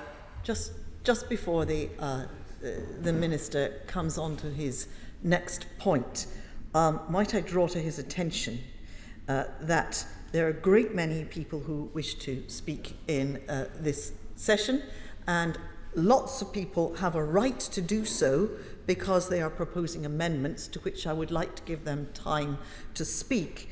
And the Minister has now had the floor for 41 minutes. I'm hoping that he might soon be able to draw his remarks to a close and possibly just address the essential parts without the peripheral parts. And that way there might be enough time, as we only have an hour and a half left of this debate. I am in full agreement with you, Madam Deputy Speaker, and I'm coming very rapidly to a conclusion because new clauses 1, 2 and 3 are one of the concluding points that I wanted to make. And this is, if I take them together then, Madam Deputy Speaker, they relate to the government's approach to environmental protection and principles as related to this bill. They introduce new provisions to the Northern Ireland Protocol Bill which require ministers of the Crown to provide statements on the environmental impacts of any powers taken under the bill prior to being able to exercise these. And on this, I think it's important to say that I understand the Honourable Member's desire to ensure that our high environmental standards are upheld across the United Kingdom. In the UK, we already have some of the highest standards of environmental protection in the world. We have no intention of weakening or lowering these standards. The government is proudly committed to enshrining better environmental protections into law to demonstrate a firm commitment to the highest environmental standards, as we have done with the Environment Act 2021. The UK Government and Northern Ireland Executive are already held to account in this regard by the Independent Office for Environmental Protection created under the same Act. And the OEP has a statutory duty to monitor and report annually on progress made to improve the environment in accordance with the UK Government's environmental improvement plans. The OEP also monitors the implementation of or any proposed changes to environmental law and may also hold the government and public authorities to account for serious failures to comply with environmental law. In addition, the Environment Act already creates a duty on ministers to be guided by 5 internationally recognised environmental principles when making policy. So in that context, new clauses 1, 2 and 3 are not necessary as their purpose is served by existing protections, both practical and legislative, and it is for this reason that I ask honourable members to withdraw those 3 amendments. I just want to say that, going back, if I may, very briefly to the consent mechanism which operates on the international level, we are committed to the 2024 consent vote, which was a principal goal of the government's negotiation, as I alluded to a short time ago. Thank you, Madam Deputy Speaker. Thank you. Peter Kyle. Thank you, Dame Eleanor. I'm very grateful for you being a chair today and the opportunity to speak in this debate. May I start because the new Secretary of State is in his place, welcoming the Right Honourable Gentleman for North West Cambridgeshire to this job. I hope we will have the chance to have exchanges into the future, and as I've reassured him already that when this divisive period, including the contents of this bill, passes, I hope there's more opportunity to find common ground. His predecessor was in his position a little earlier. It would also have been a good opportunity to pass on my sincere gratitude to the way that he dealt with me when he was in his position. Today we are taking clauses 1 to 3 of this bill, which deal with the intention and the main powers. I will be pushing new clause 10 to a vote, which attempts to inject at least some respect for the rule of law into this bill. We are also supporting the SDLP's Amendment 8. This bill tells us everything we need to know about the Tory party of today. because it represents an abdication of all responsibility. The responsibility to play by the rules. The responsibility to be honest about our actions and their consequences. The responsibility to honour our commitments made on behalf of our country. At second reading, the Foreign Secretary declared herself a patriot. Patriotism includes our flag, of course, but it's also about our values. To me, those values are something that should unite all democratic politicians, irrespective of political party, and include respect for the rule of law and equality before it, respect for human rights and the institutions that defend them, and respect for commitments, foreign and domestic, voluntarily entered into and collectively applied. It says a lot that simply describing these values sounds like a criticism of the Conservative Party, their current Prime Minister, and almost certainly the next. It is most certainly a criticism of this bill, which not only breaks convention, the law, but betrays our values as a parliament and as a country. This bill exists because the Prime Minister was not honest about the full nature of the Brexit deal. I'll give way in a moment. This was followed by a manifesto which promised his deal was oven ready and vowed to the public that there would be no renegotiations on it. Of course, it's easy for ministers to dismiss my criticism because they are the words of an opposition spokesman. So how about the words of one of their leadership contenders, someone running to be their next leader and our Prime Minister? They've all trashed the Tory record in office, so let's just make the most recent one an example. Because this morning the Right Honourable Member for Portsmouth North said, "The British people are fed up with us not delivering and unfilled promises." She's right, and their manifesto promise not to renegotiate is presumably part of the problem she describes. I give way. I wondered if the honourable gentleman could explain how it is right for the voters of Northern Ireland to be subjugated to laws which themselves are passed in the Council of Ministers behind closed doors without even a transcript. How does he justify that, and doesn't he agree that that is a grave and imminent peril to the people of Northern Ireland? The question he's asking is 3 years too late. The question that he is asking should have been asked as the government was negotiating, proposing and delivering the protocol in the first place. The debate here today is not about the nature of the protocol as signed into international law. The debate here today is the way that the government has failed to negotiate its way forward and seeks to break the commitment that it made. Now, of course, I'll give way. Thank the member for giving way. And I would appeal to the member. I mean, the member can use this opportunity to stand here and slag off the government. Slagging off they probably deserve, but it's not going to solve the problem. Can the leader of the opposition today in this debate confirm that he will support those clauses that will fix the problem?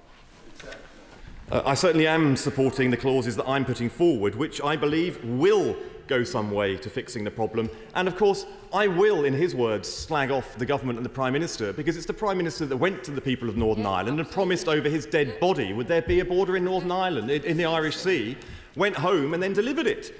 So I will be critical of the government that treated Northern Ireland in the manner in which it did. Now, I do accept that the DUP and others in the unionist community opposed the protocol from the beginning, and they oppose it now. They have been consistent, while the Conservative Party has not. I certainly won't be giving way to somebody who didn't show the courtesy to be here for the whole debate. No, I will not give way, because if the honourable gentleman really was committed to this issue, he wouldn't have walked in halfway through and started intervening on people. Actually, the time to be here was at the beginning, and then to be here in time to make a speech. I will give way, and then I will make some progress, because I really am very keen to hear other people too. Minister for giving way. Is the problem of this bill not that it will not give voice to people in Northern Ireland or their representatives? It actually puts all the control in the hands of a government minister here in Westminster. As we've seen all the way through with the government's response to the challenges of Brexit, they have repatriated powers from the EU, but they have hoarded them, often not just for Whitehall, but for themselves. Yeah. They often end up being the powers of patronage, which ministers have wielded for their own benefit and the political party's benefit that we see opposite, rather than for the benefit of our entire country. For 25 years, the balance between majority opinion and the power sharing between both communities in Northern Ireland has been a delicate one. But extraordinarily, this bill fails on both. To gain the support of one community, they are in danger of losing another. On top of a majority of Assembly members have signed a letter rejecting this bill, the bill might persuade some in the short term, but it will not get Northern Ireland back on track into the long term. I will make some progress, because I know that many of the people who are now seeking to intervene will be making speeches, and I look forward to them. The legislation before us today flies in the face of our values as a country and those many of us used to associate with the Conservative Party. It will break international law and, in doing so, damage our reputation with our closest allies. And for all that damage, we get so little benefit. It will not move us forward one iota on addressing the long-term challenges facing our trading circumstances of Northern Ireland, whilst respecting the unique circumstances that has delivered peace, stability and progress in the years since the Belfast Good Friday Agreement was signed. The government's stated preference is still a negotiated solution.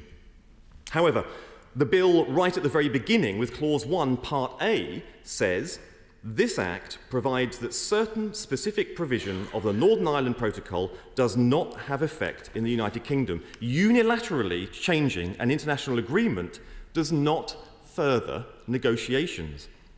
Within months of falsehood, sleaze and squalor, the Conservative Party have brought this government into disrepute. Now they're in danger of bringing our country into disrepute too. Even worse, Northern Ireland is again being used as a plaything for the Conservative leadership contest. The Foreign Secretary, who is supposed to be leading negotiations with the EU, is instead parading her inability to reach agreement with them as a key reason to vote for her. Multiple contenders have now said that they are willing to leave the ECHR, which would be a straightforward and outright breach of the Good Friday Belfast Agreement they all claim to cherish.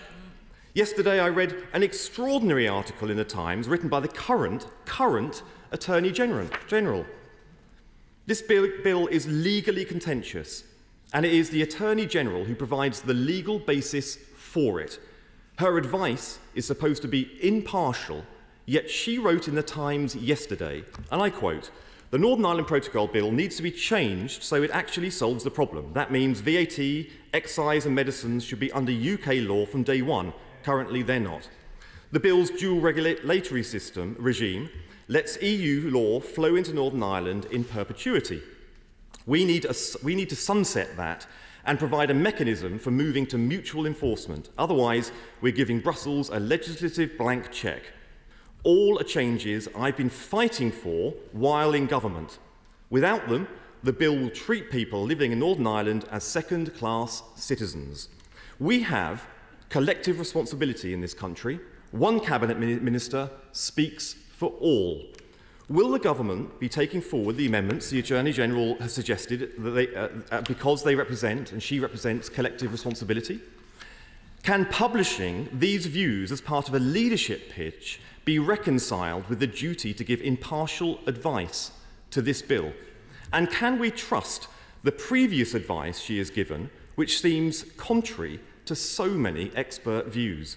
These questions should all be answered before government proceeds with this bill. This is lamentable. Unprecedented situation underscores the sheer irresponsibility of a caretaker government proceeding with a bill of this nature. It is contentious. It has become a political football in a surreal leadership contest, and it breaks a manifesto pledge. Today marks one new low, even for this rule-breaking, convention-trashing government. Will you give way? Of course I'll give way. Grateful for giving way. He's making excellent points. And as I referred back to the point made by the Honourable Member for North Down, when he suggested that there was the illogic nature of the government deciding for one party to go back into Assembly, that they would be passing this bill, that in fact that doesn't stop in the future perhaps another party coming to the UK government to say, we will go back, we want something from you. And what will the government say then? Being bipartisan has been an important part of our history in this House, both in ignoring Northern Ireland since 1920 and then trying to do something about it. That point about one side being adhered to is a really useful point that the member for North Down has made. Would you agree? I'm very grateful for her thoughtful contribution. I know she cares very deeply about these issues. Since I have been in this job, have striven, and I hope that my friends in the DUP will acknowledge, striven to take them on their own terms when they express so strongly the existential challenge they face by the protocol. I have also tried to do so for other parties representing other communities in Northern Ireland. It is a shame that to date the government have not striven so hard to take other parties on their own terms and engage with them right the way through. If they had, I simply don't believe we would be in the position that we are today. This afternoon we will, quite simply, be voting on whether to uphold the rule of law. Expecting a government to keep its legal obligations should not be partisan. Many members on the opposite benches spoke powerfully at second reading about their weakness of this bill. The Right Honourable Member for Maidenhead, the former Prime Minister, former leader of their party, said the following, and I quote, "My answer to those who question whether this bill is legal under international law is that it is not." She went on to say, "As a patriot, I would not want to do anything to diminish this country in the eyes of the world. I have to say to the government that this bill is not, in my view, legal in international law. It will not achieve its aims, and it will not diminish the standing of it will diminish the standing of the United Kingdom in the eyes of the world. I cannot support it." The Honourable Member for North Dorset said, and I quote, "The bill risks economically harmful retaliation and runs the risk of shredding our reputation as a guardian of international law and the rules-based system. How, in the name of heaven, can we expect to speak to others with authority when we ourselves shun at a moment's notice our legal obligations?" The Honourable Member for North Thanet said, and I quote, "The bill we are proposing to put through the House tonight will be a gross breach of international law if it is enacted and implemented." We also have the views of experts such as the Bingham Centre for the Rule of Law, which unequivocally said, and I quote, "The bill is in clear breach of international law as it seeks to change unilaterally the domestic effect of an international agreement that the UK has signed up to without legal justification. New Clause 10 is intended to prevent the government from breaking our legal obligations by requiring either of two conditions to have been met before they can use the powers starting to exclude the parts of the protocol." I've given way once. He is seeking to catch the Deputy Speaker's eye, and I look forward to his contributions in that nature. Now, I've just made the point that our new clause will just ensure that this bill makes sure that all legal avenues are pursued. And I hope that is entirely within the lines of the intervention made earlier for the Right Honourable Member from Turridge and West Devon in his intervention earlier, seeking to clarify the same, particularly about Article 16, which I'll address momentarily. So I'm pleased that he's still in his place for it. The condition must be either A, the agreement condition, or B, the Article 16 condition. The agreement condition is that the United Kingdom and the EU have agreed following negotiations that the provision is excluded provision. Article 16 condition is that the United Kingdom is unilaterally taking appropriate safeguard measures in accordance with Article 16 of the Northern Ireland Protocol. This new clause does not wreck the bill or prevent its provisions from ever being used. It simply ensures the government sticks to our legal obligations before taking action. It is wrong to rely on the doctrine of necessity to justify this bill, as the government's legal position does. For it to be applicable, this bill would have to be the only way for the UK to safeguard an essential interest against a grave and imminent threat. Rather uniquely, the government's position is that the protocol it designed and agreed is a grave and imminent threat. By the government's own admission, this bill cannot be the only way to address the protocol, because ministers still say they are seeking a negotiated solution with the EU. It just doesn't make sense. Labour have been clear all along that we want the EU to show more flexibility in negotiations. The government must think progress is possible too, because they're still pursuing negotiations even at this point. The agreement condition of our clause 10 recognises that as a legitimate starting point for improving upon international settlement we are signed up to. Article 13.8 of the protocol itself states that the UK and EU can supersede the protocol so long as any subsequent agreement indicates the parts that will be altered. In other words, if it is negotiated. The government should be focusing all of its energies on reaching an agreement instead of wasting time on this bill that will do more harm than good and is never likely to make it onto statute anyway. The Article 16 condition is another route that the government could take if they were going to act within the law. Negotiations should be top priority for addressing the protocol challenges. But if the point comes where they are no longer viable, then safeguard clauses already exist in the protocol itself. Let me be clear. Necessity cannot be relied upon if the safeguard clauses have not even been attempted by this government. Article 16 of the protocol sets out what either party can do in circumstances where one party of the protocol feels they need to take unilateral measures.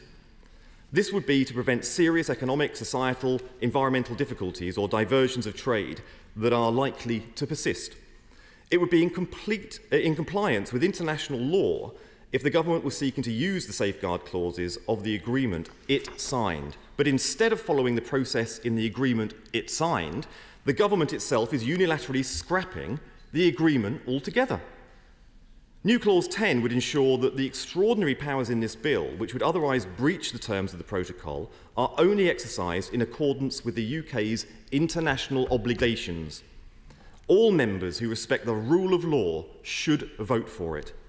Time and again, we on the Labour benches have called for the EU and the government to get back round the negotiating table. There are large areas of common ground that have shown successful negotiation is possible. Indeed, this is the only negotiation in history that is failing because all sides seem to agree. The way to unlock progress on the protocol is through negotiation and leadership, the very things that Britain used to be good at. So a Labour government would get round the negotiating table because negotiation isn't a dirty word, it's just statecraft, diligence and graft. And it needs statecraft and commitment to deliver for our country and a determination to never get blown off course by an internal partisanship. Yeah. Or, as Churchill said it, put country before party. Not a slogan, a principle, at least on this side of the House. Yeah.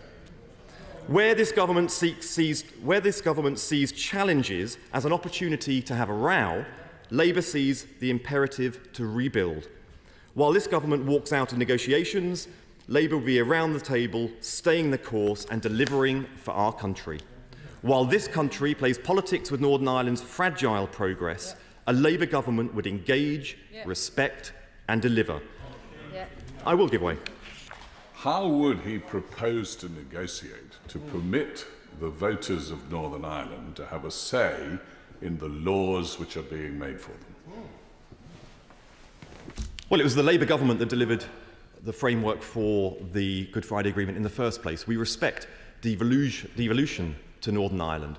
But the key thing is that Northern Ireland has been suffering, yes, the existential challenges posed by the protocol, but fundamentally, Northern Ireland has been suffering from neglect.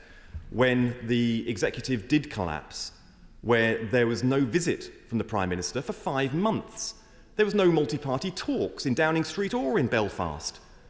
There was no attempt at getting people around the table, and there was no single statement to this House from either the Northern Ireland Secretary of the time or the Prime Minister or the Foreign Secretary about Northern Ireland. Just imagine for 1 second if the Welsh Synod or the Scottish Parliament had collapsed. And this Parliament, this House of Commons, going 5 months before any action whatsoever. The only time the Prime Minister visited Northern Ireland was once after the elections. The Assembly failed to be assembled. And at that point, when the difficulties in Northern Ireland became so deeply entrenched, the Prime Minister finally went over there for one quick, fleeting in-and-out visit. That isn't good enough. We know that Northern Ireland and all of Northern Ireland deserves the full attention of the British government, the UK government, and it needs the attention of this House and engagement of this House, where Northern Ireland parties can have their say regularly on an ongoing basis, not just once a month at all questions. And I'll finish. Of course I'll give away. Of course I'll give away. For giving way. Would he accept that if the Prime Minister had set up residence in Northern Ireland, if he had become a member of a political party in Northern Ireland, he still would not have been able to resolve the issue which has just been raised with the Shadow Secretary, namely that it's not a result of the Good Friday Agreement not working, it's a result of the protocol that laws made in Europe cannot be debated, cannot be changed, have to be implemented, and have to be implemented under a threat of sanction from the European Court of Justice in Northern Ireland. That's where the democratic deficit lies, not because the government paid little attention in Northern Ireland, but because they gave us a protocol which imposes EU law and has created a democratic deficit. How would he deal with that? We don't get to make any laws now. Well, I certainly suggest that had the Prime Minister gone to live in Northern Ireland, had he gone to camp out in Northern Ireland, bearing in mind he is the person that went to Northern Ireland and promised over his dead body there would be no border in the Irish Sea, bearing in mind what we now know he has been engaging in and the squalor with which he delivered his office based on the resignation letters of his own government, I don't think he is the person that would have ever hoped to have mustered the statecraft in order to deliver the settlement that Northern Ireland needs.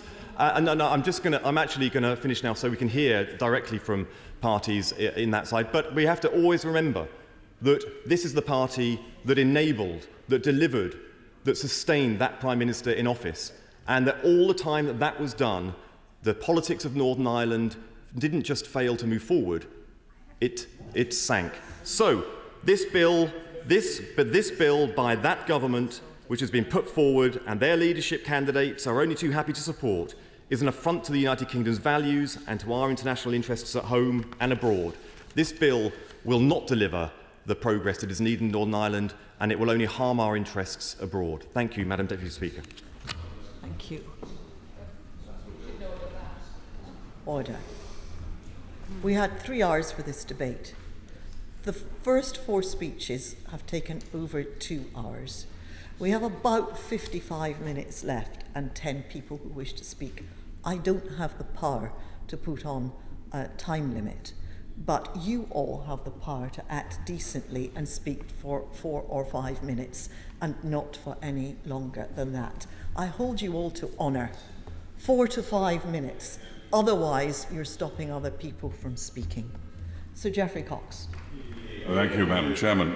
I will be quick. I have listened with fascination to the contributions and the speeches made in the House. If I thought that this bill would produce a durable and permanent solution, I would support it. But I do not believe it will produce a durable and permanent solution. The fact is that we cannot impose on Northern Ireland or on any other party to a treaty which we signed unilaterally a political solution. A political solution has to be reached politically. It cannot be imposed by this House by legislation. The EU, like it or not, and the Irish government is a party to these negotiations. And unless we are able to achieve assent to the arrangements that we propose, they will not last. They will not last. It will have to be resolved ultimately by agreement. And it's much the same as the Legacy Bill, another attempt by this government to impose a political solution upon Northern Ireland without first having reached the solution and then to produce the legislation that works out and implements that solution. So I don't believe, Madam Chairman, that this will produce a permanent solution. Now we come to the question of necessity. I am not prepared to say that there is an impossibility that the basis of necessity could not justify the actions the government is taking. I have the gravest of misgivings about it. I have the deepest of scepticism about whether or not it affords a proper legal basis as a matter of international law. But we haven't seen the evidence. It's possible that the government, my right honourable friend, the Attorney General, has seen some evidence that we haven't seen and that could crystallise at least the plausible case that this action needs to be taken. So I support my honourable friend for Bromley's amendment. But the fact of the matter is that even necessity is not a legal basis for a permanent solution. The doctrine of necessity in international law requires the measures that have been implemented as a necessity to answer the urgent and imminent peril to be removed as soon as the basis for taking action on the grounds of necessity has gone. And indeed, necessity doesn't even remove the breach. One is still in breach of the agreement. Necessity simply removes the wrongfulness, which further emphasises the fact that necessity cannot produce a permanent solution as a matter of international law. Only agreement, only the reaching of a political solution. Now, nobody need tell me about the politically tone-deaf intransigence of the European Union in negotiation. I recall vividly in my visits to Brussels in the early months of 2019 saying to Michel Barnier, "But do you not see, Michel, that this produces an anomalous situation? If a farmer in Northern Ireland wants to take up the issue of cattle tagging, to whom does he go when the law is imposed by the European Union? The only place he can go is either to Brussels itself or to Dublin. And how will that feel for one whole section of the community of Northern Ireland?" And I must tell you, they reacted as if they had been stung by wasps. We have to understand that the European Union believes the protocol to be the very zenith of creative diplomacy. They cherish and prize it as if it is their own child. But that does not mean that we do not need to engage in the patient effort. Maybe it will take months, maybe it will take years, gradually to make them see that this is an unsustainable situation. What we should not do is reach immediately for a solution over which there are the gravest doubts as to its efficacy as a matter of international law, over which there are the gravest doubts about the sincerity and good faith of the government, for I take it that the government has advanced its case on the basis of necessity sincerely. I assume that they must mean, and genuinely mean, that they genuinely believe there is a respectable case on the basis of necessity. Well, if they do, why should we not at least be told the evidence? The evidence! We can gist it, we can summarise it if it's security sensitive, but at least let this House acquit itself of the doubt that exists over its legal efficacy as a matter of international law. It is no serious, no light thing for this House to take a step. I will not give way, I'm afraid, too many need to speak. It is no serious or unserious or light matter for this House to take a step that is in contravention of its international obligations. The dignity of this nation rests upon its word being seen to be implemented once it is given.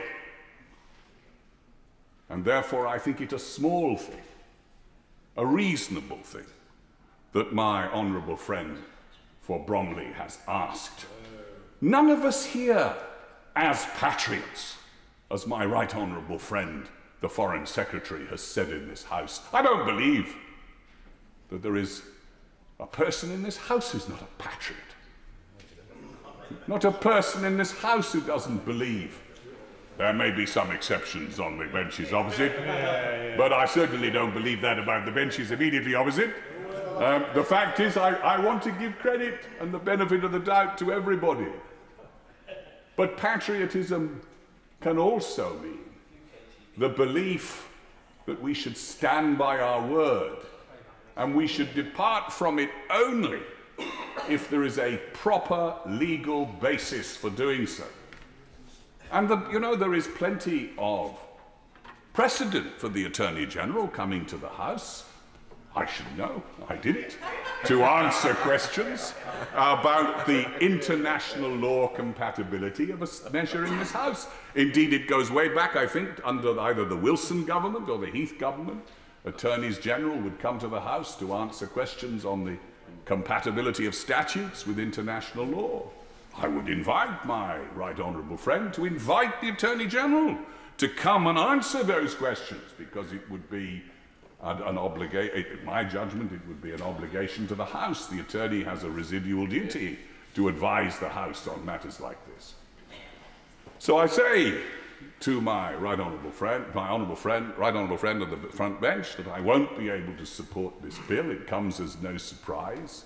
But I sympathise with the plight in which the government finds itself. We should all be a lot better if we united in this House to besiege the European Union with requests to see that they must effect real change in this protocol. That's why I asked the honourable gentleman who speaks for the opposition, what is your solution to the democratic deficit of which my honourable friend for Stone has properly and accurately spoken? These are really intransigent, intractable problems. It's no use standing or sitting, as the honourable gentleman does, attacking this side of the House for not having solutions, if he does not propose, other than just to talk more, constructive, new replacement agreements that might fulfil the legitimate wish of the unionist community to feel that they are not separated and segregated from the rest of the kingdom, whilst doing justice to the European Union's desire to protect its single market. I will. New Zealand has been able to negotiate quite diligently, swiftly, a veterinary agreement with the European Union. Turkey has been able to agree a customs arrangement with the EU. No law breaking, no storming out in negotiations. They sat around the table and got it done. Why does he think this government has failed where other governments have succeeded? Before the honourable gentleman answers the question, his rhetoric is matchless. His arithmetic is rubbish. He has held the House for 10 minutes with his matchless rhetoric, but I beg him to draw to a conclusion. Chairman, you rebuke me entirely justly. Let me just see if I can answer that. Yes, of course, there are trade mitigations, which I had a sincere hope 2.5 years or so ago would be resolved in the Joint Committee. Those have not been resolved in the Joint Committee. I don't know. But it is no use using the tactic of deflection to try to put me off my question to him. The democratic problem is what I put to him, and Labour has no answer to that problem. But if it's going to be taken seriously, it needs concrete proposals that might work. And on that note, Madam Chairman, I will conclude. Richard Thompson. Thank you, Madam Deputy Speaker. Can I take this opportunity to welcome the new Secretary of State to his place? I very much look forward to working with him. I rise, Madam Deputy Speaker, to speak to Amendments 29 and 30 in the Order Paper and give notice to the House that I would intend to put Clause 15 to the vote, since it seems to me to be the very heart of this bill. Now, my party is opposed very much to this bill in principle. Brexit isn't working, in our view, for any part of the UK, and that's just the hard reality of it. It was Brexit that created the need for a protocol, and we've been clear that within the the ambit of that protocol, there ought to be room for flexibility, and that it should be possible for a UK government acting in good faith and which has trust to be able to negotiate constructively within the workings of that protocol to deliver better outcomes that I think none of us would object to seeing.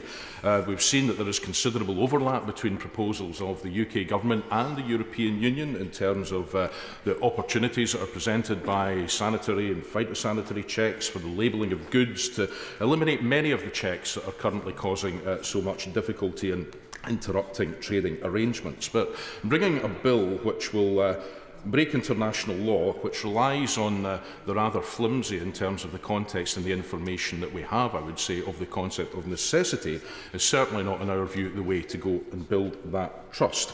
It will, it will damage the UK's standing in the world. It undermines, without a shadow of a doubt, the commitment to the rules-based international order and the Law Society of Scotland.